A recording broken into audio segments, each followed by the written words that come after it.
I would have stanza for it. How many hours? Oh, Mark, happy birthday. 40 years.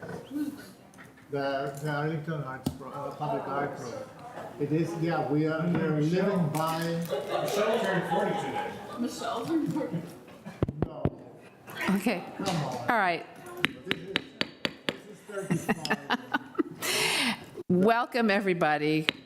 We're now to our Arlington County Board recess meeting. It's been 18 hours since we were last together in this room, something like that. It's delightful to see everyone back here together. I'm still Board Chair Libby Garvey, Vice Chair Takis Karantonis, and we've got members Matt DeFrantis, Susan Cunningham, and Maureen Coffey, and we all have gotten through last night's meeting, and we're here again ready to do more good work.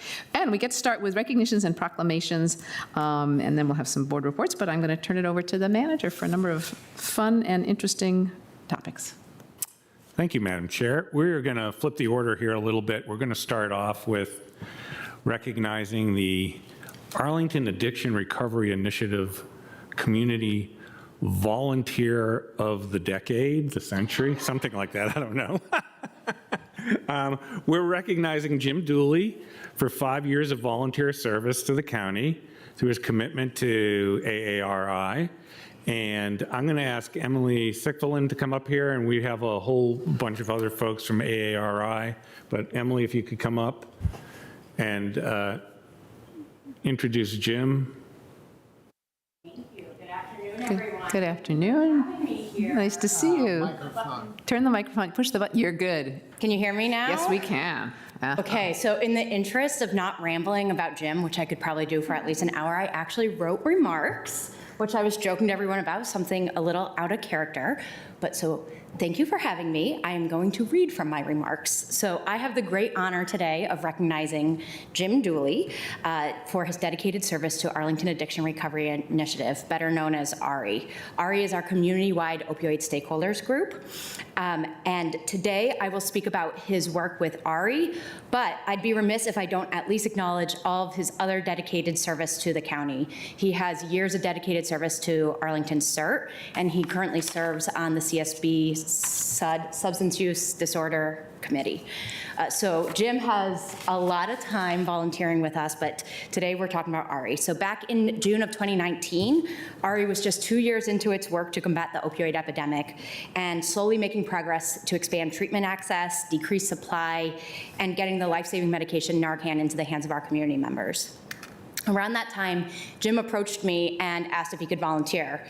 At that time, we didn't have any volunteers, and I had no clue what we would do with a volunteer, but he was enthusiastic and he seemed really nice, so we just kind of, Suzanne and I talked about it, and we said, sure, come volunteer with us. And since that day, he has taught us how meaningful volunteering is and how much a dedicated volunteer can do. He took us from June 2019, we had given out just under 600 boxes of Narcan, to today we've given out over 10,000 boxes of Narcan. He helped model to us what a volunteer could do and encouraged us to bring on more volunteers. So now we have an incredibly robust volunteer network, and we even have a staff dedicated, Marty, to managing those volunteers. So this work has been impacted so much by Jim. His leadership, his encouragement, his energy has guided our work and encouraged us to kind of stick with a lot of it. Since ARI started, we've seen a substantial decrease in overdose rates. We did see a little increase during the pandemic, but even during the pandemic, that was significantly less than the rest of the state saw. Jim, I'm not really following my remarks, but through this work, he taught us how a strong volunteer could help expand our work through our, partnerships with all of our community members, and unwavering dedication, commitment to the cause, and his leadership has modeled to us what we can do to improve our community, what one passionate person can do to improve our community. So, thank you, Jim, for 5 years and countless hours of volunteer work with ARI. Here's hoping 5 more. I got a little, maybe 5 more in me. All right. Thank you so much for having us. I have an award for him. Hey.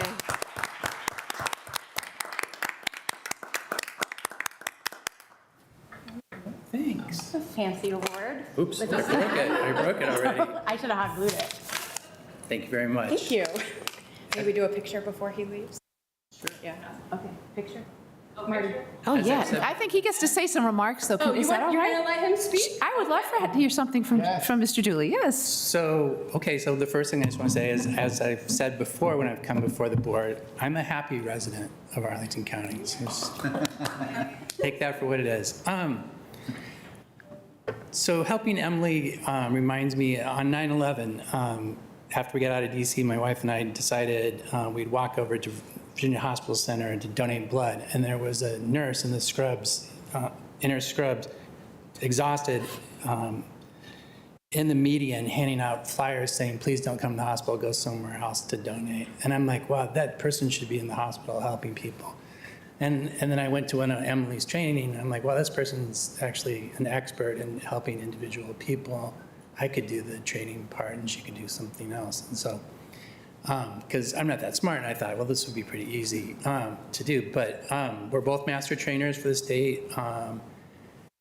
It's been an honor to teach like 2,500 people in Arlington, and the one thing that I take away from it is how prevalent substance use is in our community. Everyone knows somebody. Sometimes we don't acknowledge that, but they're our neighbors, they're our friends, and we should try to help them live a better life. And thanks for your support.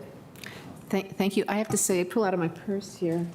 So one of those boxes is mine. Thank you. Actually, this is my second one. Thank heavens I've never had to use it. But whenever I leave without, if I change my purse, I remember I put that in because I'm so afraid that the one time I need it, I won't have it. So I don't, whatever you're doing a good job, because at least Thanks. I got it. Thank you very much. Thanks so much for everything you do.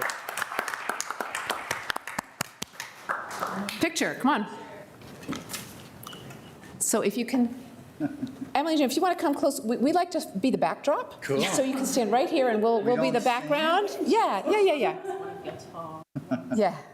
Great, I like that. That's really, oh, whoa, we're so close. Okay. All right, perfect. 1, 2, 3, say Narcan. Got it. Thanks, y'all. Thank you.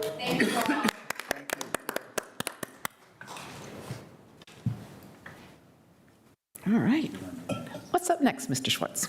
I could have sworn I saw Alfonso come in. Yes, you door. did, but he walked out too, but he'll be back soon. Oh, he's in the bathroom, okay. Okay, we can go to the NV. No, we'll go to the next one, and then we'll Okay. come back. It's okay.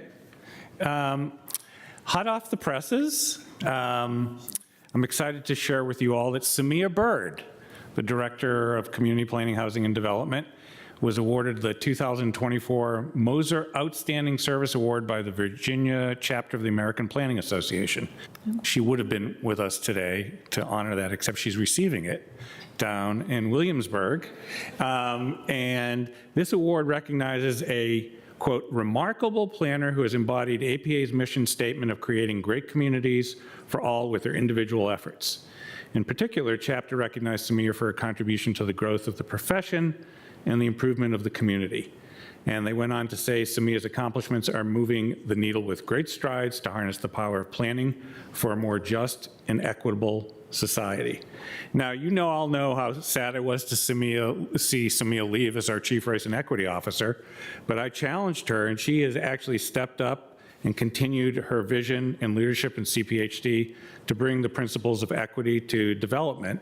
And you know, I have to say that I'm extremely proud of her, and I just wanted to make sure you all got the opportunity to know that she was getting this award today, and just please join me in congratulating her. She's not here for a That's all picture. right. We so. can.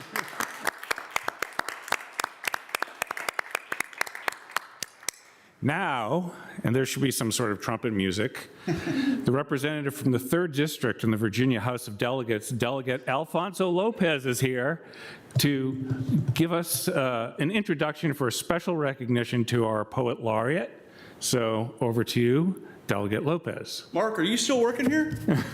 As of this moment, I am. Why are you still working here? Don't we know better than this?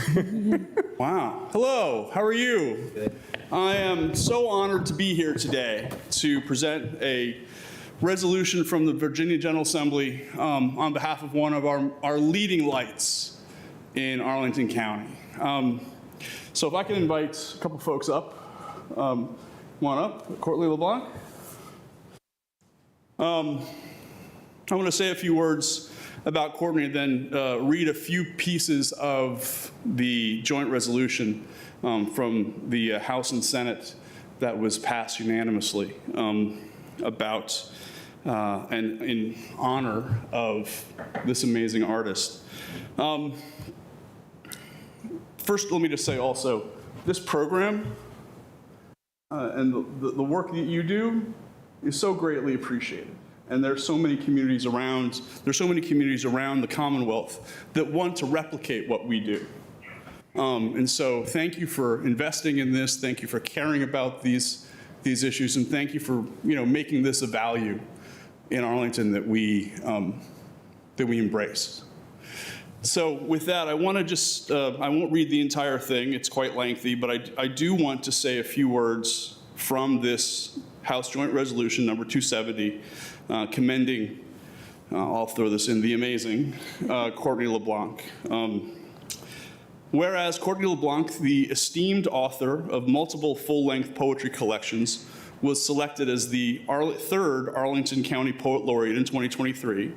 And whereas Courtney LeBlanc is the author of Beautiful and Full of Monsters, Exquisite Bloody, Beating Heart, and Her Whole Bright Life, for which she won the 2023 Jack McCarthy Book Prize. And whereas Courtney LeBlanc is also the founder and editor of Riot in Your Throat, an independent poetry press, and a fellow, this is a big deal, of the Virginia Center for the Creative Arts. And whereas in her role as Poet Laureate for Arlington County, Courtney LeBlanc works closely with Arlington Cultural Affairs to develop and facilitate public programming to make poetry more accessible by engaging with Arlington residents of all ages, especially students and backgrounds. And whereas with her extensive body of work and experience in the literary field, Courtney serves as an outstanding ambassador for her fellow poets and works diligently to raise awareness of and appreciation for poetry, both written and spoken forms, in the Arlington community. Now, therefore, be it resolved by the House of Delegates, the Senate concurring unanimously, that the General Assembly hereby commends Courtney LeBlanc on the occasion of her selection as the Arlington County Poet Laureate, and be it further resolved that the Clerk of the House of Delegates prepare a copy of this resolution for presentation to Ms. LeBlanc as an expression of the General Assembly's admiration for her contributions to the Virginia literary arts. And it was immediately, it was chief co-patron by every member of the Arlington delegation. Here you go. Thank you.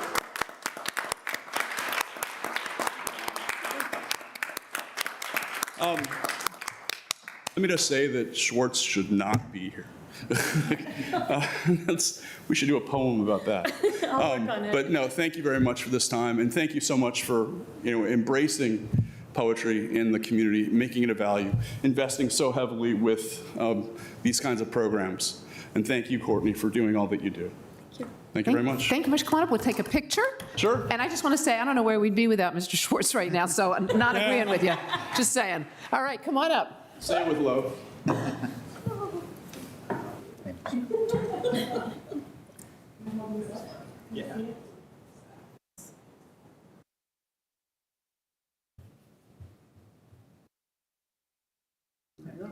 you. Thanks so much. Congratulations. Congratulations, Courtney. Congrats.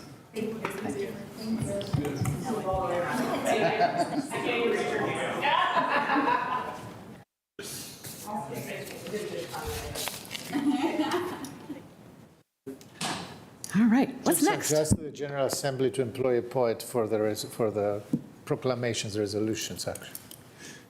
That's it for me. I think it's back to you, Madam Chair. Thank you. I think we have a proclamation, and I think my colleague, Mr. DeFerranti, is going to read that. We've got a big anniversary coming up. Sure. This year, it is. That's right. Thank you, Madam Chair. I am very pleased. Come on up. This is Kate Mattice, Executive Director of the Northern Virginia Transportation Commission. And we have a proclamation. I'm going to read a little bit, and so you might have to stand there awkwardly for a few seconds. But we will also ask for you to say a word or two if you're willing.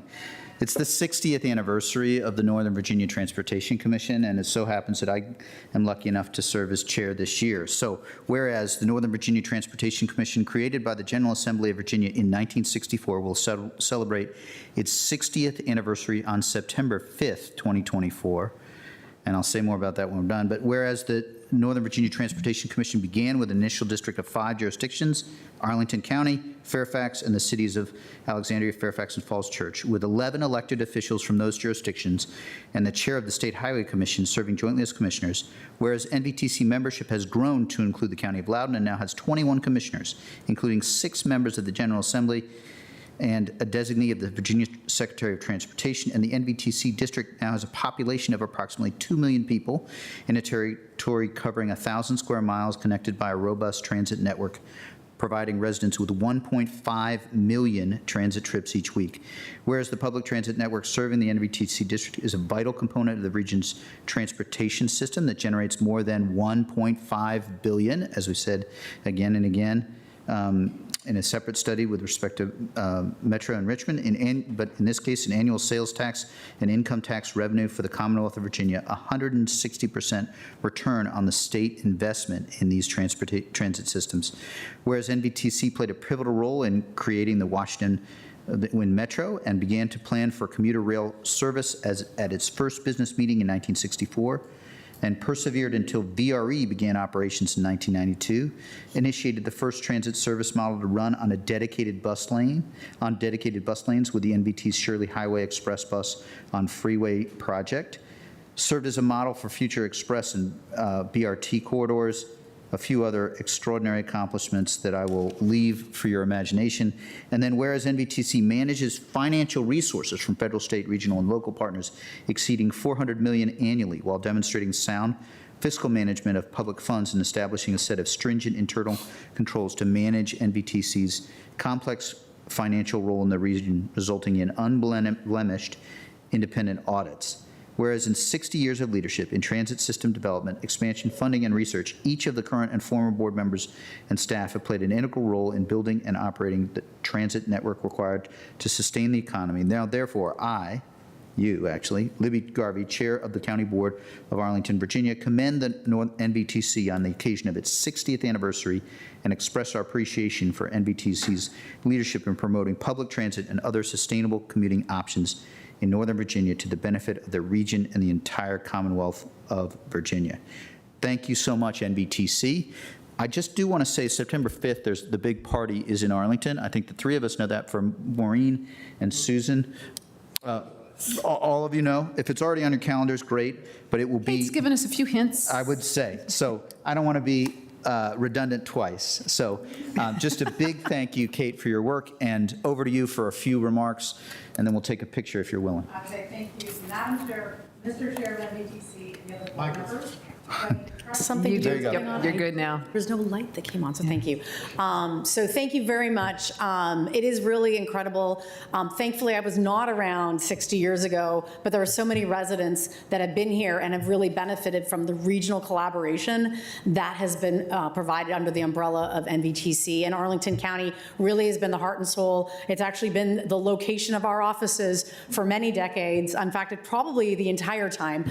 And so the fact that that I've got for many, many years, I've had 3 Arlington County board members serving on NVTC, the recognition that this county has and the need for a regional voice, whether it be looking at Metro Matters, how all our buses work together, or even as we look to the future of funding for public transit throughout our region. And so it is really incredible, again, the great commitment that Arlington County has and plays within that regional voice is very important. I also do need to give an important shout out to the Arlington County staff because the NVTC staff work very closely with Arlington County staff on many, many things that go on. So a lot of things that we do are behind the scenes, but really our goal is to make sure that our region can have a strong voice in the world of public transit. As Mr. DeFerenti said, we have this incredibly healthy and robust public transit system. It is something that is actually making possible incredible economic gains to our entire Commonwealth of Virginia. We have some big challenges ahead, and I know that this body and others are very engaged at both the state level as well as our regional level to tackle these things. I think the ability to come together as a region starts within NVTC, and so I thank all of you for your commitment to the work that we're doing, and I greatly appreciate the recognition on our 60th. Well said. I will come join you for a picture and give a little bit of an opportunity for Libby or others to add kudos and thanks, but in some serious sense, and transportation and transit is the backbone of Arlington, and so it is fitting and wonderful that we get to contribute and have you physically in Arlington for now and for as long as we can keep you. So thanks so much, and over to you all. All right, absolutely. No, just thank you so much for coming. I'm so glad you are located here. And actually, one of the things I'm going to talk about next is our Arlington 2050, looking to the future, and we're doing these postcards from the future. Lots of them talk about transportation and transit. It's come kind of a long way in 60 years, so it's just great. Go ahead, let's take a picture. Come on over and then Matt, if you're willing to help us, you get to pull this. And then we all look like a nice potted Sorry, I plant. forgot he wasn't there. Good backdrop.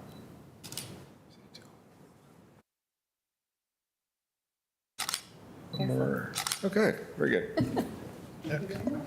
Thank you. Thank you, Kate. Congrats. So much for coming. All right. I think that finishes our recognitions and proclamations for today. Thank you all for coming. Thanks for taking the pictures. Send us for the good. Thank you. All right. That's great. Good. Over to, I think we're to the chair's report. And what's the first slide so I know where to start? 2050 is our first. Excuse me? 2050 is our first. 2050 is the first one. All right, let's start there. Thank you very much. And just pop up the slide, if you will. We've got, as people know, I've said I'm going to report in on 2050, but the great kickoff in February, and we've been doing postcards, and they are coming in.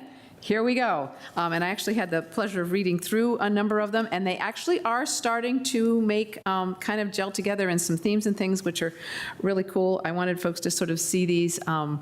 I kind of liked the quote, please cheaper housing, more parks. There are some, build a lot of housing, build a lot of parks. It's going to be tricky to work that all together. Affordability is really very much a theme that we hear too. I'd like to see, one of the great things about these postcards, and I think it was actually Brian Helfer that came up with the idea. I've decided it was genius. Because anybody can share their vision, and they are. And we've got hundreds and hundreds of them. I think we're getting close to 1,000. We are actually gathering them together. I want to let people know that something is happening with them. People are thinking about, as I said, climate change and sustainability. They want renewable energy. They want parks. They want trees. It's great. And we're hearing a lot about transit and what we need. I think one of the biggest things that we're hearing about, and is there another, is actually the desire for community. So I'm going to encourage folks to, if you'd like, still fill out a postcard. You can do it digitally. You can pick it up at the library. I think, colleagues, after I'm gone, you may want to have, this is feeling a little bit like Open Door Monday in some ways. There may be some other things you might want to do later in the future after we finish this particular effort, but I will leave that all up to you and the future. But it's really great the way people are coming in, including a lot of young people. And if you want to get involved, God Bless is the postcard, and we're going to be doing some listening sessions, and Kristen Clark is helping us out, so you can send in an email, and I think is that the last slide? I think it is. Is that the last one on 2020? I should know. Staff has even provided me with the slides, but I don't have them. But here we go. I got one more. Yeah, we do. Pop-ups. So Kristen's going to be holding pop-up events and meeting with people, which are going to be other ways to get information in. She's going to be working with schools. They're getting kind of excited about that. Love to hear from the young people because they are the most likely to be around in 2050. So stay tuned, and I'll continue to report in as we get in. I'm really pleased at how it's pulling together. I will say, kind of the bottom line seems to be community and how much people want community in various forms, which leads me, in a way, to my next, what I'd like to cover next, which is, I think I've said every chair's report I'm going to be doing something on emergency preparedness, and our staff thought that maybe we ought to talk about heat. Seems like a good time. Obviously, we were up in the low hundreds just recently. This book, I have not read. I've read a synopsis of it, so I'm not going to act as if I've read it. But it's fascinating, as I understand it from what it came out. So heat waves really do kill. I was thinking, remembering this book, because I had read about it, I was thinking it was back in the 1800s. No, it was 1995. 739 people died in Chicago. And what the book does is it compares two different suburbs in Chicago that were very similar in demographics, similar in a lot of ways, but they had completely different outcomes. One had a much higher death rate than the other. And so they were looking at what was it? And it was really, I think, what you can call social capital. It was people watching out for each other. So in one neighborhood, it was older, more established people had relationships, and they were checking in with each other. And also, apparently, the neighborhood was set up probably more old-fashioned with restaurants and way people that could connect, these ways of coming together, which helped build that social capital, so that when an emergency hit, like this heat wave, and then, of course, the power went out. That was part of the deal. They were there to help each other, and that is one of the key sort of how's a community get through a catastrophe? Well, it's when that community is close-knit and will help each other. So that brings me a little bit to our own situation. So we've got, obviously, we have some tips to stay cool. And you can go to if people are concerned about this, go to extreme heat. I find as long as we've got power, most people here are fine. We're good. I do watch out for the mail delivery person or the Amazon delivery person. I think we all do. If they're looking really hot or whatever, I often offer a glass of cold water. And I would say like a third of the time they take me up on it. So that's something we can do to help others. And it's simple, just to kind of keep an eye out. And certainly for older people that might not be as aware of how they need to keep cool and possibly might be having trouble with air conditioning. So it's important to do that. If you go onto that site, they have a lot of ways to cool off, and it's the usual drink water, places you can go to cool, which is great.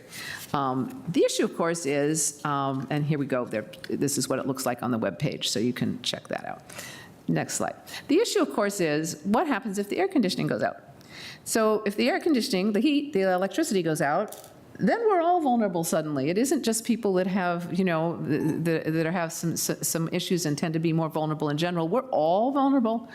So I shouldn't advertise as said kind, but I think you might want to think up for emergency, a backup power system, particularly for power outages. So this is what I've gotten for my mother's house. It's a small solar battery, small solar array that powers it, and a small window air conditioner that that battery can handle, and it can handle a little extra.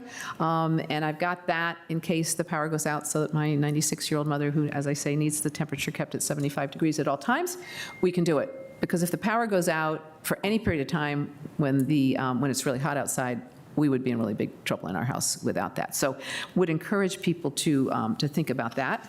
Next slide. So back to my usual one, which I do all the time, basic emergency kit, that's what I have. I got it here in my shoe box. The radio. Today I want to just talk a little bit more about that, the battery-operated radio. You got to have that and batteries, because if the power goes out and it's really hot, you might want to know things like, where can I get dry ice? Where can I go to cool off? And that information should be out on our emergency radio station or on stations around the area. And it's really good to stay in touch, so that's really good. The other things I've got in there are simple, and I will add more as we go along each show. One of the things that it came to me that's not in here, is part of my plan, which I'm still working on. I'm going to have a list of phone numbers, because it's quite possible that this goes up. And I was talking to someone who's got teenage kids who's asking, what's a pager? Why would you send somebody a phone number? I don't have it. I just hit the number here. I don't know anybody's phone number.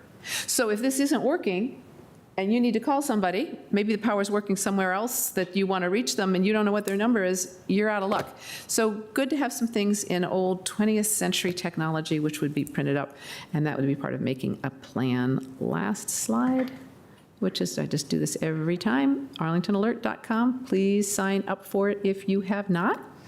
again, that will give you text messages and also on your computer, assuming that those are working, and they would tell you things about what you should be doing here in Arlington, where you might get ice for your refrigerator, or how long the power outage will be going on, et cetera, et cetera. So if you haven't signed up for Arlington Alert, please do. And with that, I think we're ready for our next report. Thank you all. And I think next up are some appointments, actually. So I will make a motion, colleagues, and it does not need a second. I'll just go through the appointments we've got coming up.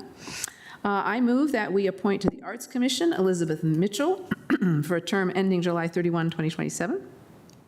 To the Audit Committee, we appoint Thelma Askey for a term ending October 31st, 2024. To the Climate Change, Energy and Environment Commission, finally known as C2E2, we reappoint Kevin Vincent for a term ending July 31, 2026. To the CSB, the Community Services Board, reappoint Stephen Gallagher for a term ending July 31, 2027. To the Economic Development Commission, appoint, I think all of these are the same, yes, appoint Sarah Barker, Evan Pritchard, Charles Kachadurian, and Meredith Sumter for terms that all end July 31, 2027. To the Sports Commission, appoint Megan Sullivan for a term ending July 31, 2026. To the Technology Advisory Commission, TAC, reappoint Gary Thayer for a term ending July 31, 2027. Also reappoint Andrea Wingo for that same term. Appoint Meredith Sumter for a term ending July 31st, 2027. Excuse me. Again, no second is necessary. All in favor of the motion in these appointments, please say aye. Aye. Motion passes 5-0. Thank you to everybody who has volunteered, and in some cases volunteered again, to help us out, help us make Arlington the great place it is. So thank you all very much. And Madam Chair, may I say Yes. one word? Yes. I just want to thank our clerk and staff for some heroic efforts to make sure that our systems are getting updated so that we're able to fully track terms and appointments. We'll continue to work on that, but really appreciate the effort, and thank you. Thank you. Yes. I should have jumped in, but I could not pull up the email quickly enough. I don't believe Meredith Sumter is being appointed to the Technology Advisory Commission. Okay. That's what they, She's being EDC, And we appointed her to EDC. I was assuming she was doing two. I was going to say something, but did not. Yes, I don't believe that's right. The list that we had circulated earlier in the week did not include Meredith Sumter, and I've not talked to her about.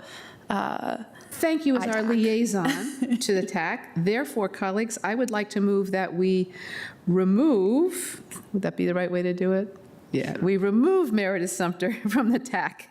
All in favor, please say aye. Aye. All right, motion passes 5-0. That sets that up. Thank you to Meredith for doing the Economic Development Commission. I think it just got transposed. It's easy to happen when things are going and moving fast. So I think we are good, and hopefully Meredith doesn't suddenly get told she's been volunteered to do something she hadn't planned to, but I think we're good now. All right. Okay. Thank you for that, Ms. Coffey, and catching it. That brings us to board member reports, and I'm going to turn it over to Mr. Vice Chair Karantonis for a couple of reports. Takas? thank you. Mr. Kushner, which one do you have first? Our employment challenges for community members with disabilities. I'm queuing the okay, slides. let's start with that. These are a few brief reports from experiences that I had in the last couple of months in my quest to research and understand more in depth the employment and general obstacles and barriers that our residents with disabilities have and face. If you can pull up the 3 slides that I had to that.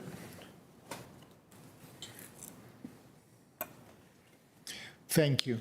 So this is the poster actually, or the flyer to the Employment Summit. I will talk about this right now. Disability Services Employment Summit. Next slide. This took place on May 29th this year. And under the auspices of the Department of Human Services Aging and Disabilities Services Division. This division, and specifically this event, was targeting barriers to unemployment for people with disabilities. It was about supporting the development of skills that employers seek, and it was also focused on improving socialization and self-help skills, and providing a foundation for meaningful employment, giving a lot of emphasis in individual employability. I believe that Ms. Coffey was also there at that time. The little photo on the right side is from a small business that I happen to know. These are 13 people out of 15 total employees. Half of them are persons with disabilities, 50%. The business does very, very well. So I was very impressed by this initiative that started, as I said already, at DHS, the Aging and Disability Services Division. We learned a lot there. One thing, though, I retained and gave me a lot of pause, next slide, please, was the relationship between poverty and disability.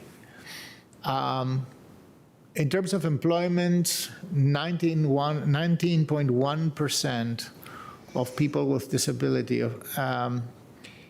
are employed or count as employed in the labor statistics.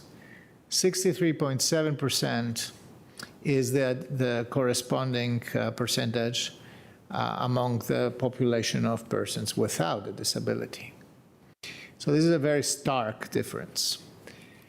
70% of those who receive supplemental security income and 30% of Title II disability beneficiaries have an income that's below the federal poverty level, which in Arlington is like 3 times below the local poverty level. 13%, only 13% of Social Security and supplemental security income recipients earn at least $1,000 a month, so $1,000 or more a month. That's that of 2021. From those who count as employed and work and at the same time receive these benefits, the average income is $637 a month. So we're talking about huge, acute, very pressing needs. I have to tell you, I expected that there is an issue of poverty, but that it is so dire and so pressing, I didn't. I learned that there, and since then I'm really alerted about that. In my follow-up meetings, I went, at the summit there were many nonprofits represented, among them also our housing providers, of course, nonprofits like Independence and our Stomping Ground. So they invited me in successive meetings with residents who are in this, who are people with disabilities.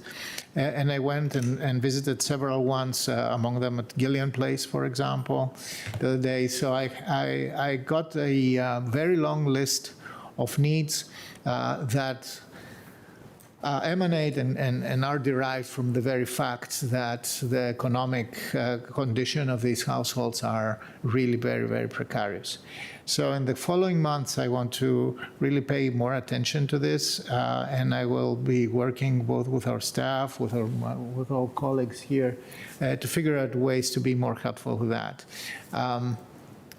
I'm really proud of one thing, that we have been able to provide accessible housing in several affordable housing projects that we had, like, for example, Gillian Place, like the Cadence, and now I'm blanking in a few more. But this is not enough. Transportation, employment, social networking, and the provision of specialized services is still an acute need. So that's my first report. Okay. And the second one, Mr.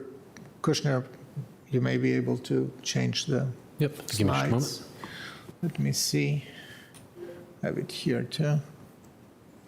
I'll just say, appreciate your report, and what you didn't touch on that we're hearing more and more about is the issue of aging, people with disabilities aging. And Absolutely, yeah, so absolutely. This is definitely a across big issue. ages. Yep.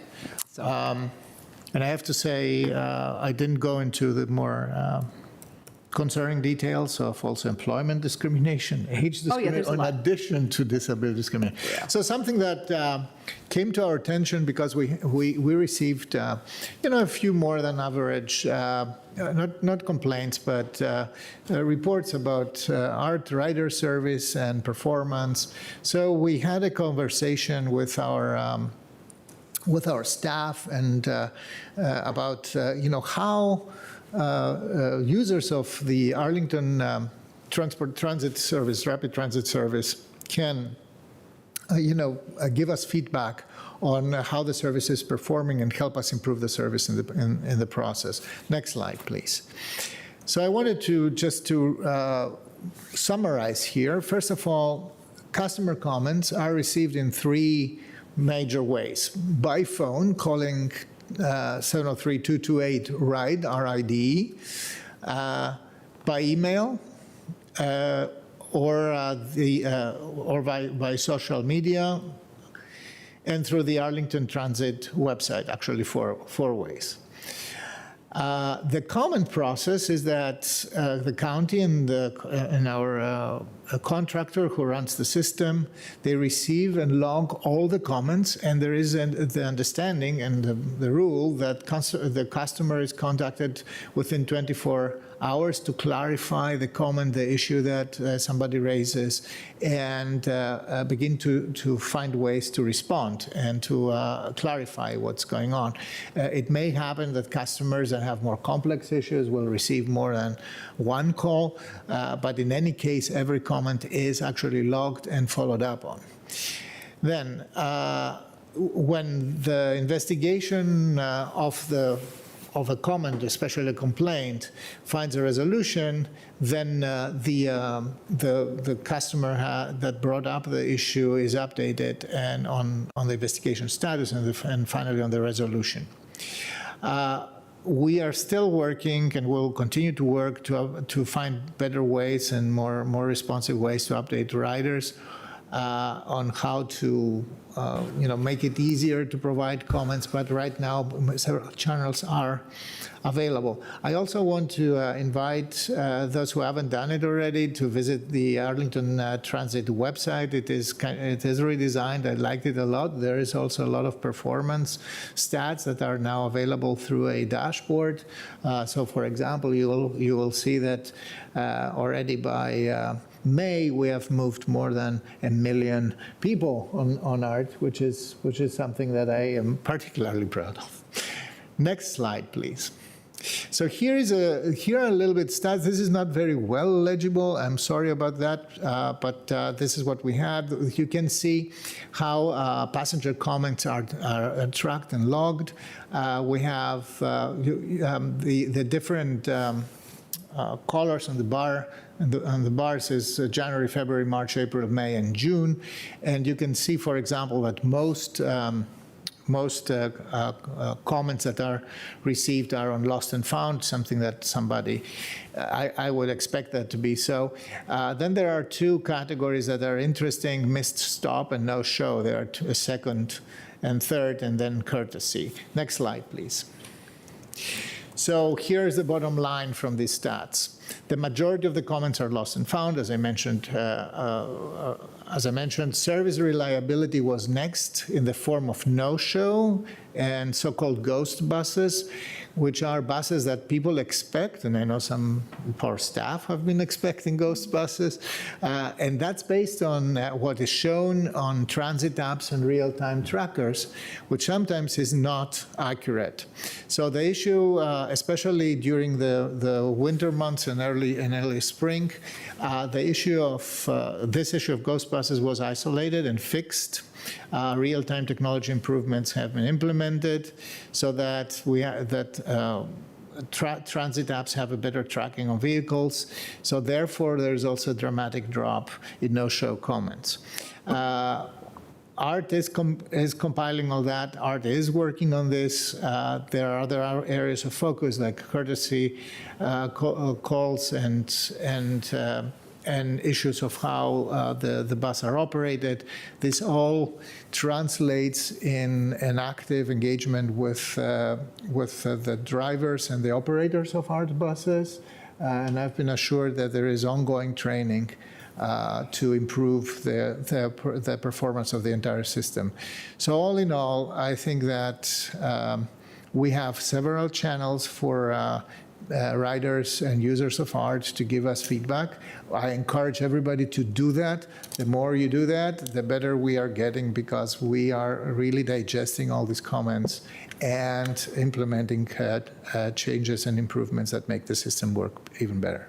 Thank you. Thank you. I'll be real interested to see in a few months if the increased operator training you see the effect in the courtesy complaints, so that'll be good to see. And Madam Chair, if I Yes. may, the @art alert social posting is great, not just to send information when you see a problem, but also art will push out changes to you that sometimes gets to you faster than some of those online pieces. Good to know for people who are dependent on it. Thank you so very much. I was all in right. general very pleased to see a lot of sensitivity on the side of our operators for the customer feedback and real willingness and focus in improving things. That's great. Yeah, and it's so good to see people responding and getting feedback. It really helps make everything better. Gets a good feedback loop. And now for an update, Mr. DiFranti. I just had actually one question on that. I'm on our homepage, and it doesn't say passenger comments. It just says contact. That word is not helpful. It should say passenger comments or report a problem or late bus, but that contact, it's just not helpful. And so, and I've asked that once before, and I'll follow up offline, but contact is either intentionally ambiguous or not a helpful word. If we're going to be customer service, we should say customer questions or passenger comments. And I'll just follow up offline. Now, there may be reasons why we don't want it to just be like only we're getting negative information. I'd love to learn those, if that's the case, right? I mean, we're getting all sorts of information. yeah, and when you click on it, it gets to exactly what you're saying, but the word contact is just not a... Point taken. I think the one that we proposed was feedback. So like... Yeah, that's great. Like, yeah, tell us something. Yeah. Yep. So, Feedback sounds good. All right, a little sorry. web page design on the table. All right, that sounds helpful. Would you like to give us an update now on? Sure, Madam Chair. Yeah. I have a presentation. It's just a few slides. And it's on the Community Criminal Justice Board. There's a couple other pieces of work that I need to do as well on some of our commissions, and I know that. But this just describes, we've made a little progress we had another meeting of the Criminal Justice Board, and it was Tuesday, July 23rd. The next slide is the one-year action plan. We have some updates, one update and some progress there. We have had a little bit of back and forth, and we have a draft 2-page resolution. We're going to have a meeting with the City of Falls Church because they're a part of this, and so there is some progress. I hope to bring a updated resolution. The last one we had was 2002 or so, or right in that 2002 to that 2001. So the next slide talks about our goals for the updated resolution, access to local expertise, the best ways forward, collaborative approaches, et cetera. So the next slide talks a little bit about the 4 primary components of this 2-page resolution. I'm very pleased we have done a little bit of legal research and then shared it with our attorney, and hopefully over the coming weeks we can align. This is a pretty short resolution, and so I think the initial indications are good. Last slide here talks about the timeline, the proposed timeline. We did also have a good interaction between one of our judges and our Commonwealth's attorney regarding potential collaboration there. So progress, we'll have another meeting in early September and of this group, and then I hope to bring in September the resolution. And happy to take any questions. I do also think that there's eventually, I'm not the subject matter expert, and so the subject matter expert would be probably be staff, and thanks to Graham Weinshank, who's doing some work to set this up, but eventually we may be coming in the next budget year for one person to help with this work, to help with sort of stick together the different systems of diversion and the work that we can do to reform our criminal justice system. So thanks. Thank you. Good to see the progress. Nice to have the outline there, and we'll stay tuned and see more in September. Thank you. Sure. Appreciate the work. All right. I think that, no other reports, seeing none. Okay. Mr. Schwartz, over to you for your reports. Thank you, Madam Chair. I have two items I wanted to cover this afternoon. The first is an update, a little bit of a report to the community on what happened on July 3rd and July 4th with the boil water notice, and an explanation of our relationship with the Army Corps of Engineers and the Washington Aqueduct. And there are going to be some slides here, Mr. Kushner. Okay, so let's go. Let's go to the next slide.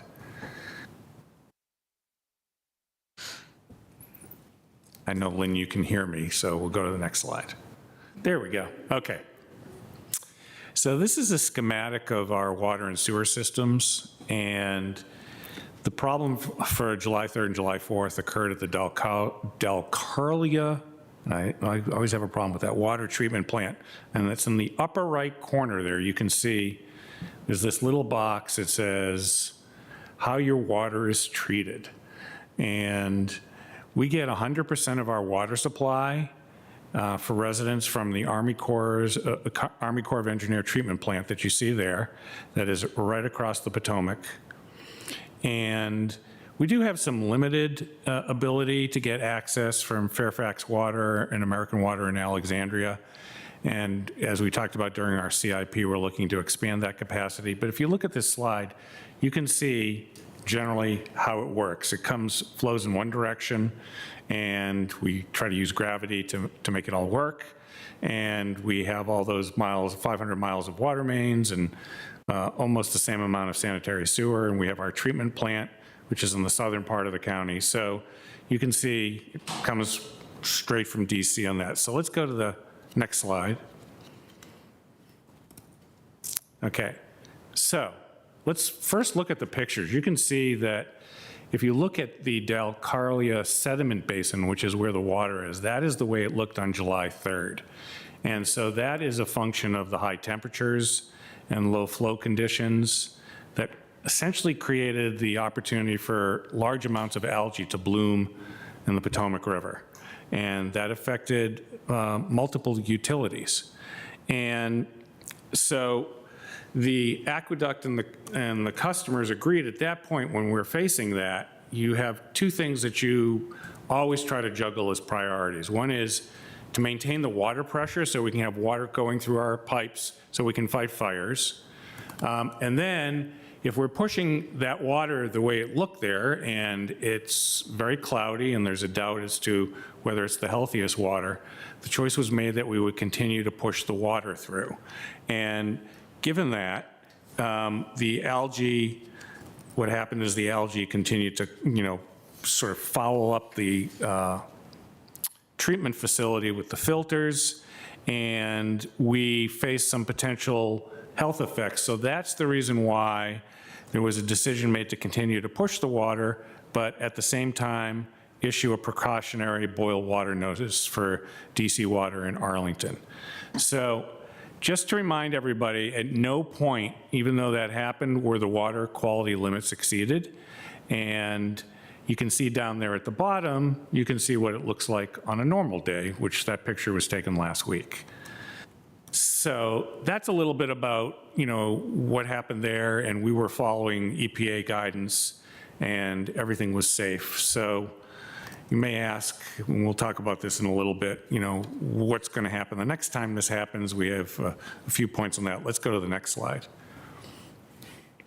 Okay, here's a little bit of a timeline. What happened on July 3rd at 7 o'clock? That was our first notice that we had some challenges.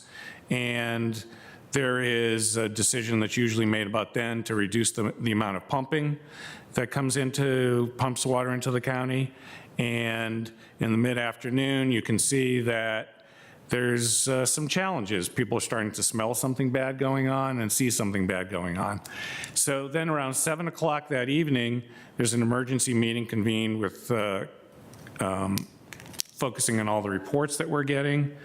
And there was a decision made, as you can see, this is 2000 hours, which as you all know is 8 o'clock, to issue the boil water notice. So at that point, with that, there was a decision made, not by us, but by the customers served by DC Water, to issue their first bit of information to the community. And they did that before anybody else. And so we'll skip, you can see here what happened after 8 o'clock. The capacity was restored at 3 o'clock in the morning, and we issued we lifted the advisory notice at 7 o'clock. Let's go to the next slide. Okay, so what happened in Arlington, and I think all of the board members know this because you were living it in real time with me.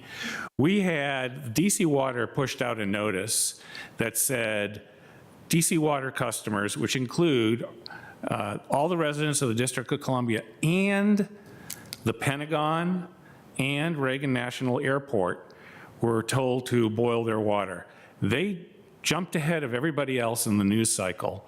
We were all trying to line up our announcements at the same time. That went out before the county was able to send out a notice for all our residents and all our businesses. So that led to a fair amount of confusion, and I'll talk about that in a little bit. We then, after about an hour and a half or 2 hours, and I'll talk a little bit about the reason for that delay, pushed out communication notice, which was a news release, the wireless emergency alert, that thing that causes your phone to levitate wherever it is, and then social media updates. And then we followed up that next day with saying that the boil water advisory was lifted, and there was a press conference held on the 4th. So let's go to the next slide. So I was a little bit concerned about some of those things that had happened. So I've sent a letter to the Army Corps of Engineers asking for an after-action report, essentially saying, why did this happen? And we'll see, we've already gotten some preliminary responses from them. We now understand that they have the authority to treat the water that comes in from the Potomac with copper sulfite. They didn't have that authority previously. So if that situation were to occur again, they have been given the authority by the EPA to pre-approval for use of chemicals. So that will deal with that part of the situation. We've also instituted some training for our public information officers in Arlington, are working with our friends at DC to make sure that we're able to coordinate our messages at the same time. And also a focus on improving our wireless emergency notification. So I don't know if there's another slide, because if there is, I don't think so. But let me talk a little bit about that. We have spent some time going back over the way our wireless emergency notification works. And the challenge is it's a software that is at this point about 30 years old. And we had to go in manually and draw what are called communication polygons to push out the message. So that's the reason why there was an hour and a half to 2 hour delay.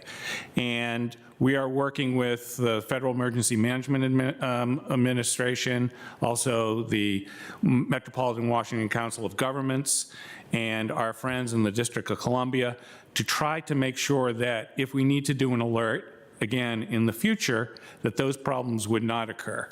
But let me just say the bottom line here is at all times the water was safe. The communications could have been better, and we're working on improving that. There is no substitute, and you said this yesterday, Madam Chair, for people signing up for Arlington Alert. We're also not going to be waiting to send out an Arlington Alert until we do a wireless emergency notification. And if somebody didn't receive the wireless emergency notifications, I'm going to tell you, you must have gone into your phone and disabled the settings. So we'll also put something up on our website that people will know you have to make sure your wireless emergency notifications are enabled on your phone. And that is something that, as clunky a system as it is, it usually gets the information out to everybody. So that's just a little bit of background. I'm happy to take questions. I think I skipped over a lot of some of the questions and answers that you've asked, Madam Chair, and other members of the board. But the challenge, again, is coordinating our message with other actors in the region, making sure that we get the information out to people in a timely manner. And at this point, just to emphasize again, at no point was there actually a problem with our water, but we took all precautions given what appeared to be a problem on the evening of July 3rd. Thank you, Mr. Manager. You neglected to mention that that was meant to be your vacation, but that's not, I know, still. A couple of questions. How long will it take, do you think, to fix some of the problems we noticed so that should this happen again, the alert system's going to work right? The Washington, the PIOs will be coordinating, and that will work right, to not make these mistakes again. Do you have a sense of how long? Yeah, well, so there's some things we can do on the training side. So we are working with all emergency management staff to make sure all of them have the latest training. We had the right staff available. It was July 3rd, and for us is a ramp up to July 4th, which is a big day. That's when we have a lot of people working. So we had the right staff in hand, but we're making sure they all get trained. We're also, we are working with the provider of the wireless service to make sure we can pre-populate certain messages and pre-populate certain kinds of map coordinates so that we can sort of press a button rather than having to draw maps at the time. So that should work better in the future. But frankly, this is the conversation I've had with my colleagues in the region. We need a better kind of system than something that is relying on cell phone towers, because what is happening is when the district pushes out one of those notices, they bounce it off their cell phone towers. Those cell phone towers hit a lot of residents in our county, and vice versa. There are better ways, we think, to pinpoint the technology, but I'm not going to tell you that those will be available anytime soon. Thank you. And I was actually, to some extent, referring, I think we can fix what we can fix here in Arlington. Some of it seemed to be coordination with our neighbors. That I was wondering how, that seems to be in train. There's an understanding. How long do you think that'll take to get adjusted? I think that we certainly got the attention of our neighbors. I think that DC Water is an independent entity within the District of Columbia. I now have been assured that they will be always coordinating with the District of Columbia government, which is not something that happened, and something that they will be working with us directly. I know this happened during the pandemic a lot. There's a desire on the part of people to push out information as quickly as possible. There's a tension between that and collaborating with your neighbors. In this instance, that one of those needs outweigh the other. I think it's always important to just take a little extra time. We try to model that here, to take a little extra time to coordinate. And I think that this particular problem won't happen in the future, but always is, I think, it elucidates some of the challenges you have with in an emergency that people of every level of government need to slow down just a bit to get the story right. And so that is, we're working against human nature. We'll continue to do that. All right, thank you. And as you know, as everybody knows, Takas and I attended the Council of Governments retreat this weekend, and I did bring this up with a few folks, and the executive director, COG, said, well, maybe this would be a good after action for us to do, and I said, I think it'd be great. Whether that'll actually happen or not, I don't know, because I think there was a lot going on that we could learn a lot of useful lessons from and hopefully do better next time, because we're going to need to do better. Thank you for that report. Colleagues, I've kind of dominated here. Any other thoughts or questions? Mr. DiFranti. Thank you, Madam Chair. Just one question that I'd love to learn from you and perhaps Erica, just to think. I got the same message on both our water issues of past month, which is and this may contradict what you just said, but when will we know more? And initially, having been in some of these like really intense boiler room type situations, you don't want to promise that you'll know more, but sometimes, like, you know, that is some of what I think people want. And I wonder if when you're in that intense situation, there's some moments where you're like, if it gets to 11 o'clock tomorrow morning and we have not updated the public, they're going to want to know. And so that timing for when we might know more is that's very specific. And I found it ultimately a reasonable question. Maybe we can't say anything, but that's the question. And I know that you had asked that, Ms. Coffey had asked that. So we, at the beginning, one of the questions I think that you asked, Maureen, was, so July 4th coming up, how long is this going to last? And the answer is, we don't know. But what you're talking about is something that we're trying to model also around election security, which is say, we don't know, but we'll update you at X a.m. about the next piece of information. And that is also something we're working into our script. That's an excellent point. And I think that, you know, studies have shown that people will deal with emergencies or deal with the lack of knowledge if they know at some point they'll get an update, even telling them that we don't know. Yeah. And that makes them feel a lot better about the situation. So we're including that too. Thank you. Excellent. Any other questions on this for the moment? Ms. Coffey? Thank you. So we know that our CIP includes some measures to implement redundancy coming from the Fairfax side. And that is, you know, in the 10-year CIP, so it's not an immediate change by any means, but once that happens, could you talk a little bit about how a situation like this might be different with that redundancy in place? Yeah, so I don't want to get too far ahead of my deep engineering skills here, which are very limited. One of the things that happened during this particular emergency is the Williston section of the county, which is the far upper northern part, which is actually served from Fairfax, was not affected by that. And that's a little bit of a challenge when it came to messaging, but hopefully we got that across. We have, right now, the redundancy we have with Fairfax and Alexandria is actually quite limited. We would have to be able to port in enough water to fill our entire system. So I can't tell you exactly when those fixes will be done. I think if Greg Emanuel magically appeared from the door here, he might actually have some, I don't know, he was going to be here, I don't know if he is. He would have some more information on that. But just, and I know this is an interesting historical artifact, but our water system essentially was first put together around the time of the Civil War. And the reservoir and the relationships with this one-way in is a historical artifact, which we're working to try to improve. But I do not want to let people think that we'll have a fully redundant system for many years to come. Yeah, that's helpful. Thank you. Mr. Karantonis. Thank you, Madam Chair. So, of course, it is absolutely reasonable for us to figure out why we had this miscommunication and non-alignment in communications, etc. What I would just suggest is to figure out a way to have a kind of a, traffic sign type of issue of alarm system that says everything's okay, like green, right? But something is going on. Be careful, or something is really there is an alert. We had. What I don't see in all this is that I don't know what is the post-processing on the after-action that the Army Corps of Engineers or DC colleagues and us have in front of us, because there are so many systems that need to be stitched together and make sure that they actually work together.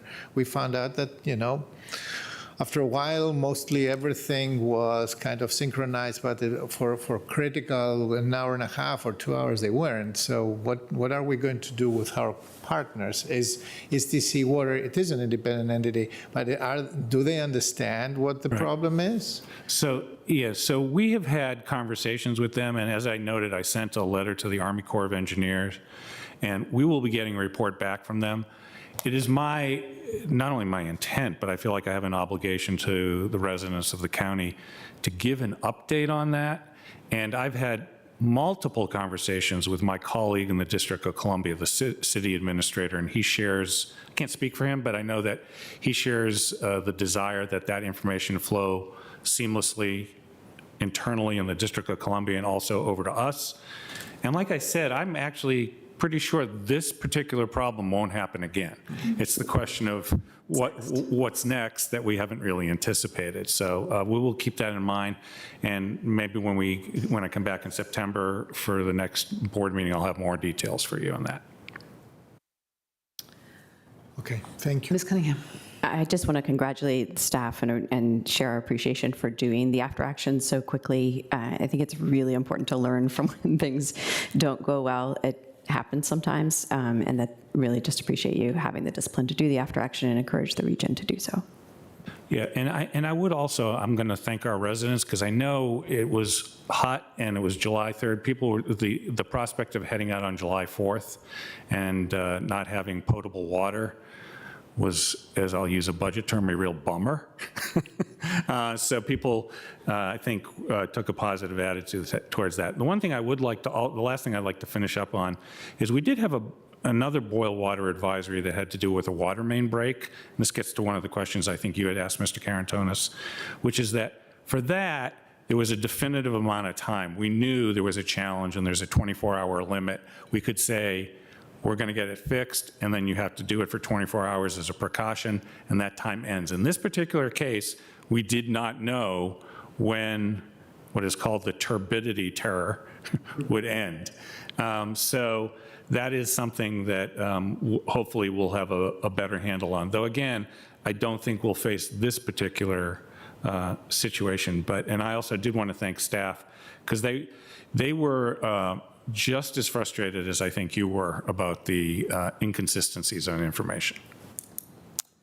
Thank you, and I want to appreciate how much you kept the board informed from the get-go as soon as you knew. That made a big difference. I do find sometimes in talking to my colleagues that they often are not kept as informed sometimes as we are, and I really appreciate that, because people come to us with questions and we're expected to know things. So thank you. One way to reduce my anxiety is to share it, and that's why I'm always so forthcoming. That's fine. We did do a lot of sharing among all of us, so thank you. So the next item, I'm going to ask if I can have Anthony Fusarelli to come up here, because it's been a while since he's been up here.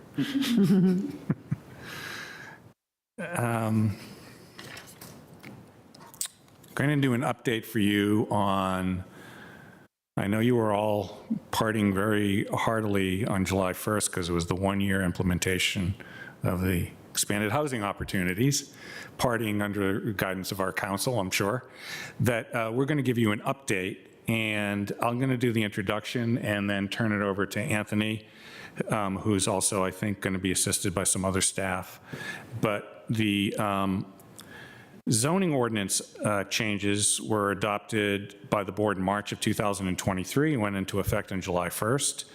And these new zoning provisions allowed two-family townhouses, maximum of 3 units, and small multiple family buildings, maximum 6 units, and zoning districts that had previously only permitted single-family homes. And the zoning requirements ensure that new housing types are no larger than detached homes that can also be built on these properties. So the beginning of this month marked the first, as we said, the first full year of the EHO implementation. So we did an update in March, and as a reminder from that presentation, the first step in the review process is the EHO zoning permit, which is issued by the zoning administrator.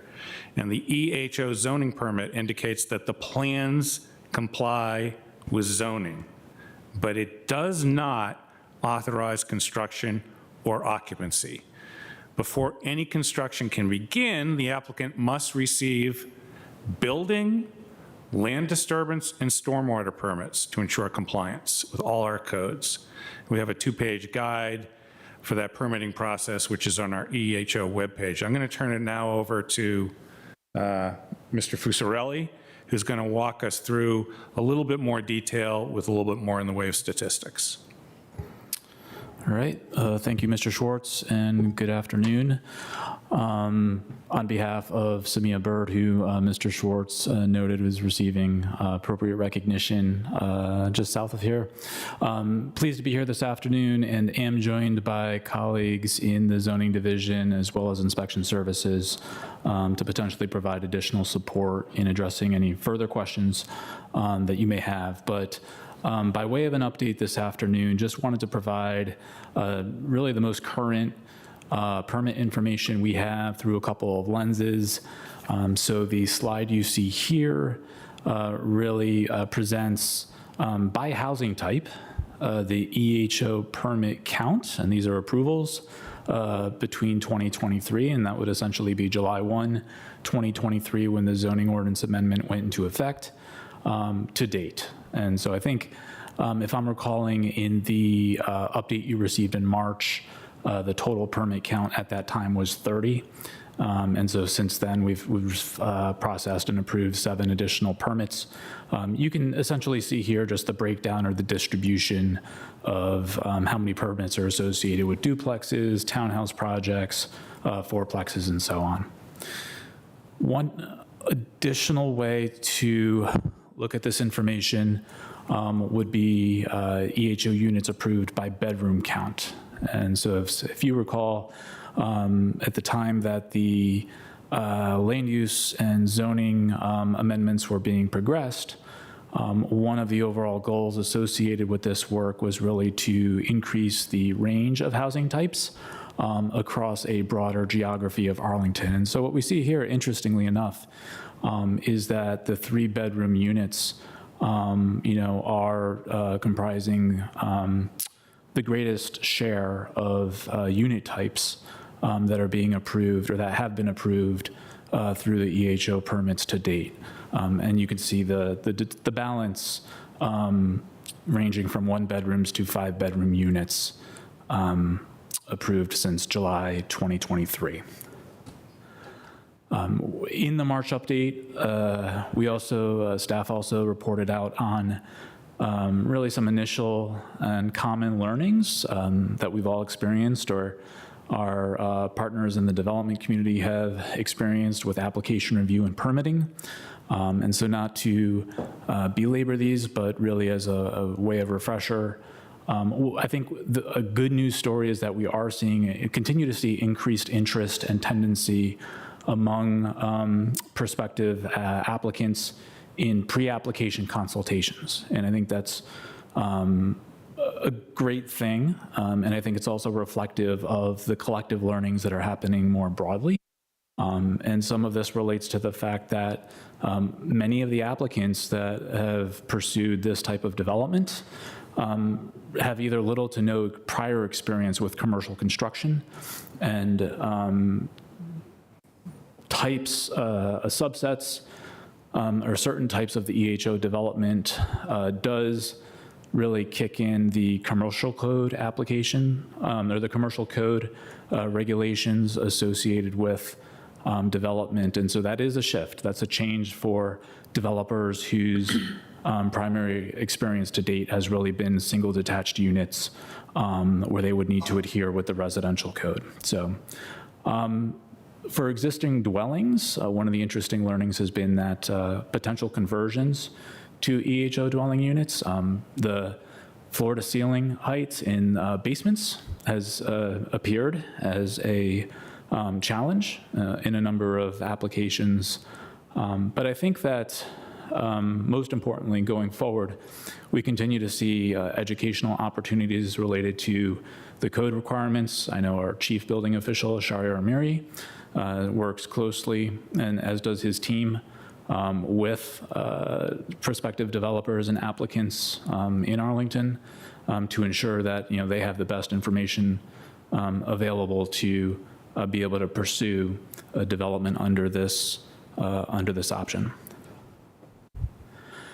And as Mr. Manager had spoken to, since the March update, our communications and engagement team working with zoning and inspection services staff have developed a 2-pager One of those pages is seen here in terms of the zoning application process. The flip side to that gets into the details on the building and permit process. But, it's our hope that this documentation that's now available on the EHO landing page is helpful and informative to those interested in better understanding the various steps, the various permits involved, the sequencing, and the fact that there are 2 discrete permits as it relates to the zoning permit, as well as the building permit that would be needed to actually move forward with construction.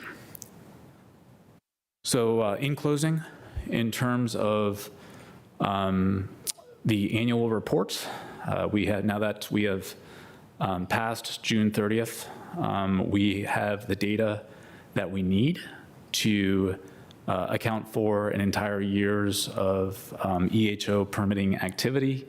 Our team is working intensively on completing that report and the publication.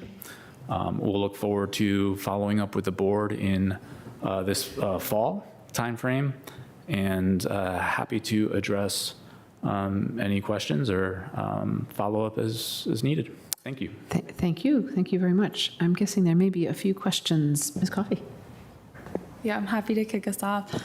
Would you mind going back to the slide on the number of bedrooms per unit? Thank you. I am wildly impressed and pleasantly surprised that more than 55% have 3 bedrooms or more. I think that is exactly what we wanted to see, is what I wanted to see for sure.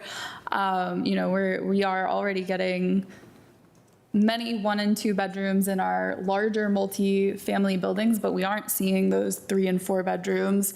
And to be able to see that that's manifesting in the real world, I'm just very excited about that. Wanted to highlight that. Just a couple of questions, because the cap reset with the calendar year, is that correct?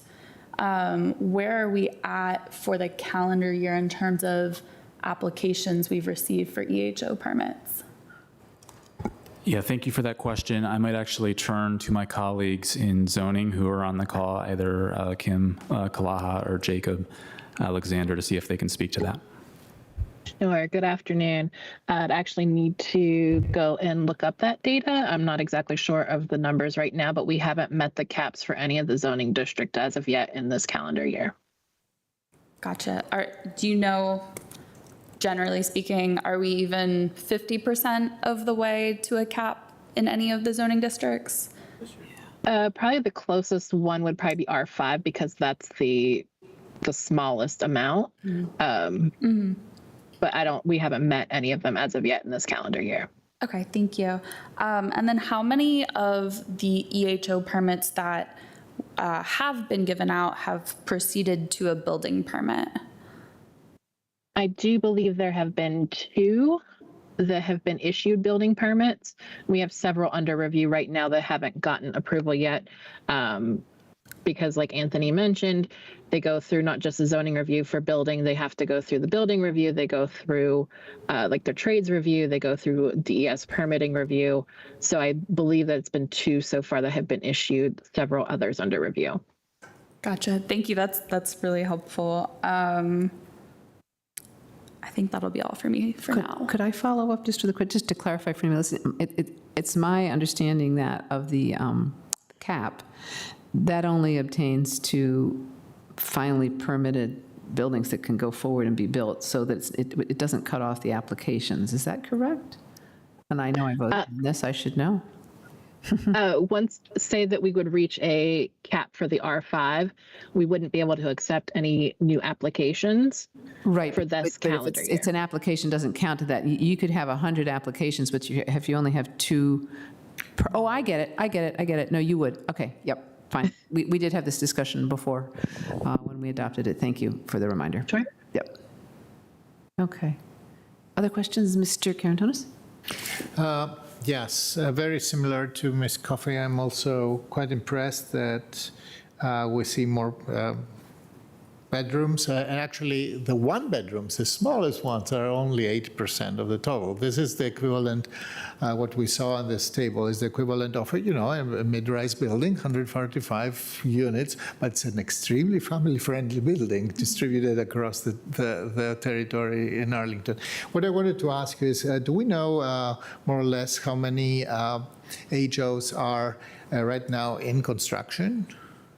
As of 3 months ago, it was only one. Right. But it's 3 months ago.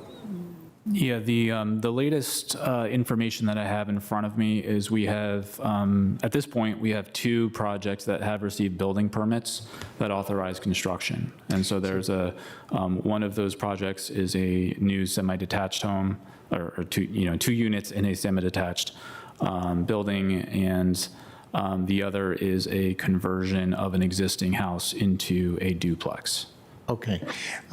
So the reason why I'm asking is because you mentioned briefly, but I think it's an important aspect, is that you find that developers, construction companies, et cetera, don't seem to be really experienced with the product, so they don't really understand what a multi-family building, smaller building needs. And this is why you are implementing an education program for them. So do you feel that this is actually making the process a little bit, prolongs the process? So is this the reason why we don't see so much construction going forward? That may be, and I would actually turn to our chief building official, Shahryar Amiri, who may have additional perspectives on what he's seeing and sensing from his engagement with the development community. Thank you, Mr. Takas. From my perspective, some of them that are in a process because there have been legal challenges to it. So technically zoning cannot sign off and we cannot issue the building permit. The other part is we are about to issue a building permit for a 6-plex. But yes, that unfamiliarity with commercial codes is probably the biggest issue we see at ISD, and what have you done about it? So I had a training session. Back to my question, back to your question. I meet with residential contractor on a monthly basis. So we started this about 3 months ago. I did a training session, very overall about the requirements of the building code. The following months, we invited zoning administration folks to come and talk about zoning implication. And then last month, or this month, we had DES folks talk about land disturbance permit as it applies to EHO. It is my full intention that I repeat that training I did 3-4 months ago and get in depth into what they need to be looking for. But I think the code consultation that are scheduled by Jacob and attended by IST folks have been very fruitful. Thank you. I will yield, Madam Chair. Okay, thank you. Ms. Cunningham? Maybe while we have Shahryar there, what are we finding so far in terms of how many hours we're spending on each of these? I know we were expecting it to be a little heavy at the beginning as we're educating folks. Are we approaching full cost recovery for the fees that we're charging for the EHO permit? Thank you. That's an excellent question, because last year when we talk about fee increases, we are looking at that number as we speak. We are evaluating, the staff hours that are considered through code consultation in larger project, commercial project. We probably spend 2 or 3 times more in consultation than we do. I don't have the actual numbers for you, but as you can see, there is only 2 of them that have gone under construction permitted. But as we move forward, that's one of the things that I'll be monitoring and reporting to the county manager and the county board ultimately. Great, thank you. And then the other biggest piece of feedback I think we've heard from the community is if you're not the applicant in this by right process, how do you navigate and understand what's going on? I know there were a bunch of ideas that were shared about how the dashboard might be updated and the FAQs might be updated so that there's sort of a, if you're the applicant, here's your set, and if you're just interested as a neighbor, is this your set? Is that underway now, or is there anything we as the board can do to support you in accelerating that? So I would say, since the conversation with this board in March, it's my understanding we've made a number of updates to the expanded housing option webpage that has helped to strengthen some of those connections. If you're someone who's interested in, finding FOIA requests or responses, we've created a direct link to that resource. We've created direct links to, the BZA landing page. So, I think we did take some of that feedback back and have made updates to our information accordingly. Yeah, and I think those have been very well received by the community. I think it's just the next level a little bit. So I'm looking at the dashboard page now, and it has frequently asked questions. Those are all kind of frequently asked questions from an applicant standpoint. And then the zoning application and building permit process is also still feels like it's from an applicant standpoint. So maybe Ms. Moore, we could kind of come back and circle on that before the fall. Some of it I think we had, but it hasn't gotten posted. So I think there's a lot of updates to the webpage after March, but maybe not yet after some of the work we did in May. Yes, and I'll check because I thought I'd made those, so I will go back right. and check. Understood. I know the feeling. Absolutely. Let me reassure you. And then I think adjacent to that, and I think our clerk has been working with our attorney's office on this, but on some of it's great that we have the link to the FOIA responses and the Board of Zoning Appeals information. The population of those has been a little bit less than, current. It's got a couple months delay to it. So I know we're working on that. It's a bit of a staffing question, but just sharing that feedback from the community. And I think the only other question I had, again, is sort of in that same vein of if you're not the applicant, how do you know what's going on? We'd asked this question in March, but maybe to keep it in top of mind as thinking about the September update. Is there any way for someone to put their address in and kind of sign up for alerts for anything that's moving on an EHO application? In the region. So I think we've got the map. It should be doable in theory, but people are interested in just being able to track it rather than finding out about it after the fact. So we can talk more about it offline, but that was a continued request from the community. Yeah. So. I'm gonna get the microphone thing ready at some point, and we can talk about that. Obviously this is a by right development, so. There's a lot of by right development in the community that happens that don't have those sorts of alerts. We do have the ability for people to put their address in and track things that have been submitted via the dashboard, but we'll have to chat with our yeah, and I imagine the same request might be of interest to people for by right as well. So I think it's if for by right, other development as well might be of interest. So you don't have the same placards that we normally have because it's by right. So that's by definition, but there is still a recognition that kind of having an idea of what's going on in the community is helpful. There's not an official requirement to do that, but there's a request of how can I get in there and have that set up, particularly in an automated way if possible. Okay, Mr. DeFranti. Consistent with that, I'll be interested in following up with you, Ms. Cunningham. I assume we would want that for single-family development, just like EHO, correct? Mm-hmm. Okay, yeah. That's what I just wanted to clarify because there should be no difference in my view. So, we might have to sort through whether that for single-family development we could actually do that. Yeah, I think the rules, the state rules may differ. So if we can't do that, I would have some questions, but there was a whole conversation and we can follow up. So my specific question is actually on the building permit slide that you had, Anthony.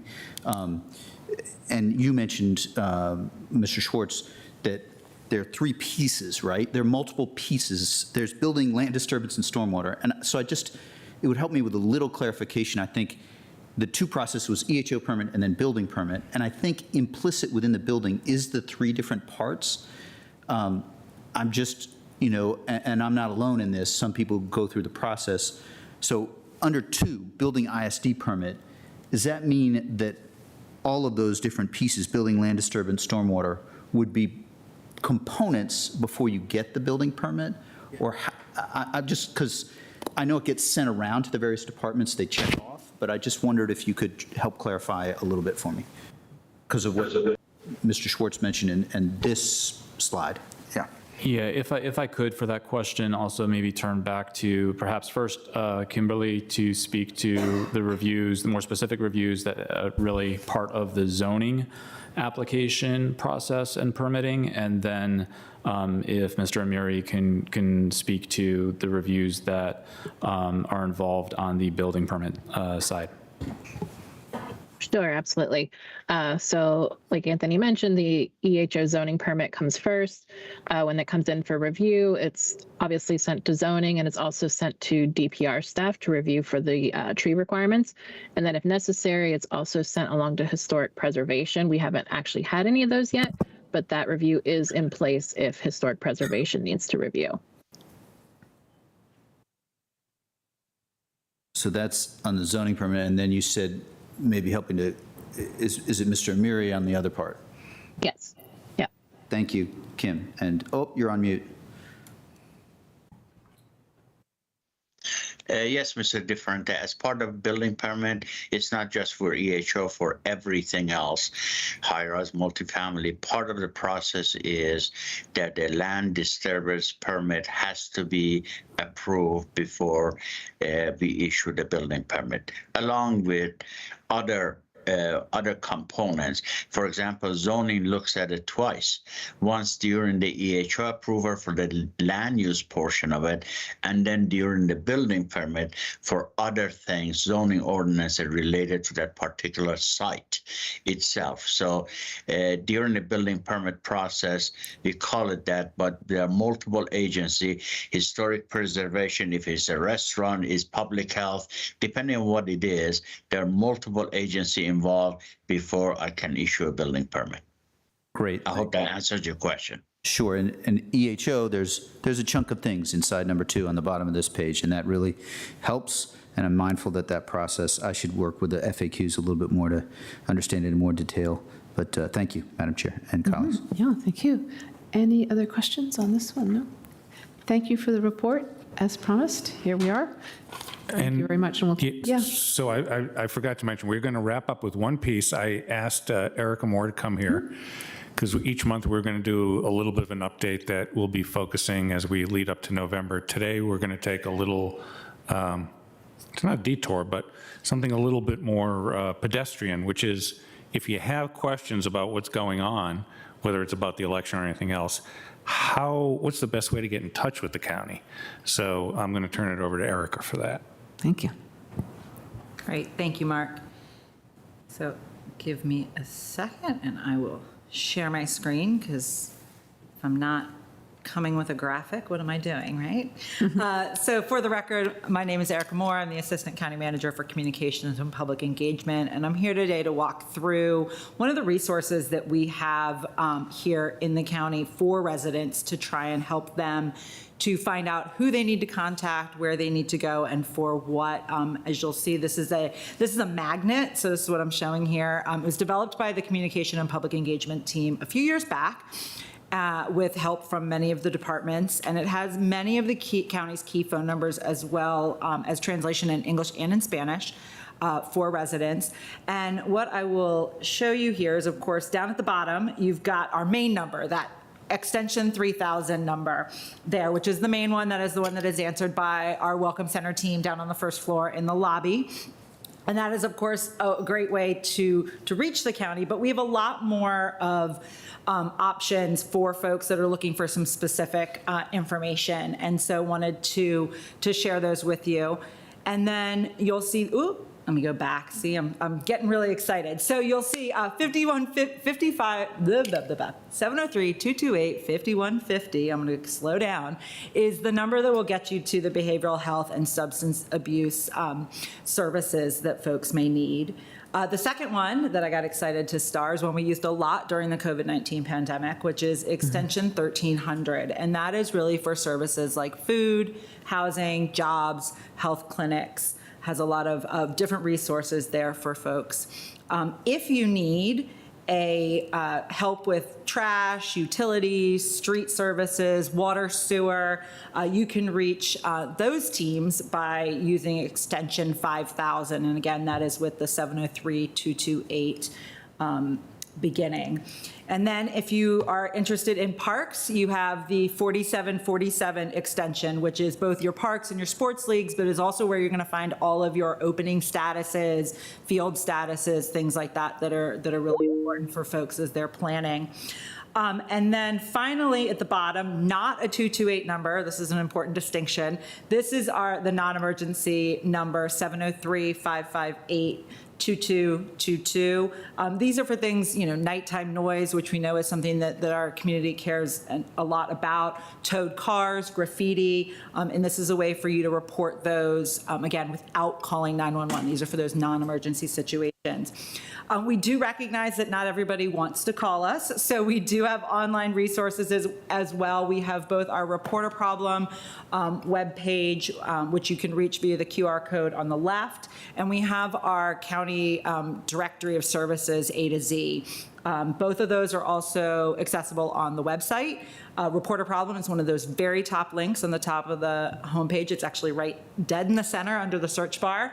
And you can find the A to Z listings very easily by typing in A-Z in the search bar on our homepage there.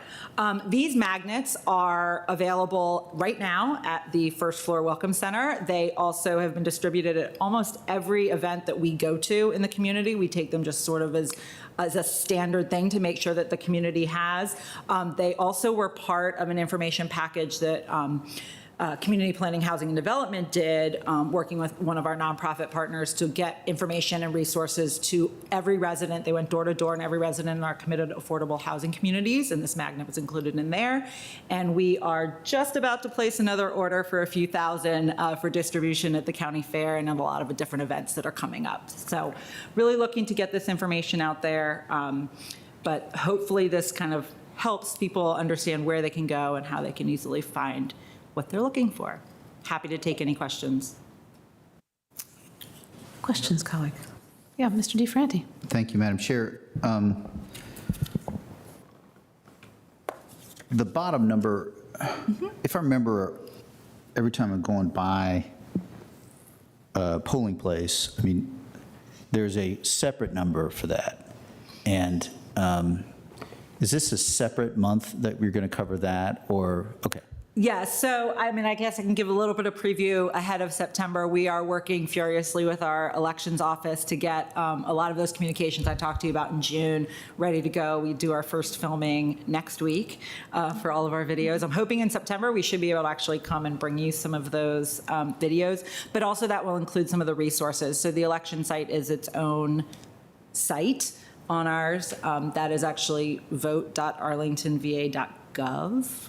Just to make things interesting. So the mechanics then would, the magnet, which I have, but not currently on my fridge, but we have it, but it's elsewhere that is handy. We won't have magnets that have that number. It's not really appropriate to have that number, it seems to me. And so just so you think through that question. Yep, thanks. absolutely. Yep. Absolutely. Thank you. Mr. Karantonis. Thank you. So was that the sneak preview of .gov? No. Okay. No. The second thing is I'm immensely pleased, and it's a very big motivation for me to distribute these that I got, plenty of them from downstairs, the Welcome Center, that the icon for Parks and Rec and sports is a soccer ball, not any other type of ball, which I believe is very, that's what most people relate to, and across cultures and across different understandings of what sports are, this works very well. I have a question. So the 558 to do the non-emergency call, which I always associated with police non-emergency call. Here it's a little bit expanded for more functions. Why is that the 558 and not the 228? I actually don't know. Mark? Aaron Miller is not here today, but he once gave me a 25-minute dissertation about trunk lines with Verizon, and I think the county 228 prefix happened probably about 20 years ago. It used to be 558, and it switched over, and there was a problem with the trunk lines. I'll get you a more detailed and nuanced explanation. I've asked several times, can't we switch it over? And there's a huge cost associated with it, but it's a good question. I mean, it's a very practical number for so many things. If we are looking for a catch-all number, besides 1300, it is a good candidate, right? So this is why I'm asking. Thank you.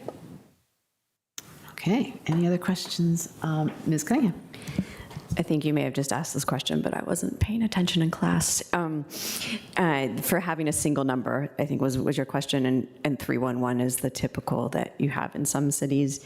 Do we have a cost for doing that, or might we talk about that in next year's budget or CIP?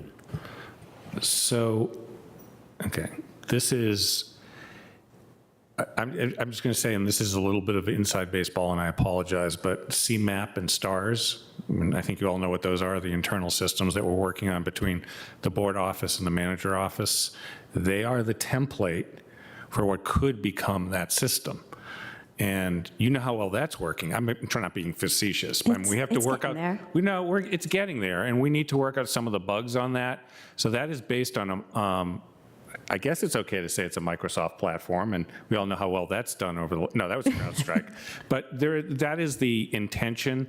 So I'm going to say this, which is I honestly don't know what the cost is involved. For me, it's never been a cost issue. It's really been expanding sort of a software system that's usable and makes sense, and using that across the organization in a larger way. It's going to be training. So this is where we're at. If it goes well with this group, we're going to expand it. I can't give you a timeline when we would eventually reach that state where everything would be covered by one approach, but that is certainly something we have intended. Great. And then would you mind putting the list up again? I wanted to just draw attention to the after hours number. Like, if you don't know where to go and it is after hours, if something's wrong and you don't feel like it's a fire truck police level and not a 911, can you just highlight which of those numbers to have programmed in your phone and have easy access to? Our emergency center is great at answering the just below 911 level of calls too, and helping to direct you. And that is that 703-558-2222 number that's there right above the QR codes. Perfect. Thank you. Yeah. Any other questions? I think that's it for the moment. Thank you very much. This is great. I'm going to pick up a couple of these. Yes. They're very handy. Yeah, I have things scribbled at home that I've kind of made my own over time. This is great. Yeah, thank you. Mr. Manager. That is it for today. All right, thank you. Colleagues, it was pointed out to me, we had the presentation on EHO and the update, and actually there might be some folks wondering about what's happening with the court case. And so I was going to ask our counsel to just give a quick sum up about where that is for anybody who's watching and interested. Sure. So our 5-day trial is completed. The judge has taken the matter under advisement. There will be post-trial briefing due August 23rd, which is basically a set of briefs filed by both parties to summarize the case, since it was an immense amount of information. So after that, the judge will read everything and at some point make a decision.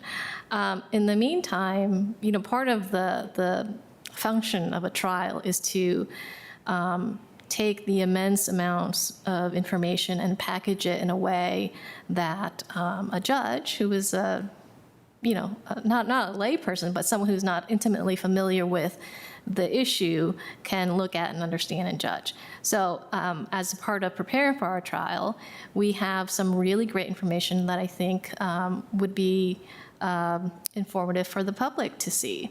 So for example, we have a lot of great analysis from our subject matter experts on stormwater, traffic, school population, all the things that the community is interested in that we did an immense amount of analysis on, but it was all in those people's heads because the system that they know very well and they have data for, some of these things don't necessarily need a report since they know it so well. But as part of the trial, they did do the analysis, and we did present it in a very user-friendly way with graphs and charts and such.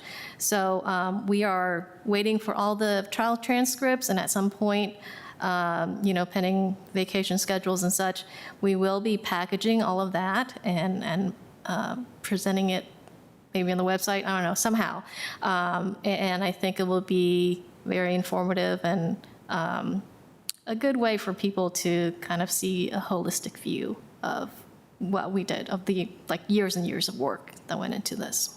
I think that's great. So we'll talk about it when it's ready and roll out. Maybe colleagues maybe do a little rollout in September and mention it and get it out there for people. Thank you. Thank you for that update. All right. I think we are ready to move into closed session. So I would like to move that the county board convene a closed meeting as authorized by the Virginia Code sections 2.23711, A3, 7, and 8 for the following purposes. Consultation with the county attorney regarding actual and probable litigation matters where such consultation or briefing in an open meeting would adversely affect the negotiation posture of the public body, and consultation with the county attorney regarding the board's legal authority in specific matters requiring the provision of legal advice. Is there a second? Motion's been moved and seconded. All in favor, please say aye. Aye. Aye. All right. Thank you very much. We are in closed session, and we will return here no earlier than 6:45 p.m. Thank you.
So colleagues, I will start the meeting. Ms. Cunningham and our chair, Ms. Garvey, will join us momentarily. So the county board is back in session. Thank you everybody for indulging with us and being patient. Our closed session has taken a little bit longer. I'm Takis Karantonis. I'm the vice chair of this board. I'm joined by Mr. DeFerranti and Ms. Coffey. Ms. Cunningham is on her way here, and Ms. Garvey our chair, will come a little bit later in a few minutes. For starters, we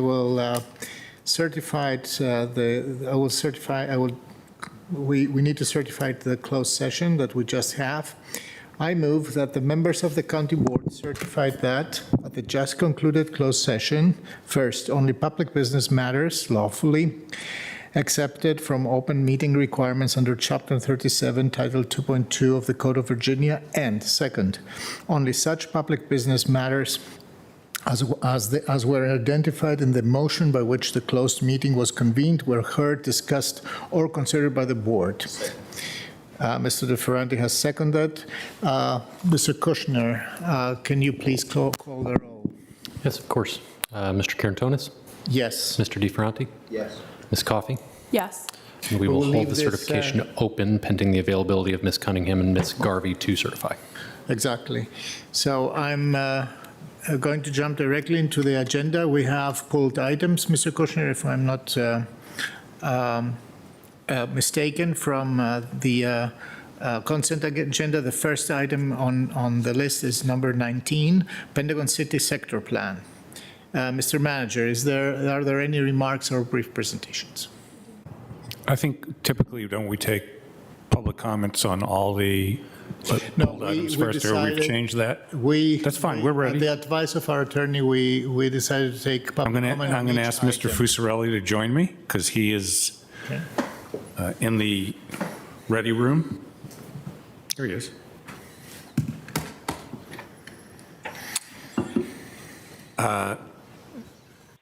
Thank you, Mr. Vice Chair. I'm going to turn it over to Anthony Fusarelli, who has a brief verbal presentation. Thank you, Mr. Manager. Good evening, Vice Chair Karantonis and members of the board. Anthony Fusarelli with the Planning Division. Item 19 before you this evening is the proposed readoption of 4 elements associated with the Pentagon City study, including the Pentagon City Sector Plan, General Land Use Plan, map, and booklet amendments, Master Transportation Plan amendments, as well as Arlington County Zoning Ordinance amendments. By way of background, the county conducted an intensive community engagement planning process for Pentagon City between 2020 and 2022.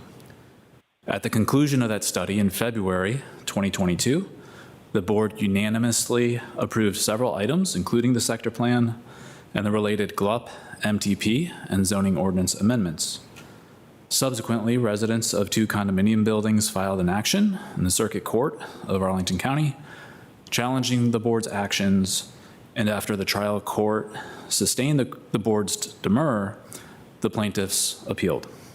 And recently, in May of 2024, the Court of Appeals issued an opinion that the county did not meet the public notice requirements of the Code of Virginia, thereby avoiding the county board's 2022 actions. In response, staff has remedied the procedural defect with an expanded public notice and is now recommending the county board adopt the 4 subject elements related to the study.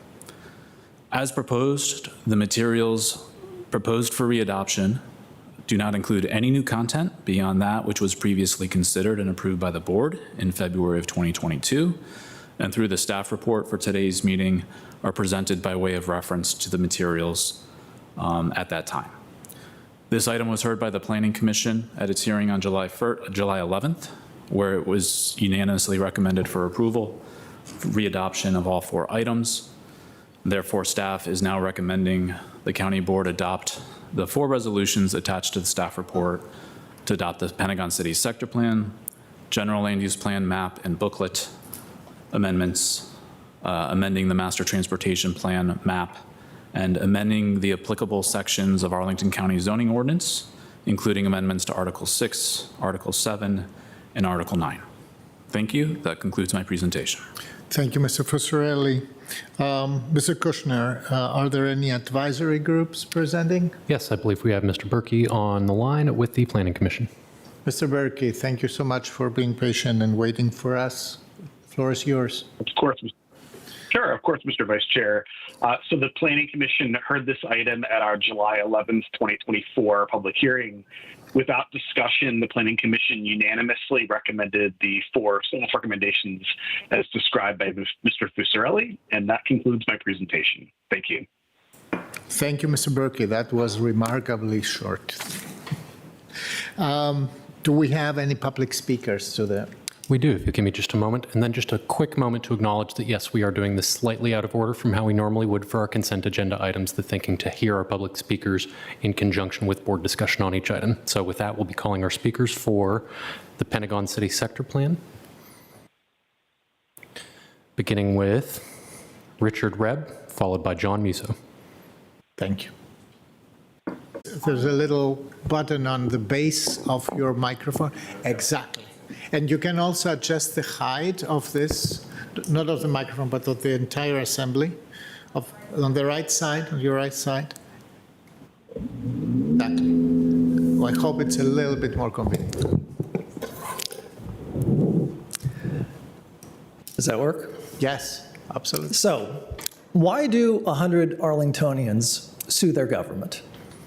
From one of the most diverse and dense areas of the county, people contribute $25, $50, $100 to complain about a sector plan. Matt, Takas, you were here last time.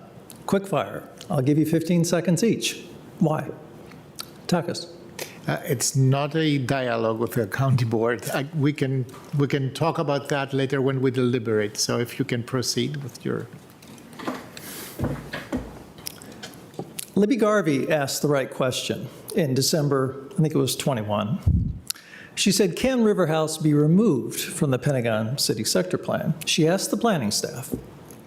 Now, they are both your advisors, but they're also an advocate here. And they gave her an answer, no, it can't be removed. It's too integrated, can't do that. Unfortunately, no one followed up. No one pressed the question, which is what you should have done. Because although there was a certain amount of public outreach on the plan, it was misadvertised. It was about Pentagon City, not about River House. So it was misadvertised. It happened during COVID. River House came in at the end as the trade-off of if you want these bike paths and green ribbons, there's density price to pay for that, and that's River House.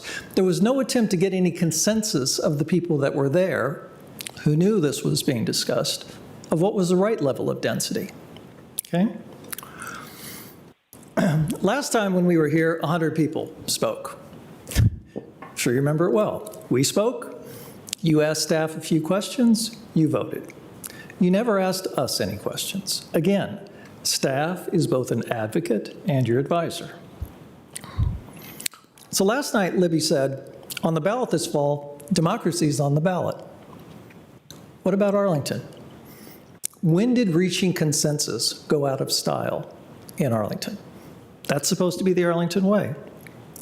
To this date, no one has reached out to the 100 plus people who are behind the lawsuit to say, how can we bridge this gap?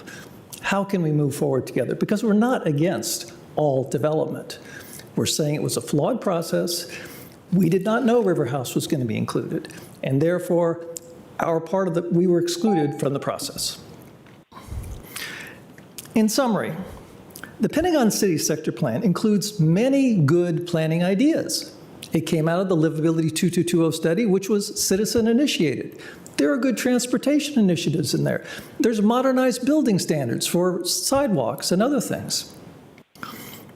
River House is the controversial part.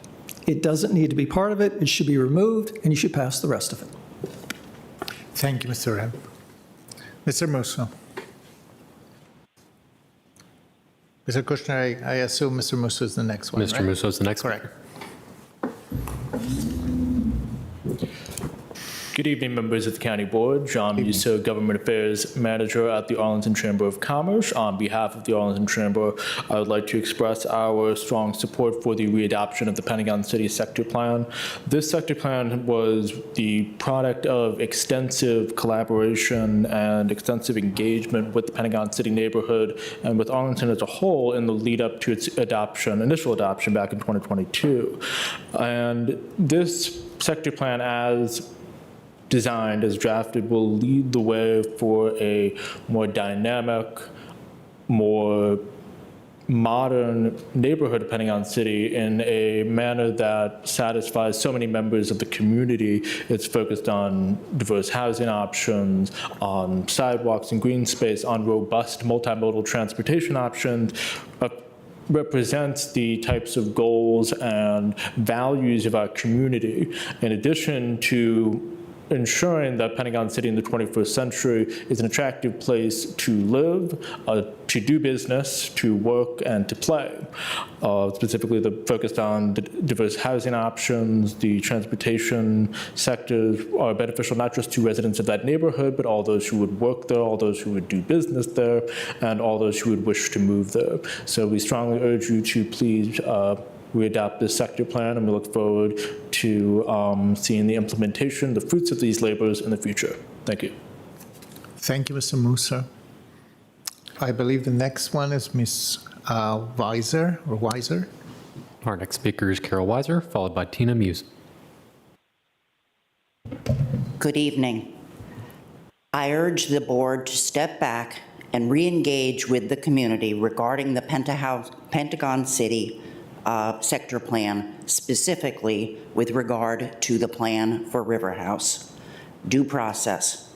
As a lawyer and a former federal government regulator, I understand the importance of due process in government proceedings, as well as taking comment and appropriately responding to comments. Regarding the development of the Pentagon City sector plan, there was a failure of due process. I do not mean solely the notice issue that was the subject of litigation.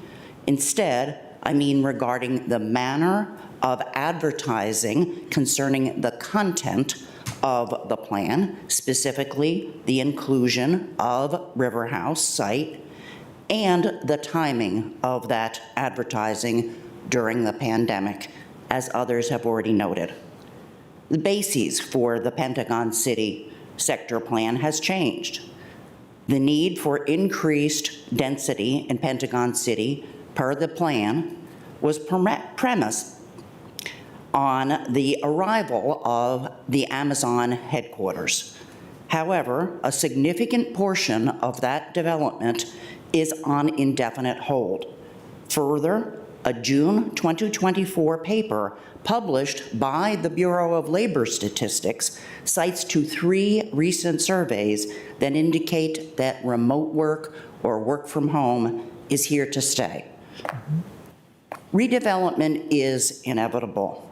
I understand and fully accept that redevelopment of the River House site is inevitable. However, it should not be at the scale and density that has been proposed. Additional work is needed to assess what is the appropriate scale, what is the appropriate density, and that work should be handled in a manner comparable to the process that was undertaken at the Melwood site.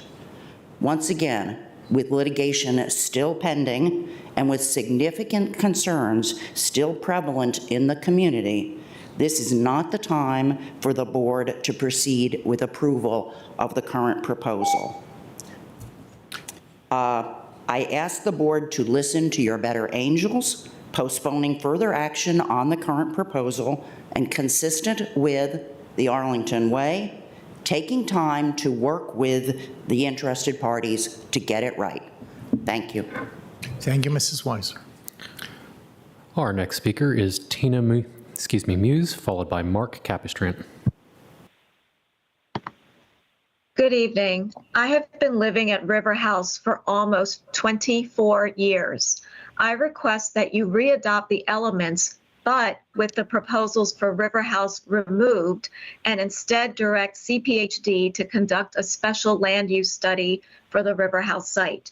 A special land use study was requested in 2015, but withdrawn in 2016. No special land use study has been conducted since that time. This is inconsistent with the process that was recently applied to the much smaller Melwood site that is fewer than 3,000 feet away from the River House site. Melwood underwent a 2-tier special general land use plan study.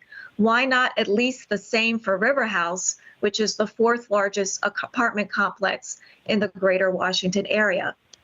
One misrepresentation in the sector plan is the level of River House resident engagement. Only one River House renter was in the renter major meetings, and that renter lives in the building that will be the least affected by the proposed development. Most River House residents still have no idea that the applicant plans to begin construction as soon as 2025, and that their views will be blocked by new buildings, because outreach from CPHD and the applicant has been anemic. Please do not respond that the River House residents' concerns will be addressed through the LRPC and the SPRC process, because based on the LRPC process that was completed last fall for River House, our concerns weren't addressed. For example, at the second LRPC, I questioned why the applicant wasn't developing the site near a defunct bus shelter as green space.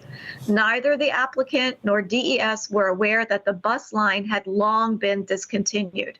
If true planning were being followed, they would have been well aware of this. Again, please direct a special land use study to be conducted before allowing the River House site to be included in any of these elements. Thank you. Thank you, Ms. Muse. Our next and final speaker on this item is Mark Capistrant.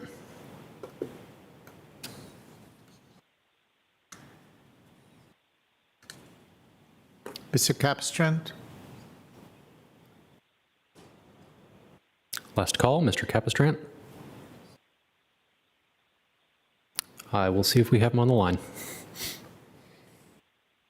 I cannot judge from what I see here whether Mr. Capistrant is online or not, or has any other issue, technical.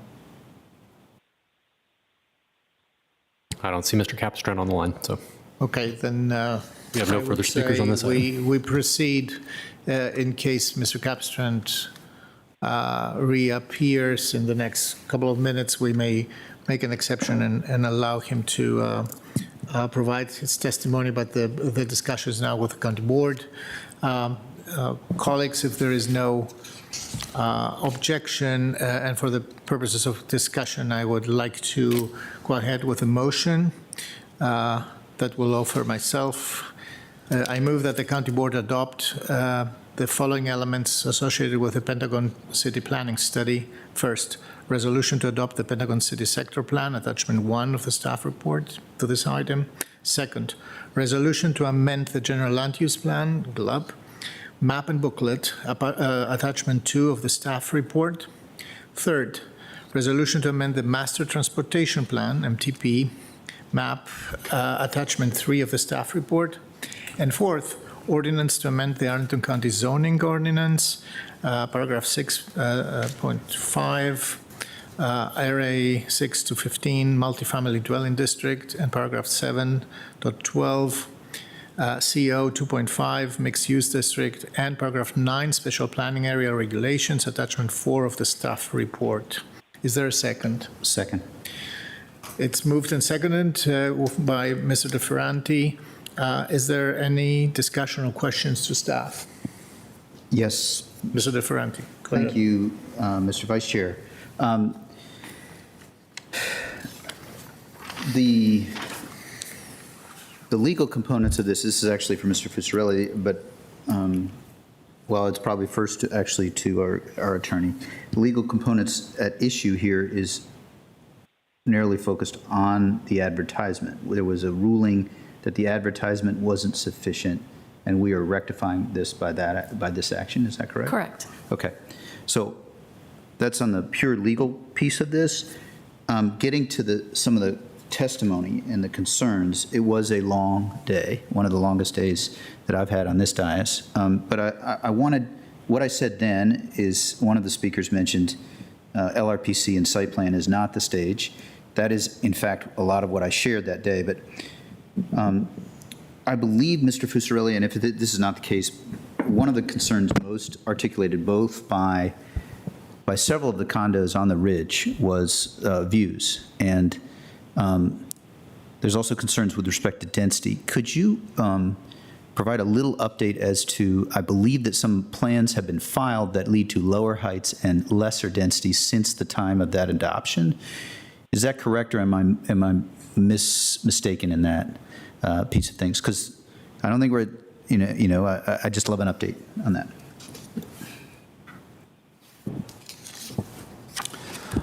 Certainly. So briefly, I would say that there's a development application currently under staff and has completed the long-range planning committee review and will be beginning the site plan review committee review later this fall. The current proposal, development proposal that is set forth in that application, I would simply say does not pursue the maximum development yield that could be supported or was envisioned through the 2022 sector plan. Thank you. I'll be interested to follow up. I think one of the requests is that in the midst of a lawsuit, the request is to meet. That is not typically what I have done. And I think the lawyers in the room would probably perhaps acknowledge that it would be unusual. That does not mean that listening is not incumbent upon us as your representatives. So that's just a little bit of a thought. I think my impression is that there's significant less height and density. I will be looking towards that in any site plan that comes. That does not, I like to listen to the testimony at the time and listen through everything to make a final decision. But that's at least a question to get us started. I'm happy to yield. I might have an additional question. Thank you. Thank you, Mr. DeFerranti. Any other questions? Ms. Coffey? Go ahead. Thank you. First, I guess a question for our attorney.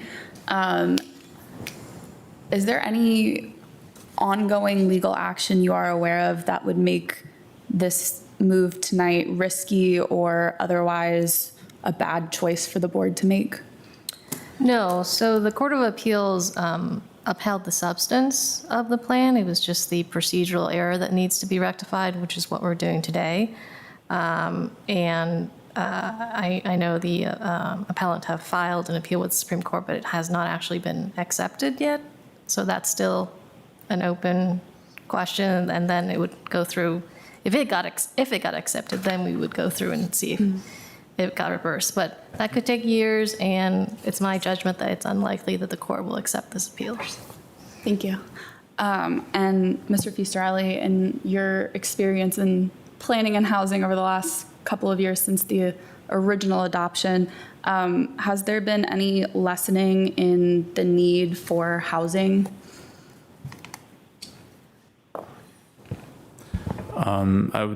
Can't say there has been. Arlington, the region, more broadly through the Council of Governments and the housing targets that were set for the 2030 timeframe.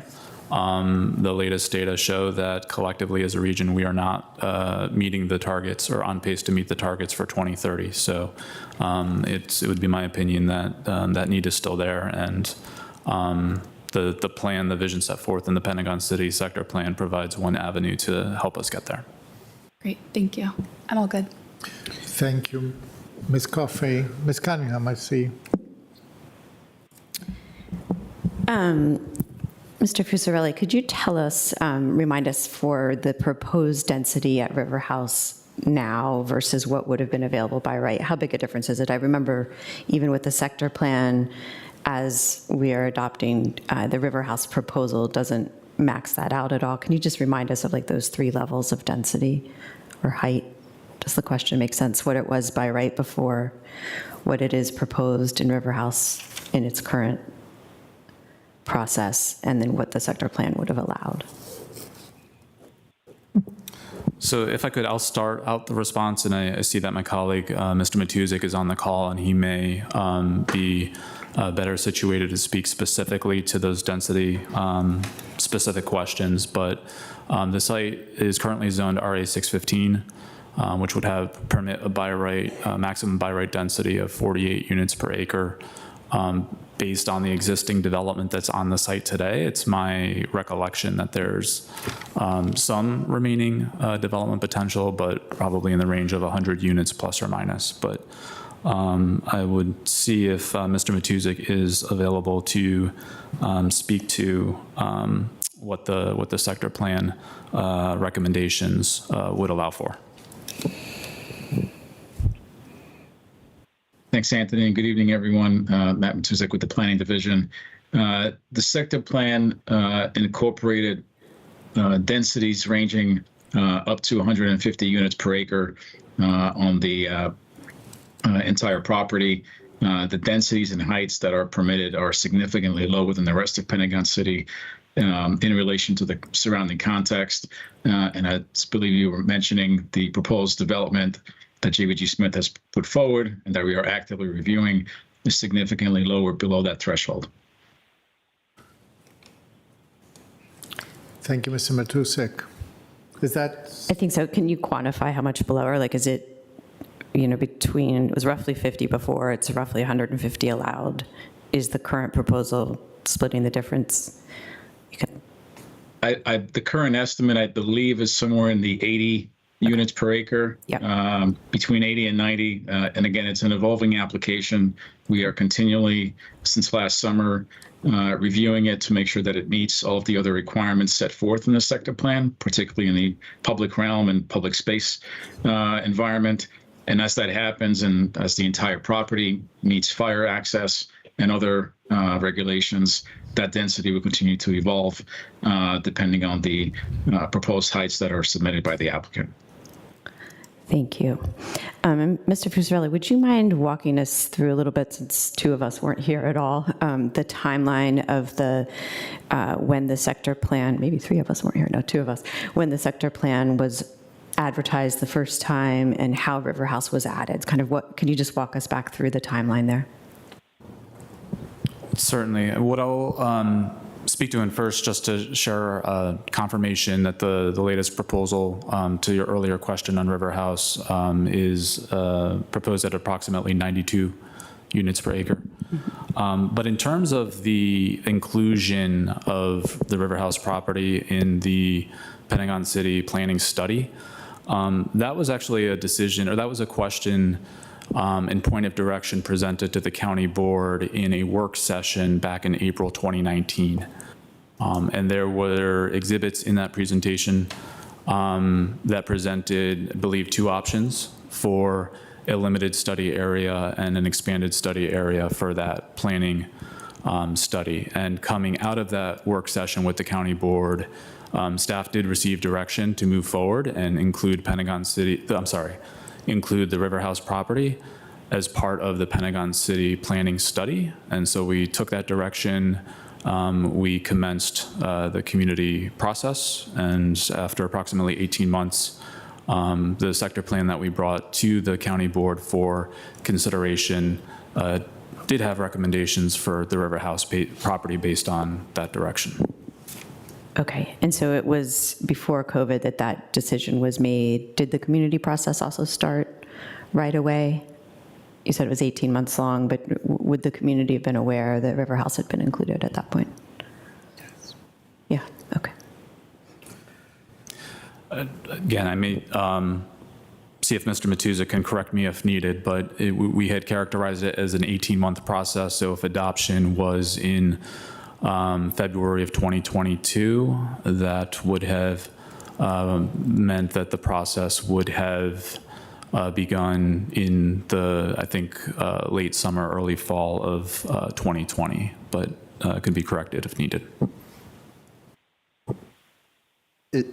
It's okay, Ms. Cunningham. Is that, I just want to make sure, does that align with your recollection and your understanding, Mr. Matuzik? Not that you wouldn't know, but he worked the project itself, so. That's correct. Okay. I have to say, Mr. Matusek, I remember that myself because I was campaigning at that moment, and we had, very, very vigorous conversations with many neighbors there. Mr. Carantonis, I know yes, you're go ahead. currently serving as chair. I think there was some additional information from the audience. I don't know if you want to include it or not, but somebody had a concern. No? Discussions with the board. Okay. Unless you want to. No, can you repeat that? I think we just were talking about timeline, and it appeared that there was some additional information that residents wanted to offer. So I was just checking if you would like to include it. No, I didn't have any additional information. No, at this point, we have concluded the public testimony. This is fair to everybody who testifies here. Yeah. Okay. Ms. Cunningham, have you concluded or? One last question. Mr. Fusarelli, could you share with us what a special GLUB study would look like in this case? I hear that a few people suggesting that for River House would have been a better process or might even be appended as a process now. Can you just share a little bit how that would have gone or would go? All the speakers at the front. Yeah. So if there were a special GLUB study request or application submitted for this site, typically that would, based on our current protocols, it would begin with a tier 1 review. Staff would evaluate the request. We would bring it to the Long Range Planning Committee, and we would seek input and perspectives on whether or not the request was appropriate for a full and more detailed study. And if that were the case, we would transition into a tier 2 study, which, to give you a few examples, Melwood, Sunrise on North Glebe are a couple of recent examples to speak of sites that have gone through the full special GLUB study process. And so if you recall, or if you'd like me to speak to more about, the scope of that study and what, some of the analysis and methods are, I could certainly do so. And maybe one point I'm trying to get at is it's typical that those studies then come back with a maximum that's higher than is built to, right? So could you project what the outcome of such a study would have been? Is it likely to have been different than the Pentagon City? No, a point I would offer is that special general land use plan studies are typically requested in areas that have not been planned, or at least not been planned for some time. And that is one of the key criteria, that if there is a request for a special GLUB study for a site that we have recently addressed through an area plan or a sector plan, or that is just inconsistent with recently adopted planning guidance, staff's perspective is that we would not look favorably upon, expending time and energy to restudy that. Thank you. Ms. Cunningham, have you concluded? Okay, Mr. DeFrant. Thank you. I'll be happy to try and offer a few concluding comments. There may be a question there. I appreciate the role, the balance between staff as informing us and staff as advocate that you made. And I do seek generally to ask persistent questions when I feel as though the staff has expertise, but I want to drill down and understand more. In this case, I think I'll just ask Mr. Matusek, what I recall of that day and the plan is that we did make, well, first, several condos and several apartment buildings, we sent out notice, but that's different from getting notice and being alerted in many buildings. That I'll acknowledge, but the requirement is that we send out notice. But Mr. Matusek, I was concerned as we led up to, we did make some changes to preserve some trees. We also changed, I believe, the pathway of a street. Could you describe maybe briefly the two or three substantive changes we made that day and leading into that day, I think in the preceding week, weeks, to try to address some concerns raised by the community? Because I do think there were substantive changes. And if you could describe those one or two or three things, that would be helpful for me. Certainly. And again, this really responds to the last 2 or 3 months of our planning effort. So beginning in late 2021 and into 2022, at which point much of the final adjustments to the sector plan focused on really establishing buffers and vegetation that could help separate the development potential in River House from the surrounding community further than the sector plan at that point has already anticipated or contemplated. Some additional meetings with the community were also established in early 2022 per the direction from board members to ensure that additional outreach could take place. And at that point, we've established specific buffers, particularly up to 60 feet from the western lot line near Lynn Street and up to 40 feet from the southern lot line, which is abutting the backyards of several single-family homes. In addition to really rebalancing the density to open space relationship by way of reducing some of the building height potentials by 100 feet, lowering them, and increasing the public open space that would be located across from West Post from half an acre to 1 acre. So those were some of the final adjustments we've made as much of that planning process focused on those additional adjustments at the River House property near the end. Thank you, Mr. Matuzik. That is, I'm sure that Ms. Weiser, correct? I'm sure that doesn't satisfy all the concerns you meant, but it is, I believe, an example of us taking comment and trying to respond to the process. With respect to Amazon, I would, that feels a little bit more to me like a substantively due process type concern. That's just my take. But that, mindful of the concerns. Generally, I don't think that, what is consensus? Is consensus 90% of people agreeing on something? Is it 60%? Is it 55%? I think we try to listen, and I try to listen and incorporate as many comments as we can, while also trying to balance what we see as the right planning and public interest over the medium to long term. In this case, I am hopeful that the interests of those on the ridge may end up being addressed through the site plan process in terms of views and in terms of overall density. I'm not claiming that it all will, but that's what substantively an effort to respond to your concerns. On the narrow issue of re-advertising, I believe we've cleared, we've met that burden. Thank you. Thank you, Mr. DeFerranti. I assume these are concluding comments. Ms. Garvey, our chair, is back. I have returned. I'm sorry to miss this one, although as I understand that this is basically voting on something that we voted on before. I think, are we ready to vote? I believe there's a motion. All right. All in favor? The motion is made and seconded by me and Mr. DeFerranti. I haven't asked anything from staff yet. Oh, and so we're not concluding, yes. Concluding remarks were from Mr. DeFerranti so far, but not from anybody else. Then I will invite Mr. Carantonis, my vice chair, to please make your concluding remarks. Go ahead. I'm so sorry. I will be brief. I align with Mr. DeFerranti. I remember this process very vividly because it was, for me, also intellectually very interesting. This is a place that has a very challenging urbanism, inherited from the 60s and from the 70s.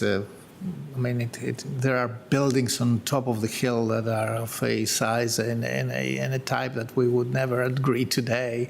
And there were many neighbors there involved. Views, green spaces, connectivity, the maximum use of public assets like metro, et cetera, all this has been flowing into the plan, and we had vigorous discussion about that. I would agree with the characterization that there was not always, very broad consensus on all the details of that. Density is not an easy thing to negotiate, and in today's conditions is also not very easy to reach broad consensus. But I think that the result as a whole is a good one. And by the way, we're not relitigating that. We are curing an unfortunate mistake here. And the court has corrected us on this. I'm actually sorry that people had to move to go to court on this issue. But I'm happy to find that on the substance, there was no flaw in on the decision that the board took back then. So for this reason, I will support the motion that I made. That you made. That's always good. And I hope that we continue to have a civic conversation about how the plan actually is implemented and how it ages, so that we see what actually is happening. The nice thing about the Arlington Way is that it is capable of recognizing and adapting, recognizing issues, recognizing new challenges, finding new answers, and adapting as we go. Yes, yesterday we had a long conversation about Columbia Pike and how the Barcroft apartments have been adapted over 10, 12 years. Another process that I followed very, very closely. I can tell you that this was a good process, and I'm happy to live in a community that is capable of evolution and critical appraisal of its every step that it takes. Thank you. Thank you. Any other concluding remarks that people would like to make? Seeing none, I'll go ahead and call for a vote. All in favor of the motion before us, please say aye. Aye. Aye. Motion passes 5-0. Thank you very much. I believe that I need to certify, and I believe maybe Ms. Cunningham does as well. Ms. Court, do I need to read it again? I think I do. Do I need to read it again for us to certify again? No, we're just opening up the roll again. Just opening up the roll again. Good. Mr. Kushner, will you complete calling the roll, please? Yes, of course. Ms. Garvey? Aye. And Ms. Cunningham? Aye. All right, motion now passes, I assume, 5-0. Thank you very much. All right, I think that takes us to the next issue. Would you please call the next item, Mr. Kushner? Of course. One moment, please. Our next item is item number 20, a phased development site plan for site plan number 297 for the Pentagon Center phased development site plan to revise phasing, site layout, and building placement, adjust land use mix, increase density allocation and building heights, and revise the Pentagon Center urban design guidelines located at 1200 South Fern Street. Mr. Manager, over to you. Thank you, Madam Chair. Welcoming back Chrissy Walentish, who took a few-year break, and she is here to make a presentation for item number 20. Thank you. And I just have a verbal update for you, but I do have some backup slides if you need more context on anything. Good evening. And again, for the record, my name is Chrissy Walentish. I'm a planner with the Department of Community Planning, Housing, and Development. And this evening, we bring forward a request for a phased development site plan amendment for the Pentagon Center site located at 1200 South Fern Street in Pentagon City. With this amendment, Kimco Realty Corporation, the applicant, requests an amendment to the Pentagon Center phased development site plan to revise phasing, revise site layout, building placement, street alignment, adjust the land use mix, increase density allocation and building heights, and revise the Pentagon Center urban design guidelines. The applicant has stated that these requested changes are in an effort to ensure the site is planned for in a manner that is compatible with the Pentagon City sector plan and with the surrounding neighborhood. The site is not located within the boundaries of the sector plan, but is largely surrounded by sites that are located within the sector plan. The request that you're reviewing this evening only includes a PDSP amendment, and no final site plans for construction for any of the currently proposed for any of the future phases of the PDSP. To evaluate this PDSP amendment request, we assessed its elements against both the Pentagon Center guiding principles, which were adopted in 2008 with the original approval of the PDSP, and the Pentagon City sector plan guiding principles, which were adopted in 2022 with the original approval of the Pentagon City sector plan. The proposed PDSP amendment conforms with both sets of principles.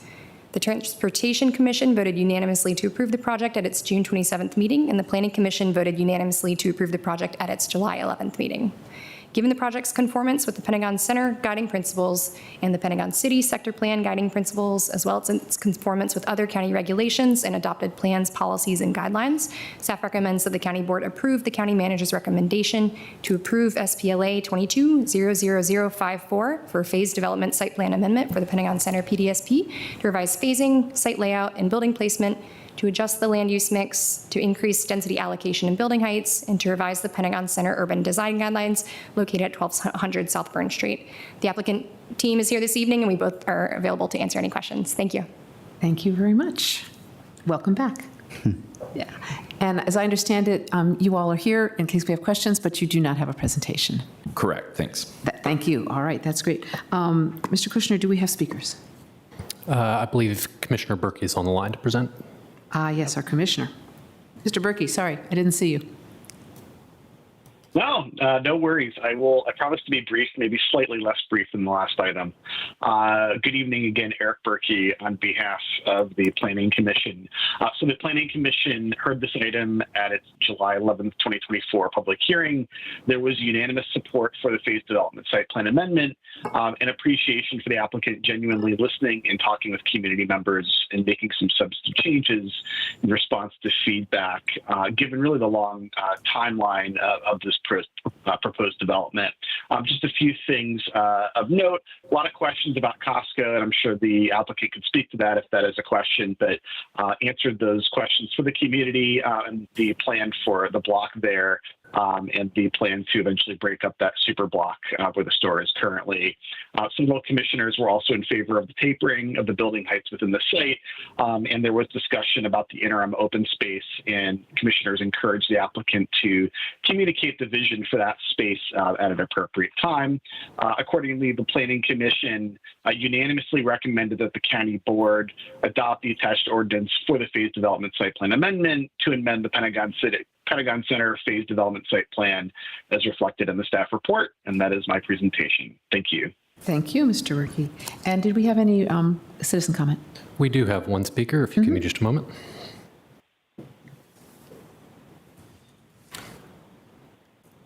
Our first speaker on this item is John Musso.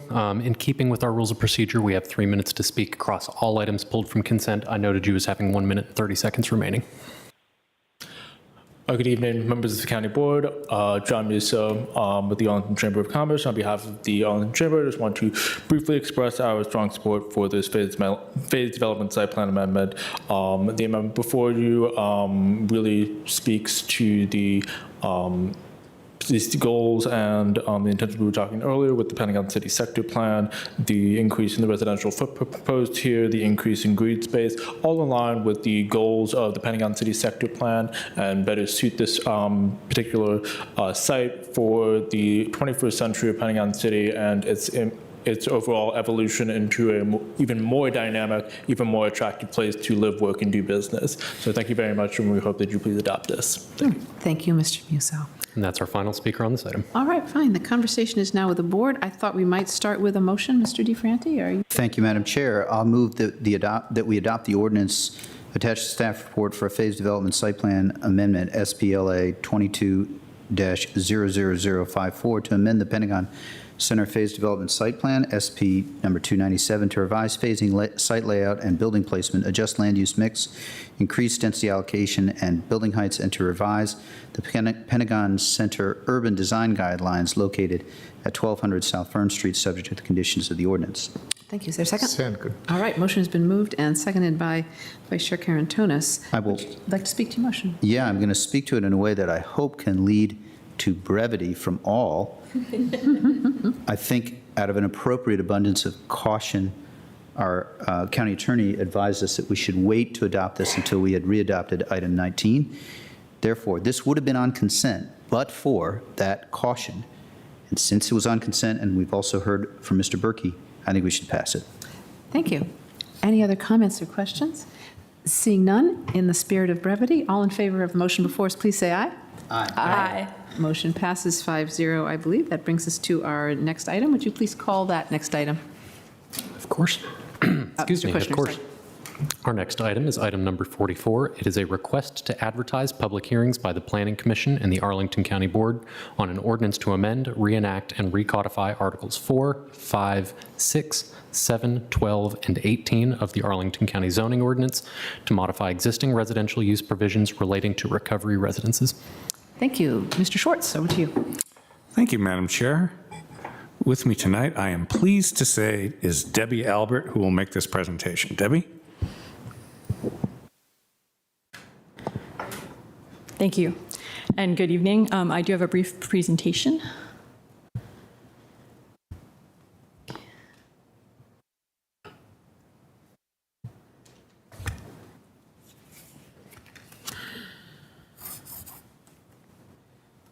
Great.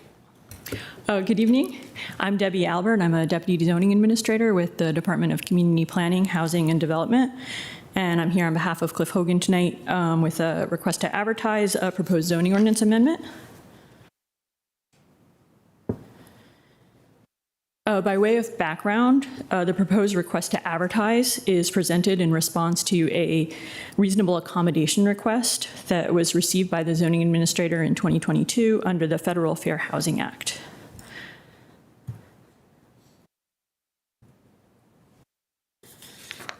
Recovery residence is defined by the Code of Virginia, and it's been in the Code of Virginia since 2020. It's defined in the code as a housing facility certified by the Department of Behavioral Health and Developmental Services, providing alcohol and illicit drug-free housing to individuals with substance abuse disorders and co-occurring mental illnesses. A recovery residence, by definition, does not include on-site treatment services. Rather, it provides an independent living situation.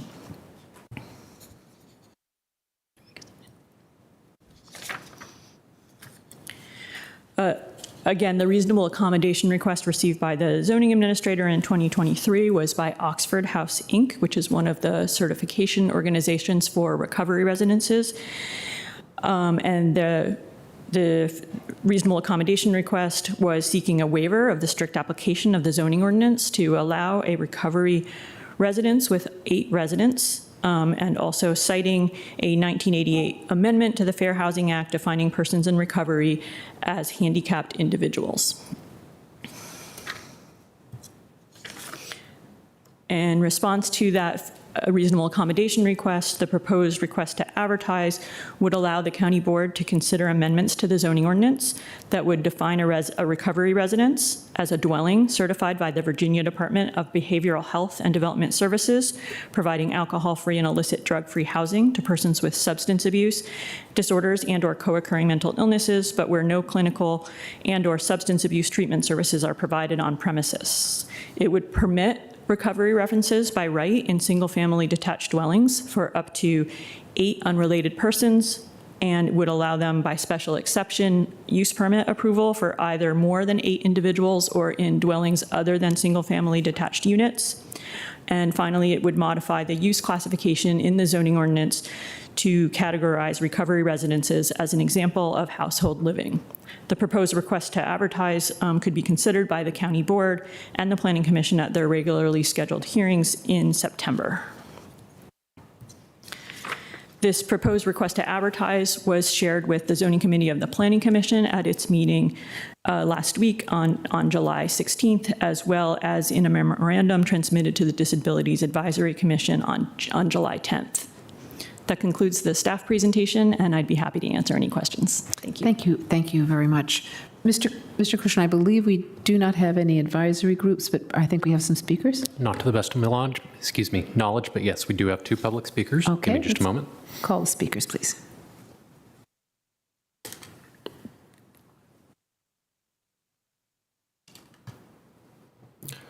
Our first speaker is Thomas Gargan, followed by Terry Armeo.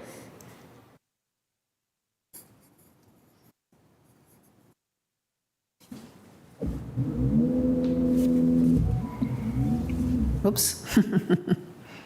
Speaking for myself and fellow members of the Ballston Village Homeowners Association, we are strongly opposed to the zoning text amendment in its current form. It fails to address the well-documented complaints and problems submitted to the county over the past 2 years about the 2 Oxford houses on North Stewart Street. As drafted, the proposed zoning ordinance amendment legalizes by right, without reasonable restrictions, all 6 recovery houses chartered by Oxford House that are currently operating in violation of Arlington County law. The zoning ordinance amendment should be revised to number 1, require a 375-yard minimum separation between recovery houses to maintain the single-family, non-institutional character of the neighborhood. Multiple federal courts have upheld this restriction on recovery houses. The 2 Oxford houses on Stewart Street add 16 adult men of driving age to 1 block, which impacts street parking on the block and causes trespass parking in our private community lot. Also, frequent visitors to the houses, including numerous visits from county services such as police, rescue, and fire, affect congestion and peace on the block. And number two, the zoning ordinance amendment should be revised to require that no recovery house may be located within a 1,000-foot radius of a K through 12 school property. The county has a compelling interest in protecting children, and Oxford House does not do background checks on their residents. According to their annual report, 65% of residents were previously incarcerated, and we have no visibility into the nature of their criminal past, including whether any are sex offenders. Given the average stay at an Oxford house is only 9 months, the frequent turnover of residents makes it difficult to know who's living there. Also, nearly 1 in 5 residents returns to substance abuse, so drugs are potentially being brought into what otherwise should be a drug-free zone for children. This is evidenced by incidents of drug and alcohol use in our parking lot. 2 female Washington and Lee High School students expressed that they are uncomfortable walking to school past these houses because of looks and comments directed towards them by some of the adult male residents. Also, on 2 occasions last year, a dead body was carried out of these homes in the middle of the day by Arlington police, presumably due to overdose, which is not a scene children need to witness as they walk to and from school. As drafted, the only restriction on the proposed zoning ordinance amendment that a recovery residence must be certified by the Virginia Department of Behavioral Health and Development Services. However, that certification is outsourced to nonprofit organizations known as credentialing entities, and Oxford House is one such credentialing entity. Therefore, Oxford House would be self-certifying with no independent house-level oversight for compliance with Virginia regulations. Oxford House has already displayed that it does not seek to comply with the law, as it has chartered 6 recovery houses in Arlington County in violation of existing law. Therefore, we request that the board reject the county manager's and county attorney's request to advertise and direct them to modify the amendment to address the community's well-documented problems with these houses, of which they are already well aware. Thank you. Thank you, Mr. Gargan. Our next and final speaker is Terry Armeo. Hi, can you guys hear me? I've never done this from my phone. Yes, we can hear you very clearly. Go ahead. Okay, so boy, Mr. Gargan's comments above, I literally latch on to all of those because that's where I was going to go, although he's much more organized. I just found out about this literally today. There has been 0 public engagement, not one single shred of engagement.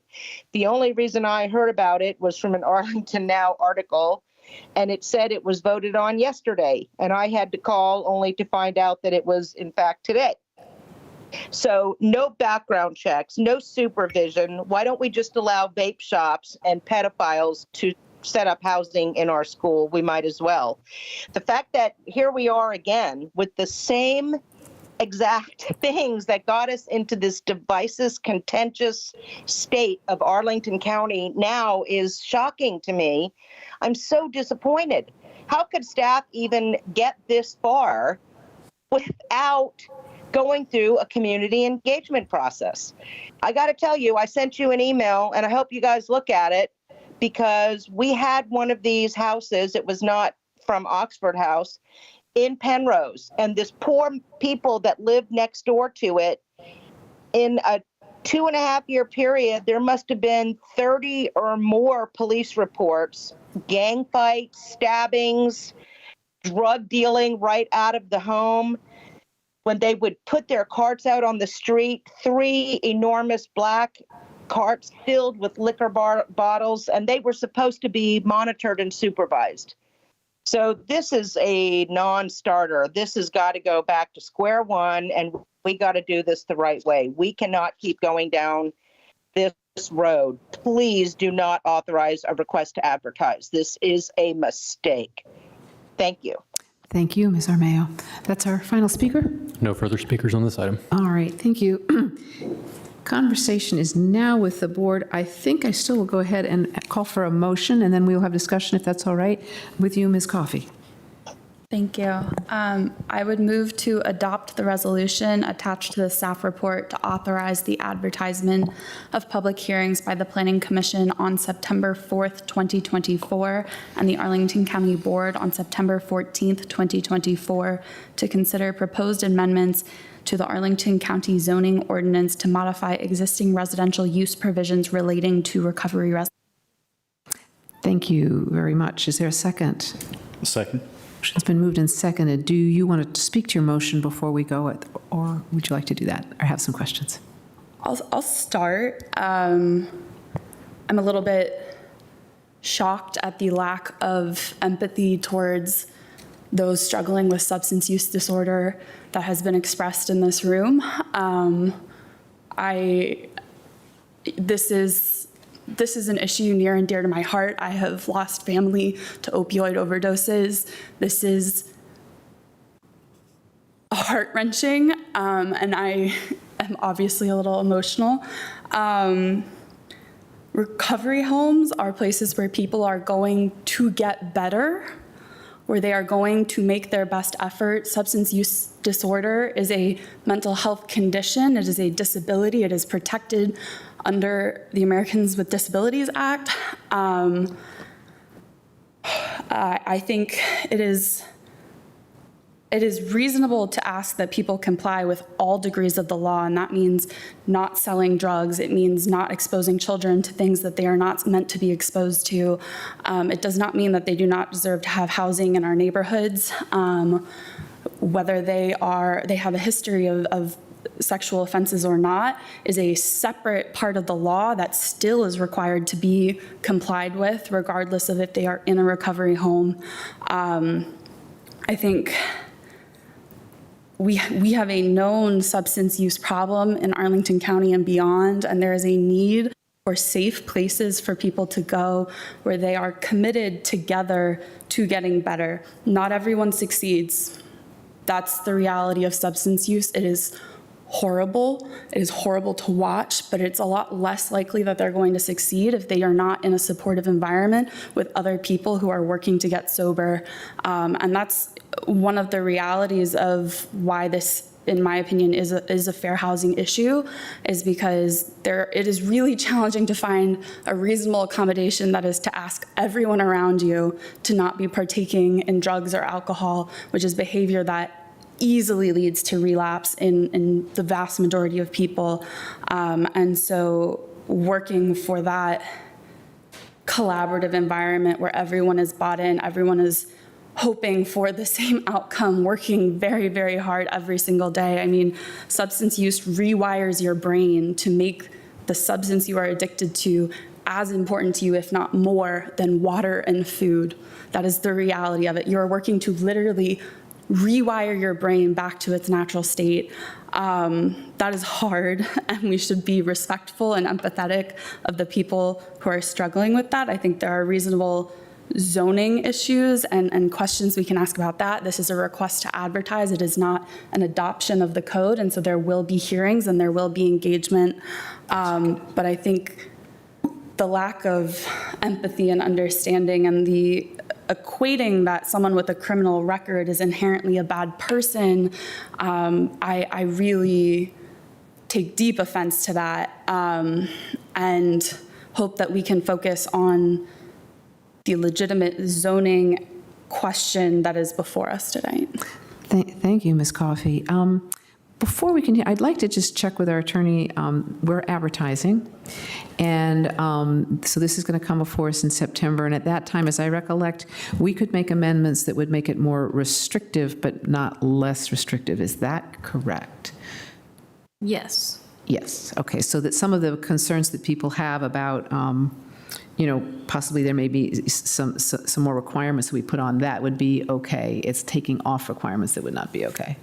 So right now, the proposal is 8 by right, and over 8 is a use permit. So you could reduce the number of people allowed by right. Mm-hmm. You just can't increase it. Okay, thank you. That is helpful. I do have some questions. Maybe I've just got the mic. I'm the chair. I'll ask the questions, and not too many. I'll just go ahead. Ms. Albert, could you talk about So this is a very vulnerable population that lives in these houses needing a lot of support. And the concerns I hear in part is that they're not getting it, so that they're relapsing. It's not good for them. It's not good for the neighbors. It's not good for anyone. What is in the permitting or in the requirements or the certification to try to ensure that the people living in these houses have the support they need to stay clean, stay sober, and do the right thing? And then what do we have to monitor that? The certification process is a two-pronged process. It requires a charter, a certification from one of these third-party credentialing organizations, of which there are two that are recognized by the state of Virginia, Oxford House and the Virginia Association of Recovery Residences. And then once they have the charter from the credentialing organization, then they can be certified by the State Department of Behavioral Health and Developmental Services. I have more information about the Oxford House program than I do about the other. I'm not aware of Virginia Association of Recovery Residences having recovery residences at this time in Arlington that I'm aware of. But the Oxford House charter certification process is there would be an outreach worker who is sort of assigned to help initialize the establishment of that house. There are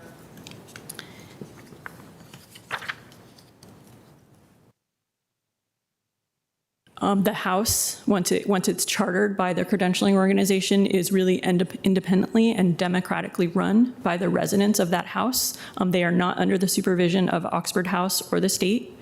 The Oxford House certification, once that is given, it is there until and unless it is revoked, whereas the state certification is an annual recertification process. The members of the house live and function like a family. They share the common spaces. It is not a boarding house. It is not a halfway house. They are beholden to each other to remain sober, and they all stand to lose if somebody does not remain sober and they do not address that. So it is a democratic process. As far as the role of Oxford House, they do have both a Northern Virginia and an Arlington representative who is there to support the Oxford houses in this county and the region. Typically, they put their recovery residents into chapters, which are between 6 and 13 houses, and they have monthly meetings. And through those monthly meetings that they monitor what is going on. But again, it is the residents of the house who set up their rules, obviously within the guidelines of the charter, and it is democratically run. Thank you. And do we have a history of calls for service? Do we know what that is that we've had?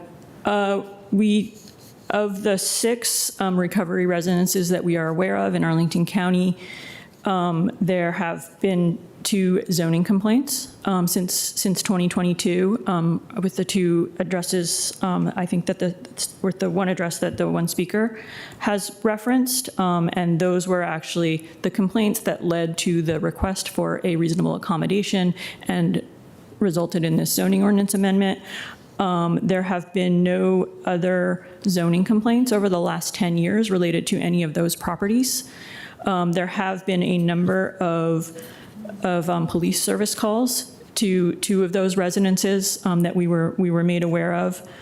Over the last 2.5 years, there have been 16 and 19 calls respectively, which is a high number of calls. And 6 and 9 of those calls respectively resulted in reports, and they were for a range of police services. And was that across all of the houses, the 6 That was in just Arlington, or across just the these 2. We have requested police data on the other 4 properties, and we could provide that information at a later date. We don't have it at this time. Thank you. Okay, I will let my colleagues ask questions. I absolutely will want that, and I'll, should we move forward, I'll be wanting a pretty extensive briefing and probably meeting with the Oxford House folks, but we do have some time. I'll go now to Mr. Karantonis. Thank you, Madam Chair. This is a fair housing issue. There is absolutely no question for me. The question is how we deal with whatever are reasonable, implications of that, Ms. Albert knows that we were neighbors, so in our neighborhood, former neighborhood of yours, we had a house close by, and I don't believe that we had any problems, actually. So, yeah, there were a couple of times, but nothing out of the order. My question here is about the request to advertise and the process of, requesting any sort of public input on this. I have a hesitation when it's fair housing to, to build a shrine of public comment on that, because this can go this can be ugly, and it is sometimes.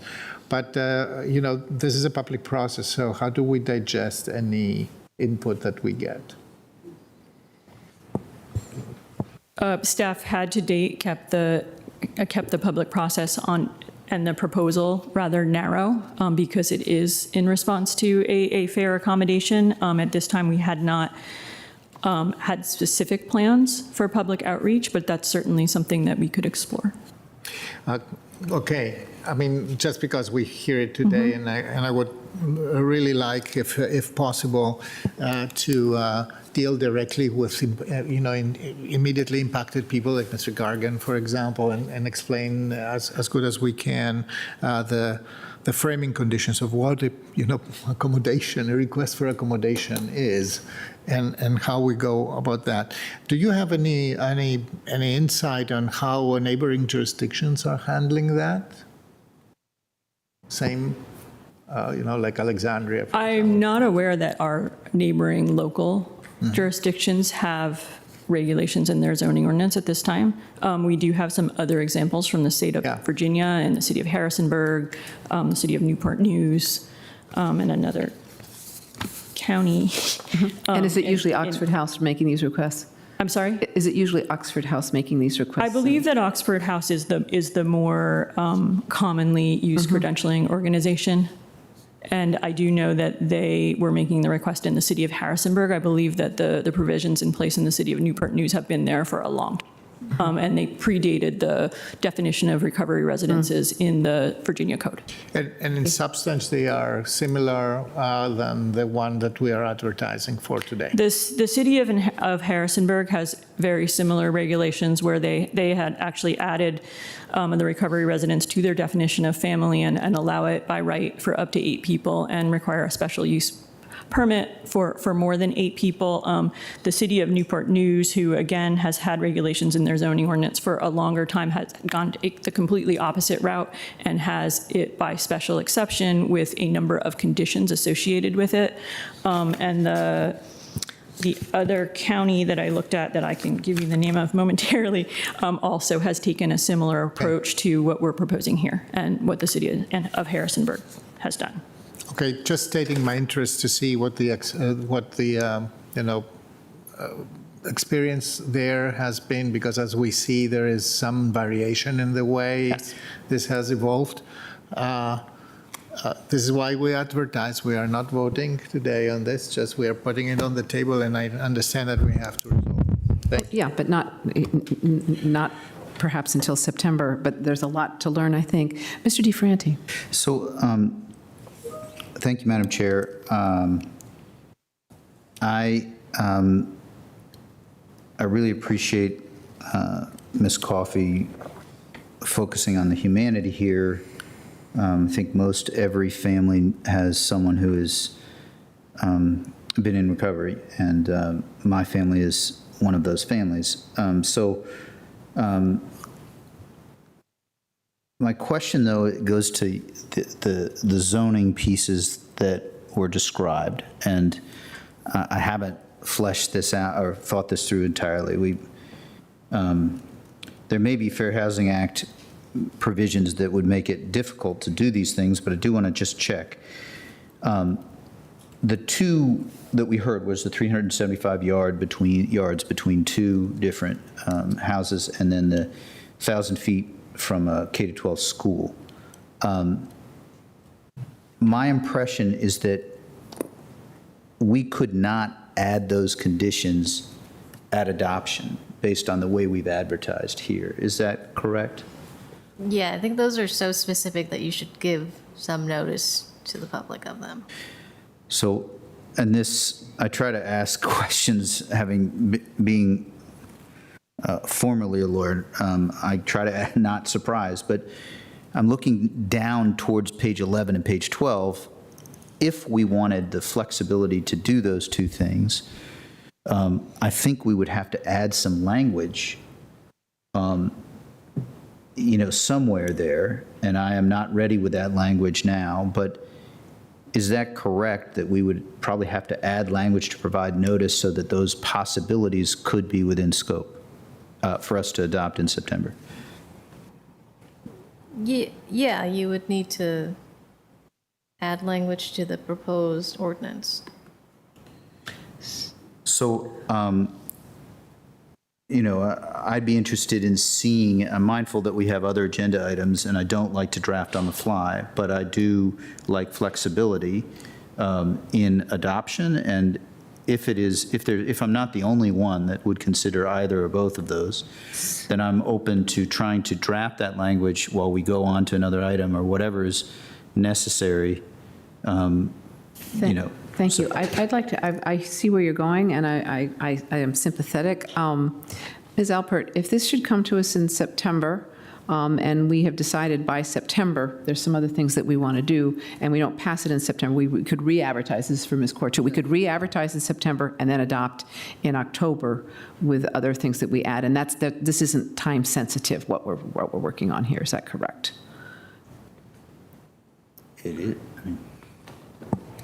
Staff has proposed this amendment as in response to a request for reasonable accommodation. There is not time sensitivity that I'm aware of. However, there was a zoning complaint made against those residences, and it would be difficult for staff to move forward with any enforcement of that complaint without some sort of amendment that would respond to that request, but it is not.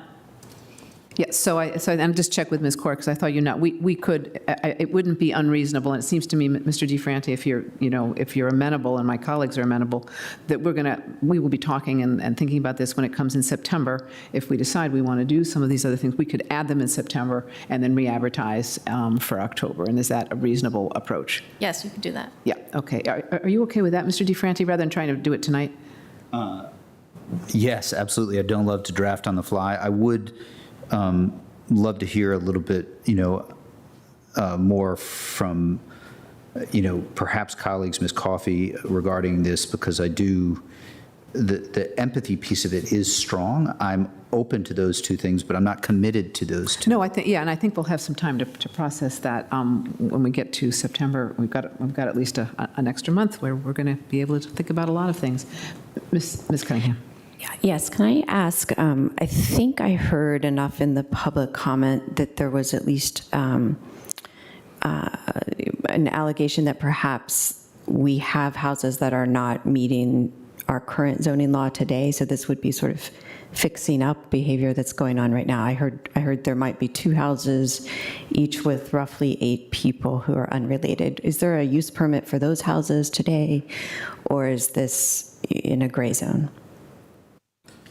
There is currently no option for a use permit for those houses. What I will say is there are 6 Oxford houses identified in Arlington County on the Oxford House website, and they are listed as allowing between 7 and 9 people. What we don't know from the website is whether those houses are full in terms of the number of people that they have been chartered for. So we don't have information about how many people are living in those houses and whether or not they would need to fall under this provision.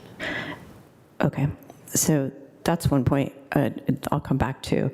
The second, I think, is what is the hurry? You said that the fair housing request was from 2022? 23. I think the report said. I'm sorry, yeah, 23? it was from 2023. 23. Yeah, I apologize. So it's already more than a year. Like, do we have a clock ticking? Not that I'm aware of. Okay. And then I think I would just highlight, I know there have been other requests to reconsider, especially for some of our larger housing stock, whether our family definition needs some revision over time.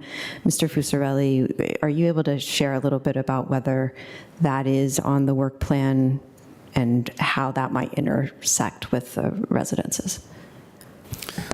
No, absolutely. As you may recall, in our presentation on the Planning Division Work Program back in March, we had listed essentially 3 tiers of zoning studies. Tier 1 is really the more immediate zoning studies that we really endeavor to accomplish this year. We are working our way through those zoning studies. This board just adopted the amendments to CO Roslyn last night, which, is the checks one. It gets us one closer to completion. And then in terms of tier 2, which is the ones we're really looking at next, the revisiting the definition of family is among the tier 2, and I would probably place it among the top of the tier 2 studies. And so we have several other zoning studies that are currently ongoing and progressing or soon to progress this fall. So we're looking at really calendar year 2025, and perhaps in the first part of that, where we would be looking to commence work on the definition of family study. Thank you. I think I'll have an amendment to offer when you're ready, but Okay. a friendly-ish amendment. All right, think about that. You might want to write it up a little bit, and we could, sure, that'd be helpful, I think. Mr. DeFranti, did you have something else? Well, this is just in an effort to try and address or do the best we can to solve the current where we are. And that would be, I want to wrestle with the concerns that you raised. I also do feel an urgency to move on this because I agree, from what I understand, having been to National Capital Treatment and Recovery, and what we see in the staff report, 30 years ago, people who used substances were bad human beings. Now we know it is a illness, and all of us have this. And in fact, some families have multiple people in one home who have substance abuse problems. And so, I mean, I don't know whether we could easily enforce our definition of family under the law. And I also don't know whether we would be able to withstand a fair housing challenge to this based on what's in the staff report. So I want to move forward with passing this. I want to wrestle with the concerns you raised because I think they're fair. That could lead me to a September and October, but to pass the RTA, at least for me, I'm going to vote to pass the RTA and then wrestle with the concerns. You want to meet, I'm happy to meet. And if we want to have conversations, we can then address those things. But I do feel an urgency to act because of the way I think the law is and because of the humanity of this, and listen to the concerns, and then we can, if we get to September and we need to do another RTA and adopt in October with one of these or two of these concerns added, then I'm open to that too. Thanks. All right, thank you. Mr. Karantonis. Just concluding remarks. I think that we have to divorce this from the discussion about the definition of a family, et cetera. This is literally a very different discussion and a different application of zoning. I am open to discuss. I just requested to see what's the experience with the practice of that in other places. But for me, this remains a fundamental matter of fair housing. They're never easy. Otherwise, we wouldn't need to discuss fair housing if they were. So therefore, I look forward to the conversation and the input that we get both from the community as we get from our experts. And we will meet again in September and debate the details. Thank you. Ms. Cunningham, did you have an amendment you wanted to offer? Oh, yeah, please. That would be good if you almost. Well, my comment was really just going to be concluding. Yes, Ms. Coffey, go ahead. One of my concerns when I read the ordinance amendment is obviously we have many homes with many different sizes. Some may have 8 full bedrooms that could fit 8 full people. Some may have 2 bedrooms, and I don't know that it would be advisable to have 8 people in 2 bedrooms. So can you talk a little bit about how this, I believe you told me earlier that the state has some provisions that speak to that. Can you just talk about what the risks are in terms of getting towards the more like health and safety issues with the zoning? The building code would be the regulatory authority in terms of the health and safety and how many people can fit into the house. The building code does have, and it is also part of the chartering process of the credentialing organization, but the building code has requirements about the minimum size of a bedroom. For example, I believe it is 50 square feet. It's not large, but that is the minimum size of a bedroom for it's 70 square feet. If there are 2 people in the bedroom, it needs to be at least 50 square feet per person. So the building code has requirements, and again, part of the credentialing process is making sure that the house that is proposed meets the building code requirements for the number of people that will be in that house. Great, thank you. And then I think I'll leave it there, actually. You'll leave it there? No, that's fine. All right. I'll sort of looks like Ms. Cunningham is still typing. If it gets too complicated, we can put it up on the screen. I think from what I'm hearing, I'd like to move to defer this request to advertise until staff are able to provide an analysis of all the options for meeting the needs of recovery residences in Arlington. And I would expect that to include how many we have currently and perhaps what the need for is. I think, as Ms. Coffey said, we have a very wide stock of housing options in Arlington, and it might be that some having 4 people in them, some having 12 plus a on-staff member could work. But it feels like this isn't quite baked yet, and it's not urgent. And I think we could fine-tune the request to advertise to gather the knowledge of our community as well as examples from around other jurisdictions and really get it right through some conversation over the next couple months. Okay, thank you. Is there a second for that motion?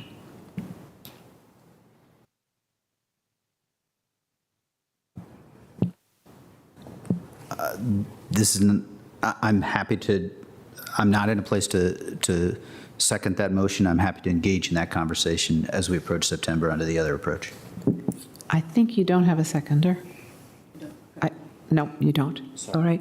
And I'll say, and I'll let Mr. DeFran, I think we're probably at the same place. I think we're all wanting the same thing. It's why I proposed to Mr. DeFranti that we can work over the summer. And if I'm not comfortable with this in September, for all these reasons, these haven't been done, then we'll defer it, or we won't vote on it right then. But I think actually having it on the agenda might help focus everybody a little bit more. So I'm fine having it, advertising it, and then spending, the next several weeks or a month and a half learning a whole lot more, actually, about what's going on right now with our houses. As Ms. Coffey so eloquently said, they're really crucial for people to get better, and our community should have homes for people who are recovering, but we want to make sure that they're homes that everybody in the neighborhood can live together as well. So I think there's a lot for us to learn. I'm fine with advertising this because it's not adopting it, and we will see where we are in September. So that's my concluding remarks on where I am. Anybody else want to say anything at this point? Yeah. Can I ask a question for our zoning staff? What happens to a zoning complaint that is in your hands at this time? What's the date of that complaint? The date of that complaint goes back to August of 2022. Yeah. There's a lot to learn. Wow. Okay. We'll have a long conversation. We have a lot of conversations to have, yeah. Anything else, colleagues? Are we ready to vote? Yes, okay. All in favor of the motion before us to advertise, please say aye. Aye. Opposed, say no. No. Okay. Motion passes 4-1. Thank you very much. Appreciate the conversation. I think we will have much conversation forward. Thank you for coming, Mr. Gargan. All right. That brings us, I think, to our regular hearing items. And Mr. Kushner, could you call the next item, please? Our first regular item. I think our first one. Yes, of course. Our first regular agenda item is item number 51, a use permit 22-00021, use permit review of a commercial parking lot located at 1425 North Quincy Street.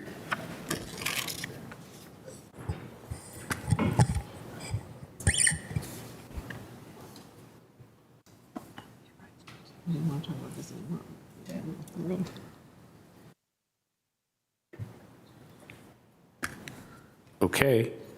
I'm ready. But is your presentation ready? Oh, I'm supposed to go over to, I'm That's so okay. sorry. I saw Aaron- Mr. Aaron Schreiber Schre- getting Aaron ready. Schreiber. Over to you, Mr. Manager. Thank you. Aaron Schreiber is here to make a presentation. Over to you, Mr. Schreiber. I'm so sorry. I was wondering why he wasn't putting the presentation up. Apologies. Thank you. The late hour. Actually, it's the second night of late hours, but we're good. I think I have my presentation. Oh, there we go. Great. Thank you. So good evening. I'm Aaron Schreiber with the Department of Community Planning and Housing and Development and the Planning Division. I'm here to present on the 6-month review of the use permit for the Art Bus parking lot. It's a commercial parking lot as a temporary use. Excuse me. There we go. So here in this slide, you can see the context or the location. This is what we refer to as the Quincy site. Previously, I think people referred to it or knew it as the Buck site. The property was acquired by the county in 2017 based upon a 2015 option agreement that the board approved in order to purchase the property. The property consists of 4 buildings. They were built as industrial buildings, and they contain a series of industrial or warehouse and office uses and surface parking to support those uses for various county functions. And specifically, what we're here talking about is a use permit for these areas that I've highlighted in the red clouded areas. And this is pertaining to a, bless you, I think. Pertaining to a commercial parking lot for the temporary. Someone needs to mute their microphone. Specifically for the temporary parking of art buses during the construction of the permanent operations and maintenance facility. Here, I just want to show you the zoning designation for the site. Because the property, as identified in the staff report, it is split zoned. It does have a series of zoning designations, 2 industrial classifications, M1 and CM, as well as a portion, as you can see here at the southern portion of the site, which is within the CO 1.0 zoning district, and a very small portion down here along 14th Street at the corner of 14th and Quincy, which is still in the R5 zoning district.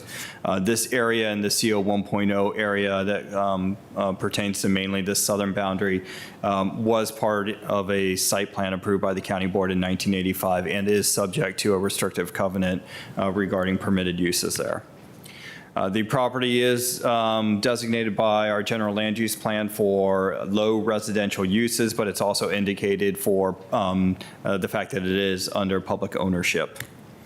In 2020, in February of 2020, the county board did amend the public facilities map in order to indicate the, again, the public ownership of the site, but also to indicate that it is identified for public facility uses, and specifically it's identified as the E7 Quincy 1 through 4 site for these county functions. Specifically, the use permit for commercial parking is allowed in the M1 portion of the site. There are 2 options of how the use is permitted. One is a by right option if it involves up to 50 spaces or a lot area of less than 20,000 square feet. But there's also an option for a use permit if that includes the parking of more than 50 spaces or a lot area greater than 20,000 square feet. In this case, the use permit allows for up to 29 spaces, but it does exceed the 20,000 square foot limitation, and that is why there is a use permit for this. Here I've indicated just again the location of the buses. They are parked on either side of the Q2 building, and so the way the buses access directly off of Quincy Street, and then they can come through the drive aisle. They can access this eastern portion. This eastern portion is fenced, does have an acoustic treatment on it. And then the buses are able to circulate behind the building. There's more parking on the west side, and then they can exit this fenced area to come back out onto Quincy Street. Here are some images that I took from a recent site visit. Here you can see on the left-hand side, that's the western portion. On the east side, or excuse me, on the right-hand side, that is the eastern portion, and you can see the acoustic fence materials there. Here, I just want to provide you some images as to why this is a temporary use, and because this is the current construction status of the permanent Arlington operations and maintenance facility that's under construction down on Shirlington Road. It is nearing completion, which is expected to be done in the first half of 2025 following a commissioning period. When the board initially approved this use permit in May of 2022, they approved 5 use permit conditions, and this was part of our review, which we've done twice since the approval. I'm happy to say that from our assessment and through the review of this, the applicant, which is the Department of Environmental Services, is in compliance with all 5 of these conditions. The first condition pertaining to compliance with all applicable state, local, and federal codes, which we believe it has. As identified in the staff report, there was an investigation by the Department of Environmental Quality regarding the idling of buses, and that matter was closed with no finding of any violations. The second condition pertains to community outreach by the applicant, again, is DES. This requires that they provide liaison contact information to the Boston Virginia Square Civic Association and the Cherrydale Citizens Association, which they have, as well as to host annual community meetings and to post those the meeting minutes on a website, or actually just to provide those meeting minutes. The applicant has actually established a website which they keep updated, and they post the recordings as well as the meeting minutes to that website. The third pertains to the portions of the property where this can occur. Again, it's only allowed in the M1 portion of the site, so that is those 2 areas on either side of the Q2 building. The fourth was a critical one. This is that it's a, which really requires that it is a temporary use because it's set a termination date of December 31st, 2025. And then the fifth one is that they install the acoustic barrier on the east side. What I did here in this slide with condition number 4 is I highlighted what the county manager's recommendation for the alteration of this condition is, which is to actually move up the termination date of the use permit from December 31, 2025 to July 31, 2025, because as I mentioned, it is anticipated that the permanent facility will be completed by then. So with that, I'm happy to present the county manager's recommendation, which is to renew the use permit until July 31st, 2025, at which time the use would terminate. I'll be happy to answer any questions you may have. Thank you very much. Applicant presentation has basically been done because it's us. And we have, I don't think we have any commissions. Do we have any commissions? None that I'm aware of. Okay, and do we have some speakers? We do indeed, if you give me just a moment. Please take the speakers.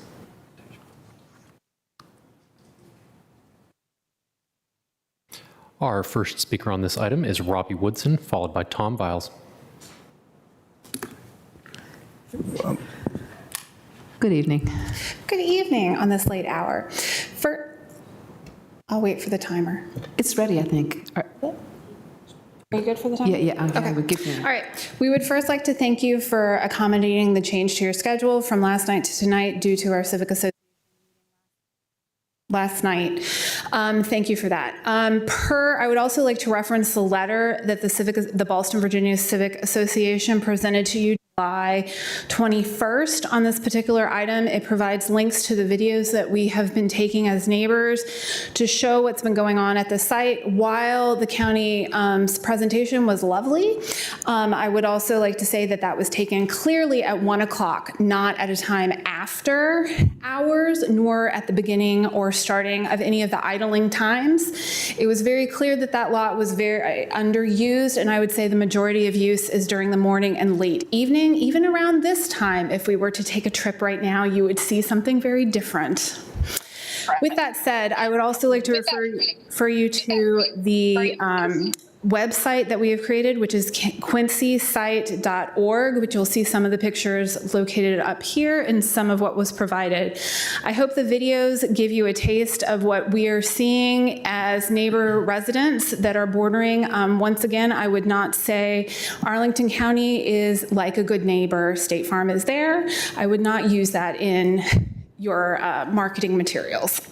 With that said, the county has demonstrated repeatedly that the facility and the flexibility on the site has no guardrails, there's no planning, and the occupants of the surrounding residential properties continue to endure a variety of different things. One of my highlights was being interrupted on a video conference call by some type of material that was cleaning out the sewer in what is supposed to not have high industrial material in that particular parking lot, which is, I believe, building 4. That had never been advised to the residents, nor did I have time to go out due to my own working hours to find what it was. I did record some of the sounds, and it was pretty horrendous if you could hear it inside my house. I also want to call attention to one of the other comments made by staff. The buildings that were created there were not made for industrial use. The warehouse was there and owned by Nolan's prior to 85. The other buildings were added after 85, and the covenant was created. With all of that said, we are very alarmed by Mr. Schwartz's comments in January of 2024 with the board review singling out the Quincy site would be a potential site for additional permanent art facility due to the size of what is being built in Green Valley not being large enough. And so that is, I continue to request communication and community involvement in the future planning of this site as we hopefully do not see the art buses coming back. Thank you. Thank you, Ms. Woodson. Thank you, Ms. Woodson. If you give me just a moment.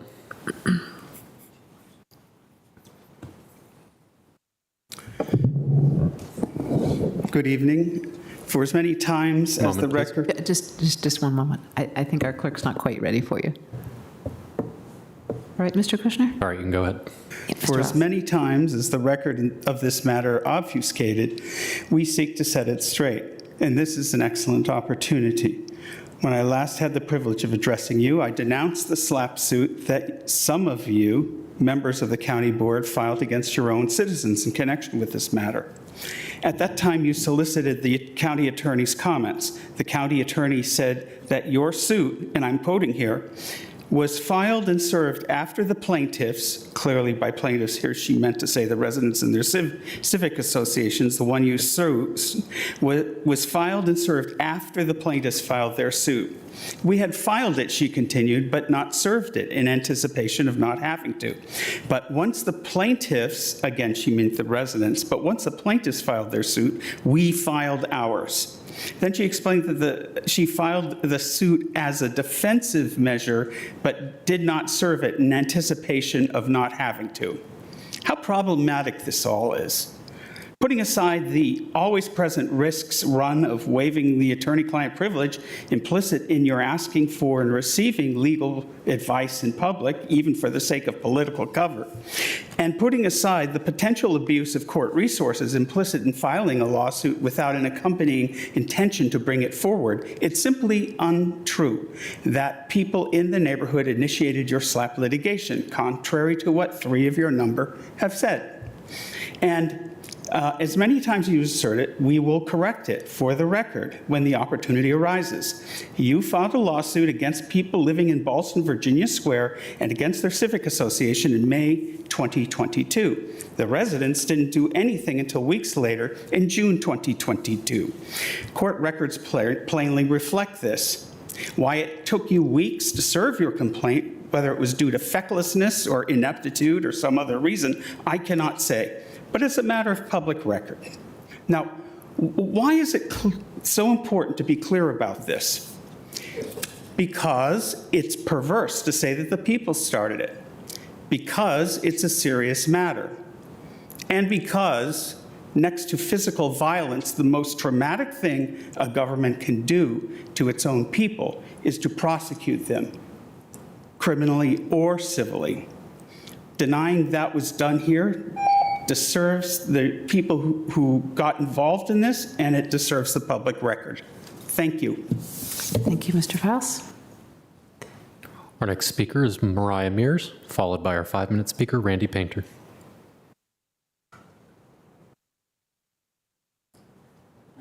And then I think you're going to bring up page 8. I am. Thank you.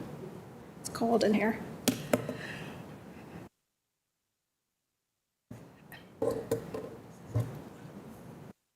Whenever you're ready. Yep. All right. My comments are directed to the board and staff, noting that some of you have been involved at different times and in different ways.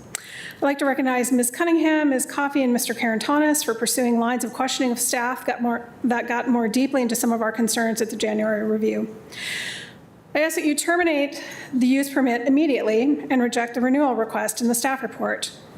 The grant of the use permit violated copious provisions of Title 15.2 of the Virginia Code, as BVSCA highlighted in its communications to the county board prior to the board taking action in May 2022. However, I expect an unwillingness to terminate. In that case, to ensure that the new July 31st, 2025 date is not just window dressing, I request the removal of, from the motion of the caveat unless otherwise renewed by the board. BVSCA's letter and video links illustrate real-life experiences. The letter provides an egregious idling complaint from the neighbors to the Virginia Department of Environmental Quality back in December 2022. In January 2022, the DEQ independent observer confirmed fully what neighbors submitted as a complaint. Yet the idling practice continued, with videos to prove it. Now as to the effects. Environmental effects are unknown, as our calls for environmental studies went unheeded. Now, imagine if you had just one bus lit up in front of your house, idling for 3 hours at dawn. I think you would notice. Now imagine the noises, air brakes, honking, the idling itself, beeping, looping of buses all day and night, and outside of the approved area. Now multiply that by 29.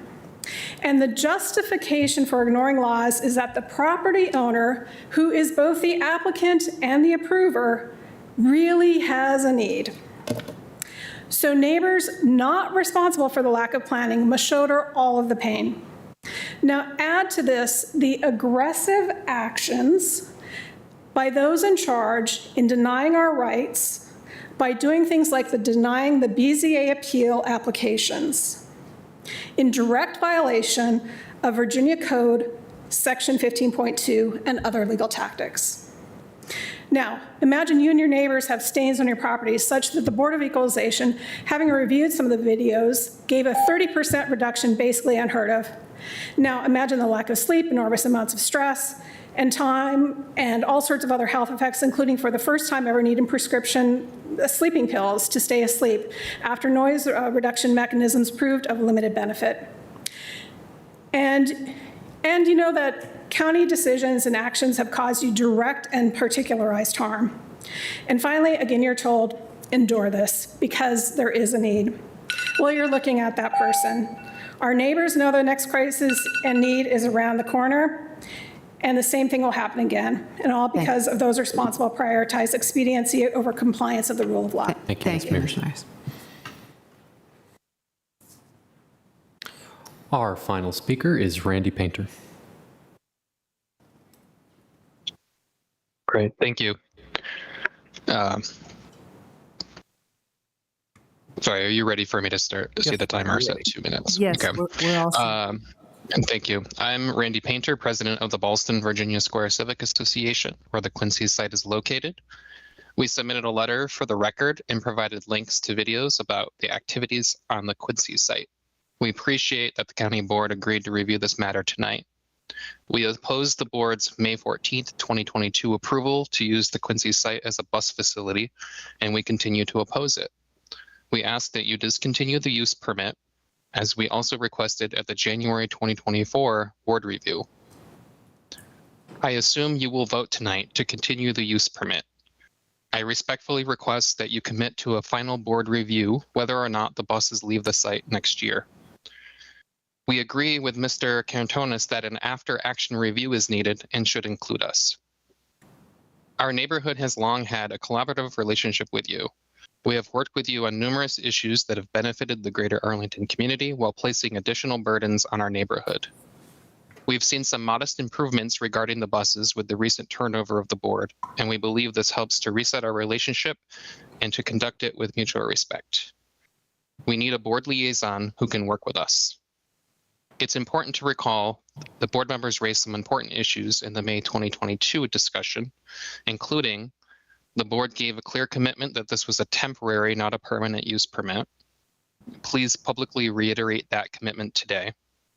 Please also publicly commit to terminate the use permit immediately upon completion of the permanent AMOF on or before July 2025 and remove the renewal clause in the permit.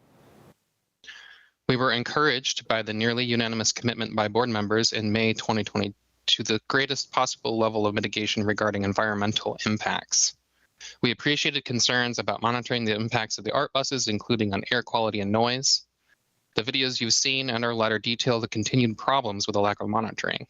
Please begin regular monitoring of air quality, idling, noise impacts near the property most affected by the site, and share that data. We welcome the commitment to the board made in 2022 to long-term planning for the Quincy site. However, we are troubled that in the CIP's list of facility plans for the next 10 years, the Quincy site is missing. We were alarmed by the county manager mentioned in January that Quincy could host an additional permanent art facility. We're approaching 10 years since the board put an option on the site, and the last serious planning exercise for the site was nearly 7 years ago. Should we expect another decade or more of this? I reiterate the importance of community engagement for any current or future planned use of the site. You excluded us from the initial decision to place the buses at the Quincy site in December 2019 when you originally and mistakenly thought you could do this by right. That was wrong. The neighbors know better than anyone in the history of the site the complicated zoning, the restrictions imposed by the 1985 covenant, and the potential impacts on the surrounding streets, schools, houses, and people. I urge the board and staff to reset its relationship with the neighbors and make us full partners moving forward.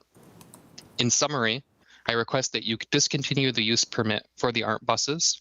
As my neighbors have presented and as predicted in our original opposition to the use permit in May 2022, such a use clearly has had an adverse impact on the health and safety of persons residing or working in the neighborhood, is detrimental to the public welfare or injurious to property or improvements in the neighborhood, and conflicts with the master plans of Arlington County. A bus facility violates various zoning regulations. Moreover, the use permit itself conflicts with various zoning regulations. If you approve this permit continuation, I respectfully request that you commit to discontinue the use permit immediately upon completion of the permanent AMOF and no later than July 2025. Remove the renewal option. Promptly engage a reputable engineering company conduct, without staff interference, an unbiased and independent environmental study of the air quality at the Quincy site during periods when most, if not all, of the art buses are idling, and share the results of that study with community members in real time. Immediately begin regular ongoing monitoring of the activities at the full Quincy site and require staff to address the issues that are occurring outside of the areas of the use permit. Commit to the final board review and an after action review. Nominate a board member to serve as a liaison with BVSCA, publicly commit to funding a long-term planning effort, and make us all full partners moving forward in planning and decision-making. Lastly, consider the unique role you are in that has conflicts inherent in it as applicant, rule interpreter, and approver. Thank you. Thank you, Mr. Painter. That's our final speaker. That is our final speaker on this item. All right, fine. I think the discussion is now with the board colleagues. Ms. Cunningham, are you all right to start us off with a motion, and then we'll have discussion? Sure. All right, thank you. I move that the board accept the county manager's recommendation to renew the use permit of a commercial parking lot located at 1425 North Quincy Street, RPC 15-040067, until July 31st, 2025, at which time it terminates, subject to the previously approved and revised conditions with no further scheduled county board review. Thank you. Is there a second? Second. All right, motion's been moved and seconded. Would you like to speak to your motion or ask some questions? I think I'll just open it up for conversation. I think Ms. Coffey and I started our time on the board with this discussion as our very first meeting, so I'm glad to see you all back and glad that we honored our promise of having a check-in in July.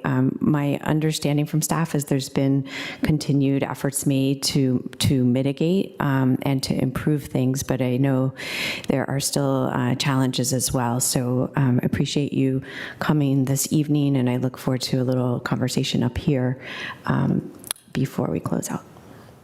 Okay. And I guess maybe I will also highlight that the staff made the recommendation for the July end of the use permit, and we, even I said, "Are you sure? Are you sure? Are you sure?"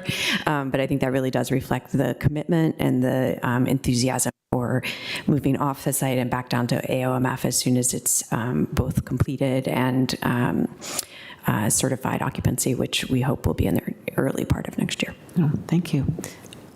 Any other comments, questions? Ms. Coffey?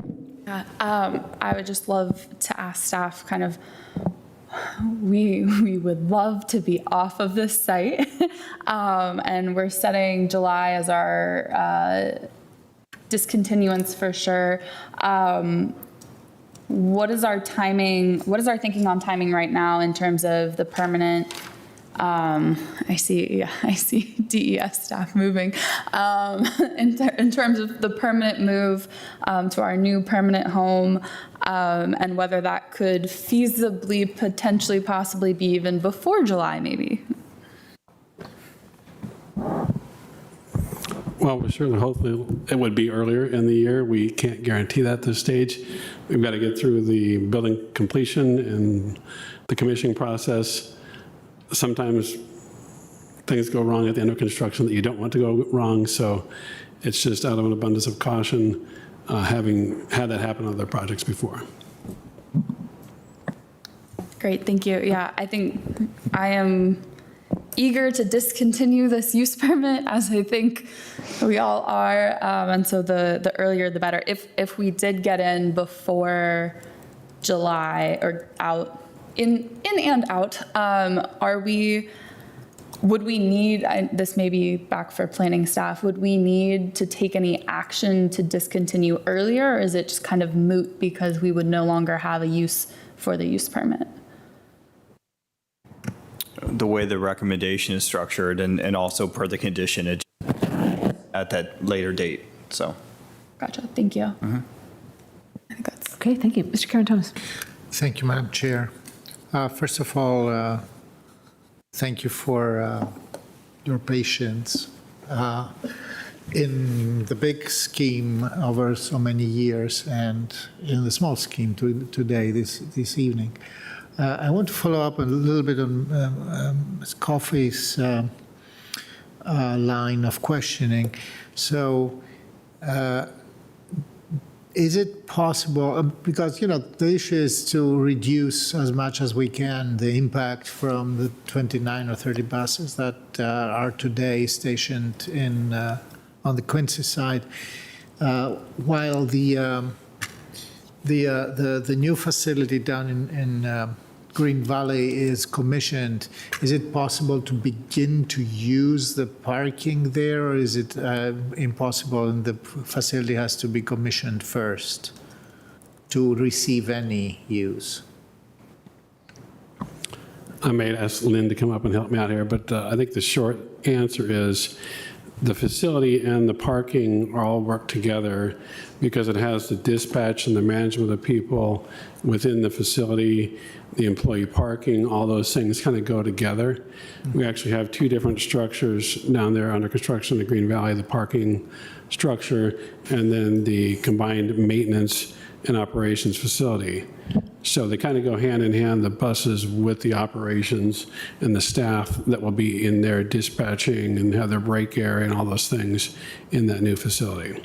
So basically that means that we all will receive one nice day an email that says the facility is commissioned. So from tomorrow, everything will be moving into the facility in Green Valley. So it's actually, and I'm going to let Ms. Rivers add on here, but I would just highlight for the board and the community that there's actually kind of an intricate series of things happening as we stand up that facility. The maintenance is coming from down in Fairfax County off of Edsel Road in the Farrington facility.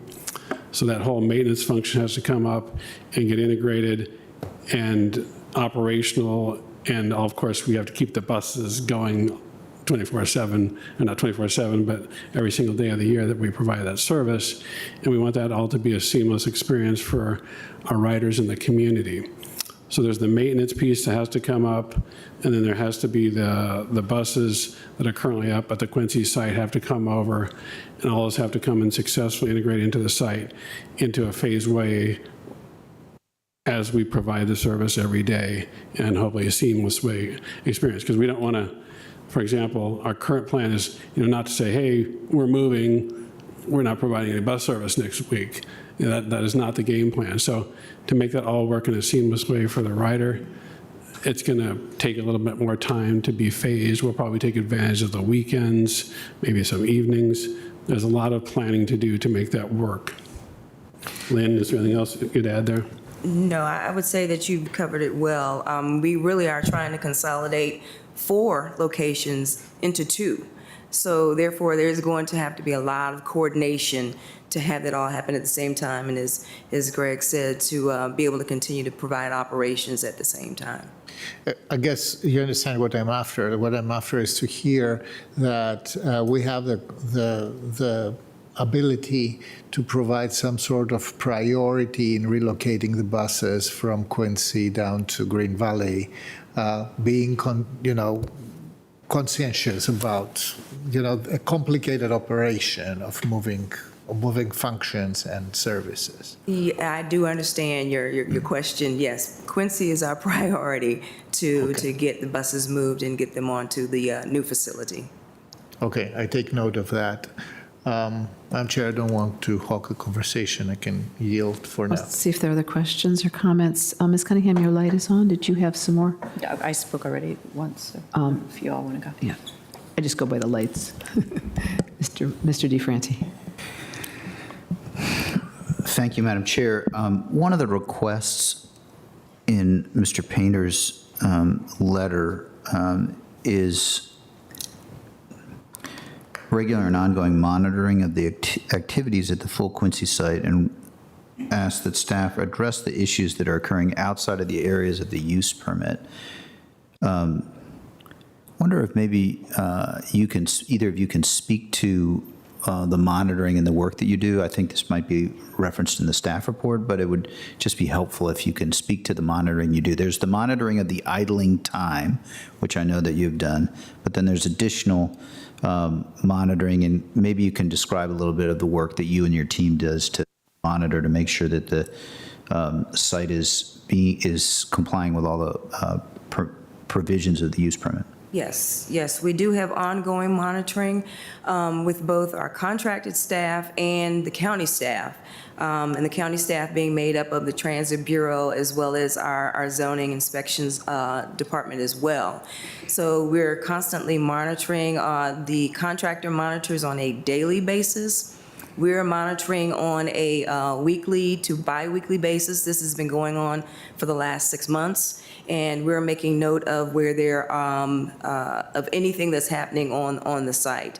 And I just wanted to take the opportunity to say as well, one of the things that we've done with regarding monitoring is also to have technology aid us in this monitoring by having our buses reprogrammed in order to shut off at a certain point in order for the pre-trip inspection, safety inspections to happen.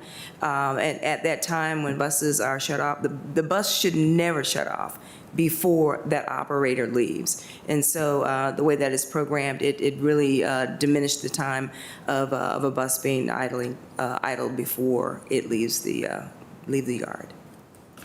Thank you. I appreciate it. With respect to the concerns shared by neighbors, I do appreciate you taking time. I know this has been a very difficult, lengthy process, and I'm sorry that is the circumstance we're in. I'm eager to get off the site, and I cannot walk in your shoes, but I certainly am mindful that I do agree it's good that we had this discussion, are having this discussion. Let's try to move forward as best we can, as quickly as we can, is the hope with respect to DES and our site. Thanks. Okay, thank you. More comment? I had two questions. I think a couple of things we heard were about the planning of the site in the future, and Mr. Manager or Mr. Fusarelli, I don't know who it is, or staff. Would someone like to comment about what is in the CIP, which if you stay up a little later, you get to hear more about tonight. What is in the CIP on the Quincy site, and what kinds of planning has been done, may be done, will be done? So let me take the first shot at that. And we talked a little bit about this during one of the work sessions.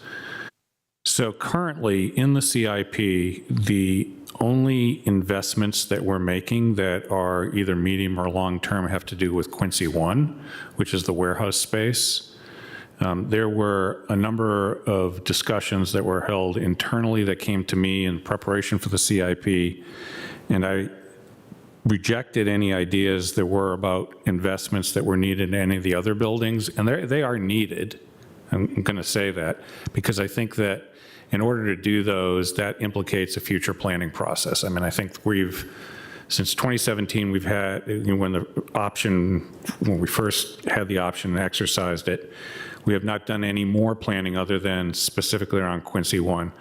So Mr. Fusarelli would probably tell you that given the low residential study coming up and a number of items that are on our plate, it probably would be, I'm going to say, 2 years before we could get to a serious study. I'm not saying that should be 2 years, and it wouldn't be necessarily a study led by CPHD alone. It would involve DES, but it certainly would involve the community.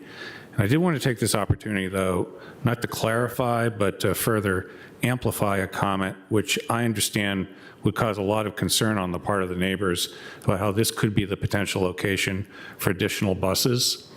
When we made the purchase of this site back in 2017, we did so for a few reasons. One is that it is one of the few sites in the county that's zoned industrial, where the kinds of uses that we're able to make of it could happen.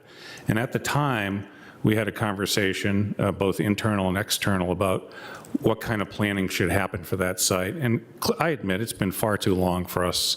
We let that lay fallow, and we take direction from the board on that. But to say that somehow we unknowingly put industrial uses there, we purchased that property at the time because of a few imperatives that have not gone away, that put my remark in context, which is that there are not sites in the county right now for us to have a fully functioning and expanding bus fleet to expand where we might need to go. I'm not saying it's going to be on Quincy, but it has to be somewhere. So I think it's time for us to tackle that issue. I'm not going to tell you exactly when to do that, but I cleared out any future investments in the CIP so that we could lay the groundwork for that eventual direction from the board. I'm not saying you need to give it to me tonight, but I do agree with Mr. Painter and his observations that it's time to move ahead with that planning at some point. I'm not going to say exactly when. Okay, great. So then what I hear there is it's not in 25, 26 in the CIP that we're going to be discussing a little bit later, except for some Quincy 1 warehouse improvements. Yeah, and I think the next time through on the CIP, and with these buses moved off, I'm going to do everything I can to make sure that we don't need the site for any uses that might be upsetting, but I'm not going to make a promise to that because there are needs that arise that are operational. But I will tell you this, which is that I think we've done a good job. We need to do a better job on resetting the relationship with the neighborhood, and I look forward to any suggestions the board might have on that. So that was my last question, which is I think we heard two recommendations from the community. One was to have kind of a wrap-up meeting or something like that. And I wonder if you can say what we can commit to in terms of at least having a board member or two involved in a community meeting. Yeah, and I think, Mr. Schreiber may have described this already. There's already the requirement in the use permit that we meet with the community. I'm willing to do that more than once. And I think it should not be the kind of meeting we've had previously. Not that those haven't been useful, but it should be a meeting that includes not only a board member, myself, and DES staff, but members from the fire department, from the parks department, from any department that the neighbors think is relevant to have there, because I think that will start laying the groundwork for any future conversations about what happens with the site. Great. And so could we commit to doing one of those in 24 and one in 25? Does that work? Absolutely, and I could ask for volunteers from the board right now, but I won't do that. Okay. Well, actually, I was going to ask, Madam Chair, I think the other request was whether there could be a regularly assigned liaison, which might change year to year because all of our liaisonships change. But I would pass that to you to consider whether that's something we could do soon. Absolutely. I don't know that we want to vote on that tonight and decide tonight, but I think we can certainly work that out. I'm sure that we've got someone who can do that. All right, thank you. Anything else? We good? I think we're good to vote. All right. I haven't said anything. It's clear that we have to put the buses somewhere. I'm sorry it's been so difficult. I'm pleased that things are getting at least a little better, and hopefully that will be the beginning of things getting a lot better soon. All in favor of the motion before us, please say aye. Aye. Motion passes 5-0. Thank you very much. Mr. Kushner, could you call the next item, please? Yes, of course.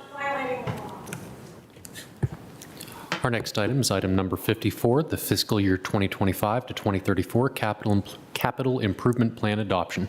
As a note, the public hearing on this item concluded on July 10th of 2024, so discussion is at this point limited to county board members. All right, thank you. All right, colleagues and staff, we've done a lot to get to this point, and I have asked the manager to just do a brief summary, just kind of setting the stage a little bit. How about with his CIP? Yes, thank you, Madam Chair. I'm going to ask, I'm going to speak very slowly here so Karen can pull it up on her machine. Karen Telly is going to do a very brief introductory 2 or 3 slides, and then we'll turn it back to the board for additional conversation. Thank you, and I see we have lots of people here to answer any questions we might have. Yes. Hopefully there are not a lot of questions at this point. Over to you, Ms. Talley.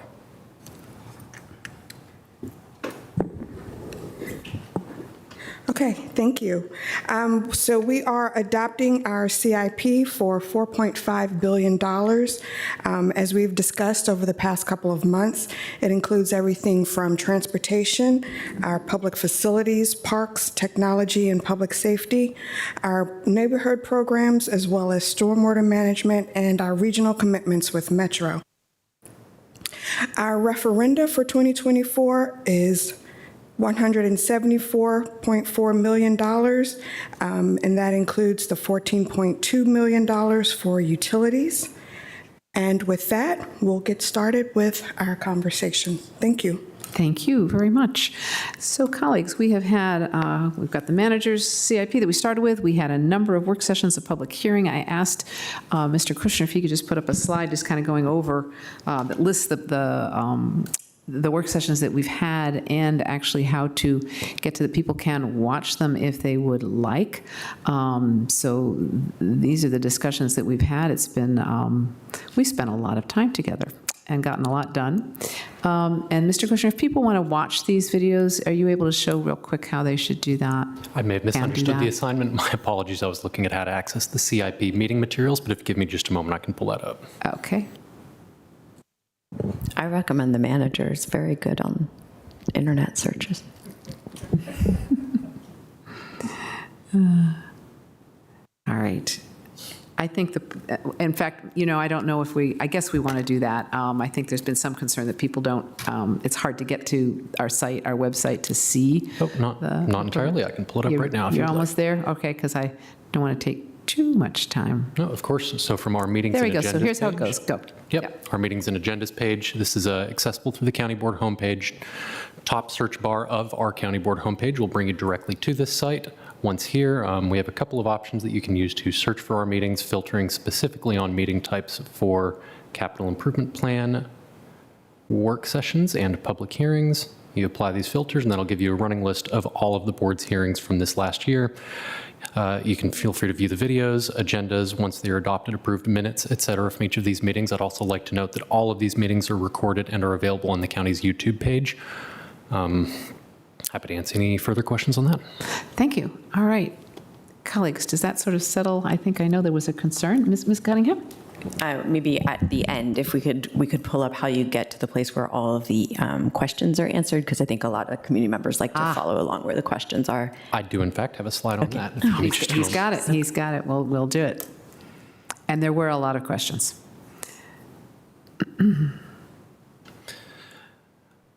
So from our county website, wrong slide. This is the Capital Improvement Program homepage. On that page, there are a number of tabs, an overview of the CIP process, engagement, an interactive map of projects, and most importantly, a tab on dates and materials, continued on the next slide where you can see materials presented and followed up on after each of these meetings. And in fact, if you navigate to the county website, this is my own personal strategy for accessing it, a simple search on the homepage or anywhere on the site for CIP. We'll bring up the capital improvement plan page, at which point simply navigate to the page shown on the slides. From here, you can access all of the work session dates and materials from this chart. Excellent. Thank you. Ms. Cunningham, I think that does it. Thank you. Very helpful. Great. Now, Mr. Kushner, if you could put up the draft guidance that we have, because, of course, colleagues, what we have the manager's proposed CIP, and we have had all of these work sessions, a lot of discussion. There's some changes that we've wanted to make, some additions we've wanted to do, and we've incorporated that into our budget guidance, which is here. We're calling it a draft at the moment. And what I propose to do is we will work through this. I believe we've captured, and many thanks to my Vice Chair Takis Karantonis and Ms. Cunningham for working with all of us to capture all of the changes and thoughts that people wanted to have incorporated, and there was a fair amount of back and forth. I think we've got it all here. And so what I propose is we will go through this, check that everybody is good with everything here. If you're not, we can discuss it and see about changing it, and then we will incorporate that in the final motion with our CIP, and I think we will then have a CIP. But for the moment, we need to go through this. So, and I will just sort of work my way through, and people just stop. Maybe I'll just chop to see that everybody is all right. Point out that it was actually helpful to us that there was $3 million available in PAYGO allocation to put some more funds in some areas that we thought were very important. And the first one is climate change, resilience, and energy efficiency. And if you can just scroll down, I wonder if you can get that whole area there. Okay. Would anyone particularly like to talk about the items here? I welcome comments because I know different members have had more concerns than others on certain areas. Your light is on, Mr. DiFranti. Thank you, Madam Chair. And thank you, Ms. Cunningham and Mr. Karantonis, for the work on this. Really appreciate it. We all, have opinions, and you actually had the pen and did a lot of the work. The one question I haven't had a chance to surface, I think it's understood, but it's not quite in B with respect to the Madison Community Center. And I apologize for not raising this earlier. Maybe if I can just get a head nod. There's analysis of near-term improvements, and then there's actually, my hope is that if we need to spend less than $10,000 on the improvements, we can just do that, given that it's PAYGO. And that's the question. The language here does not read that, and so if it's not the case, that's no problem. But my walkthrough of or at least I don't think it reads that. And if the language is flexible enough to enable that, or if there's policy reasons why we should not do that, but it is my impression that there may be, and not guaranteeing, there may be a very modest sum of money under $250,000 where, you could get some weights, you could get a few treadmills, and that would make a difference in sprucing up the place. So. Or coat of paint. Mr. Manager, Mark? Yeah, I'm going to let Ms. Cowan address that. Sure. Ms. Cowan. If there's a modest something that needs to be done, a new piece of fitness equipment or something like that, we can handle that within the operating budget. If that's, part of a near term, if that's like an example, Mr. DiFranti, if that's what you're thinking of, we can handle that within the operating budget. Yeah, and thank you for reminding me. I think you answered that in one of the work sessions to that effect. I hope it's okay that I just expressed it out loud again in hopes that if we think we really need to do that, that would be great. And so that's the only thought I had on this page. Thank you. probably on the board's own motion, we could do something real small like that, but I don't think we'll need to. Thank you. Any other questions or comments on the climate change, resiliency, and energy efficiency? Obviously, we discussed the Madison Community Center. We've got some long-range planning. Ms. Coffey. Yes, under long-range planning, I had intended to add this, but I think in the joy of this long agenda this week, I may have missed it. Under numeral 2, APS needs and joint use, I know we had talked about at the joint work session with the school board, as well as when JFAC came to us to present, potentially exploring childcare as a joint use. Would it be prudent to explicitly spell that out, or is it amongst the types of joint uses that we would assume are included? Might it make sense to add it in item 3 instead? Community uses for recreation, parks, childcare, and arts? Let me explain what I'm hearing. Yes. And then you can tell me if I have it right. Because when we were having the conversation with school, it had been, was there the potential use of school facilities for additional childcare kinds of actions? So I think that asking us to work with schools over that should be something that's specific, because right now the joint use facilities, that concept doesn't really encompass the idea of childcare. So I would encourage you, we will look at it, but I mean, I would encourage you to put it in item 2 rather than item 3. Item 2, that's fair. Okay, when we get to item 2, jump on it. All right, I think we're ready to move on. Are we? Ms. Cunningham? Yeah, Mr. Clerk, are you able to capture that as a parenthetical, or however, we'll come back to it later? I'm able to inline this from here. I'm putting the pen down. Give me the language. My suggestion would be after joint use to add comma, including childcare. Okay. That's clear and hard to be against. Everybody good with that? We all right with that? All right, let's move on. Thank you. Lubber Run Resilience Hub. I know the major issue here in part was changing this funding source. People were uncomfortable having the Climate Action Fund pay for natural gas. I understand that. So we made that change. Anything else somebody would like to comment on the Resilience Hub, or can we move on? I think we're good. Yes? Mr. DiFranti? Not so much, so.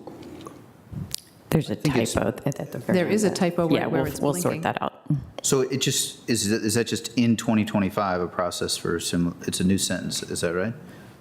With a capital I. There you go, I think. All right, catching typos and everything, good. All right, we ready to move on? Just scroll down. All right, phase replacement of the bus fleet. I know this is a major issue for some of my colleagues, me too, except that I'm interested in considering things besides battery-operated, battery electric buses. But we've got a lot in there and acknowledge that the technology is changing and we want to stay on top of it. When you're... Yes, no, go ahead, Mr. DiFranti. Anything about the bus fleet, number 3? It's nearly 10 o'clock, so a little humor. When you're a resident, I hope that we can talk about that preference and you can advocate with me. Oh, I'll be right here. Every open Monday. I'm going to come and harangue you guys. There you go. Every month that passes, though, the batteries are getting better. Well, no, that's right. The natural gas we're creating every day right here, though, and it's Had the free. opportunity to drive to Maryland and back. We did. I hear you. All right, we won't, we're talking about the CIP. We won't have that debate here now. I can And just it's give a gonna be- little yeah. walk through this section if people don't have questions, but I think the first piece here was just there was a fair bit of commentary and confusion amongst the community and a little bit on the board about kind of what all the pieces and parts were. So this is just making sure that we all understand what's really near-term money, what's long-term money.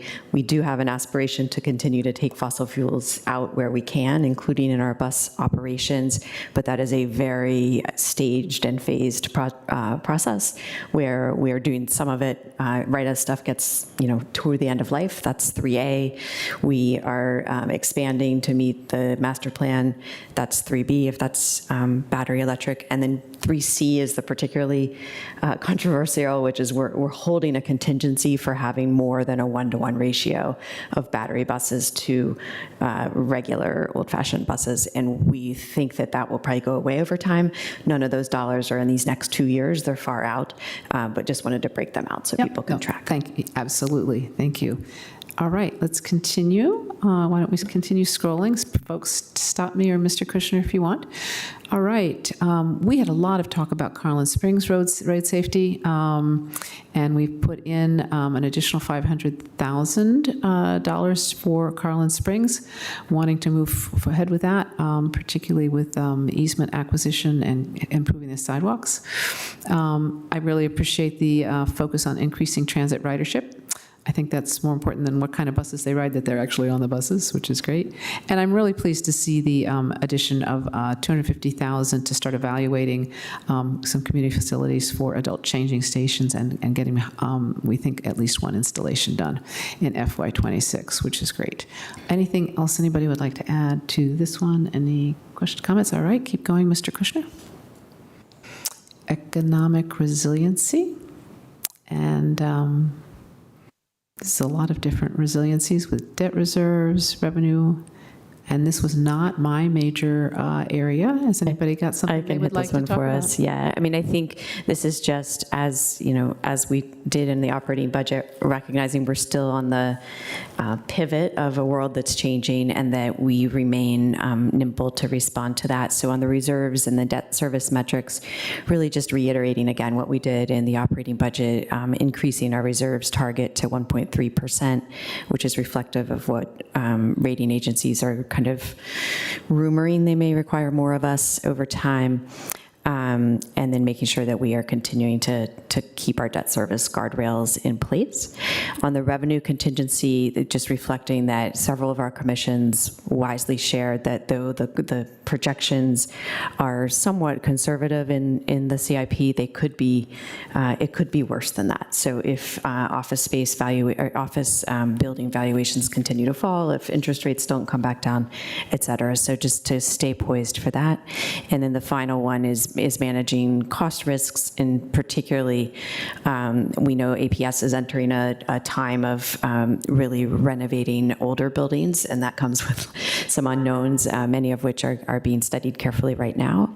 And then our dear friends WMATA and our metro system and bus system, we know there's a bunch of deferred operational and capital needs that will come back to all of us for discussion. Well, and they're reevaluating the whole way Metro is funded, so that could have some definite effects on us. Thank you. I appreciate the top part, talking about the infrastructure and how much that actually affects your economic resiliency, the fact that you've got good infrastructure. Anything else more on this area? All right, continue scrolling down, please. I'm going to call an audible here if you scroll back up for 1 second. I'm sorry, Mason. What did we miss? Oh, stop. No, in WMATA, I think there's an underline under B. The word "to" is underlined. I'm not sure what that says. Negotiation can result to a request. I think. Yeah, I think I'm just saying, I think that's the wrong word. That's Yep. Thank you. Note to self. 5 people editing is painful. No, that's just great. And then I think the what's below this we're not going to show because we're not going to be adopting that, correct? It's probably phasing of large. Yeah, we don't need, this is just the wording, but that was in there. Phasing of large WMATA appropriations or contribution should be reviewed.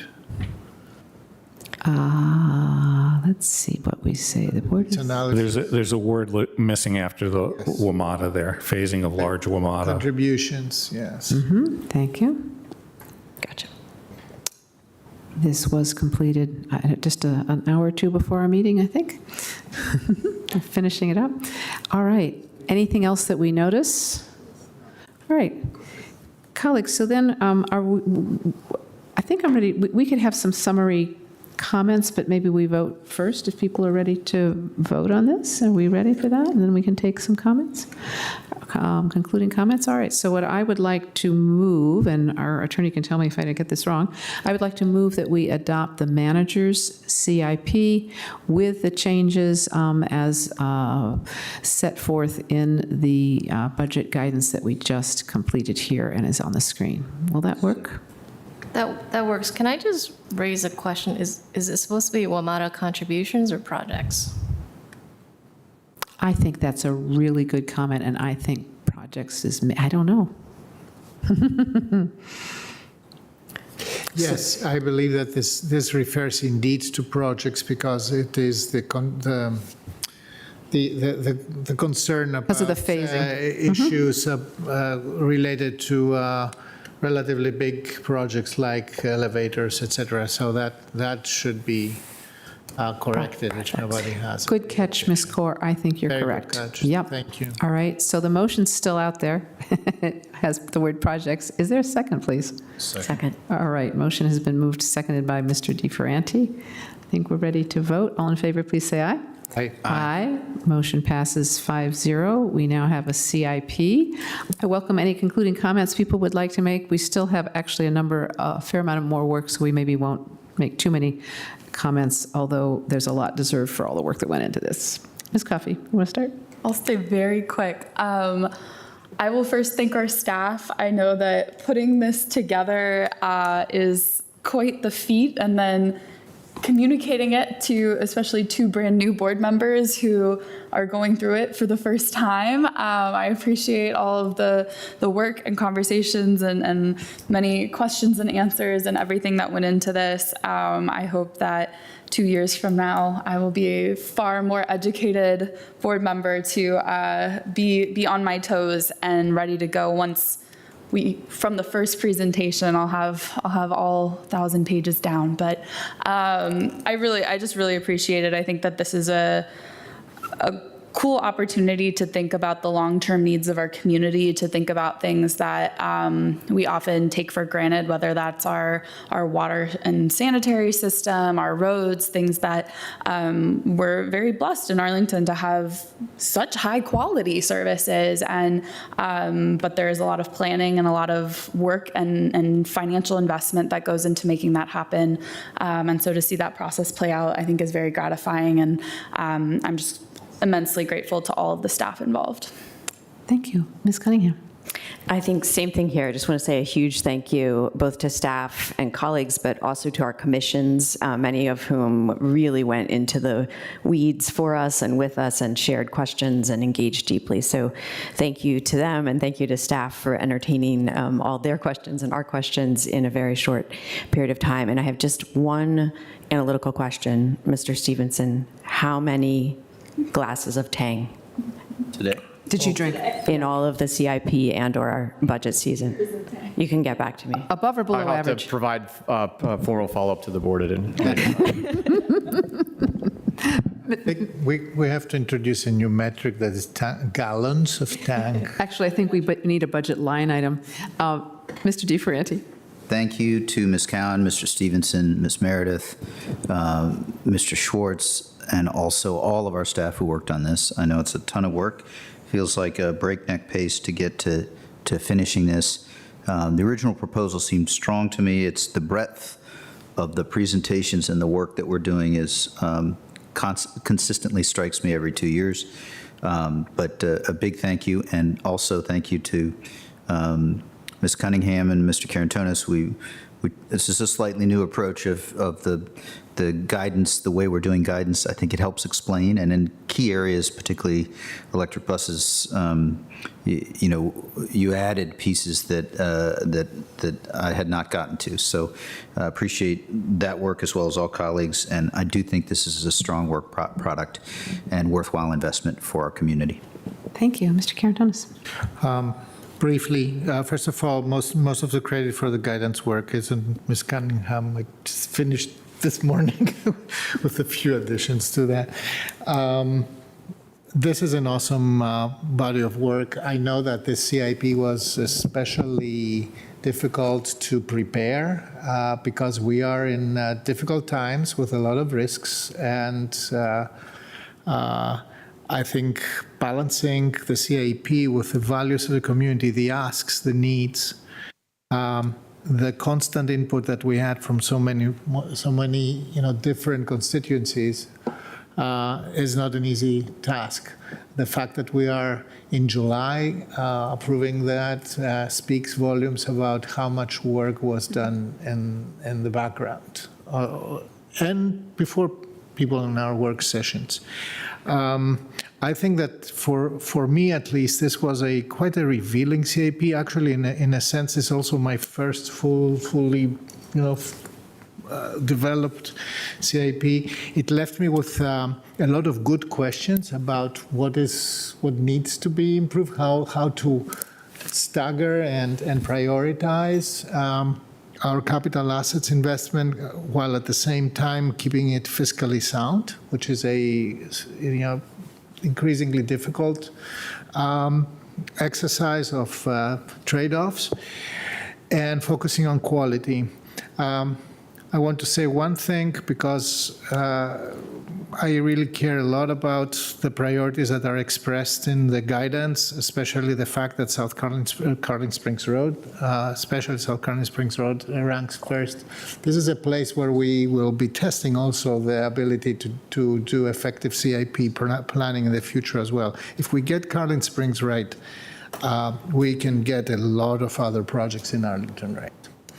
So thank you again for all the work. Thank you.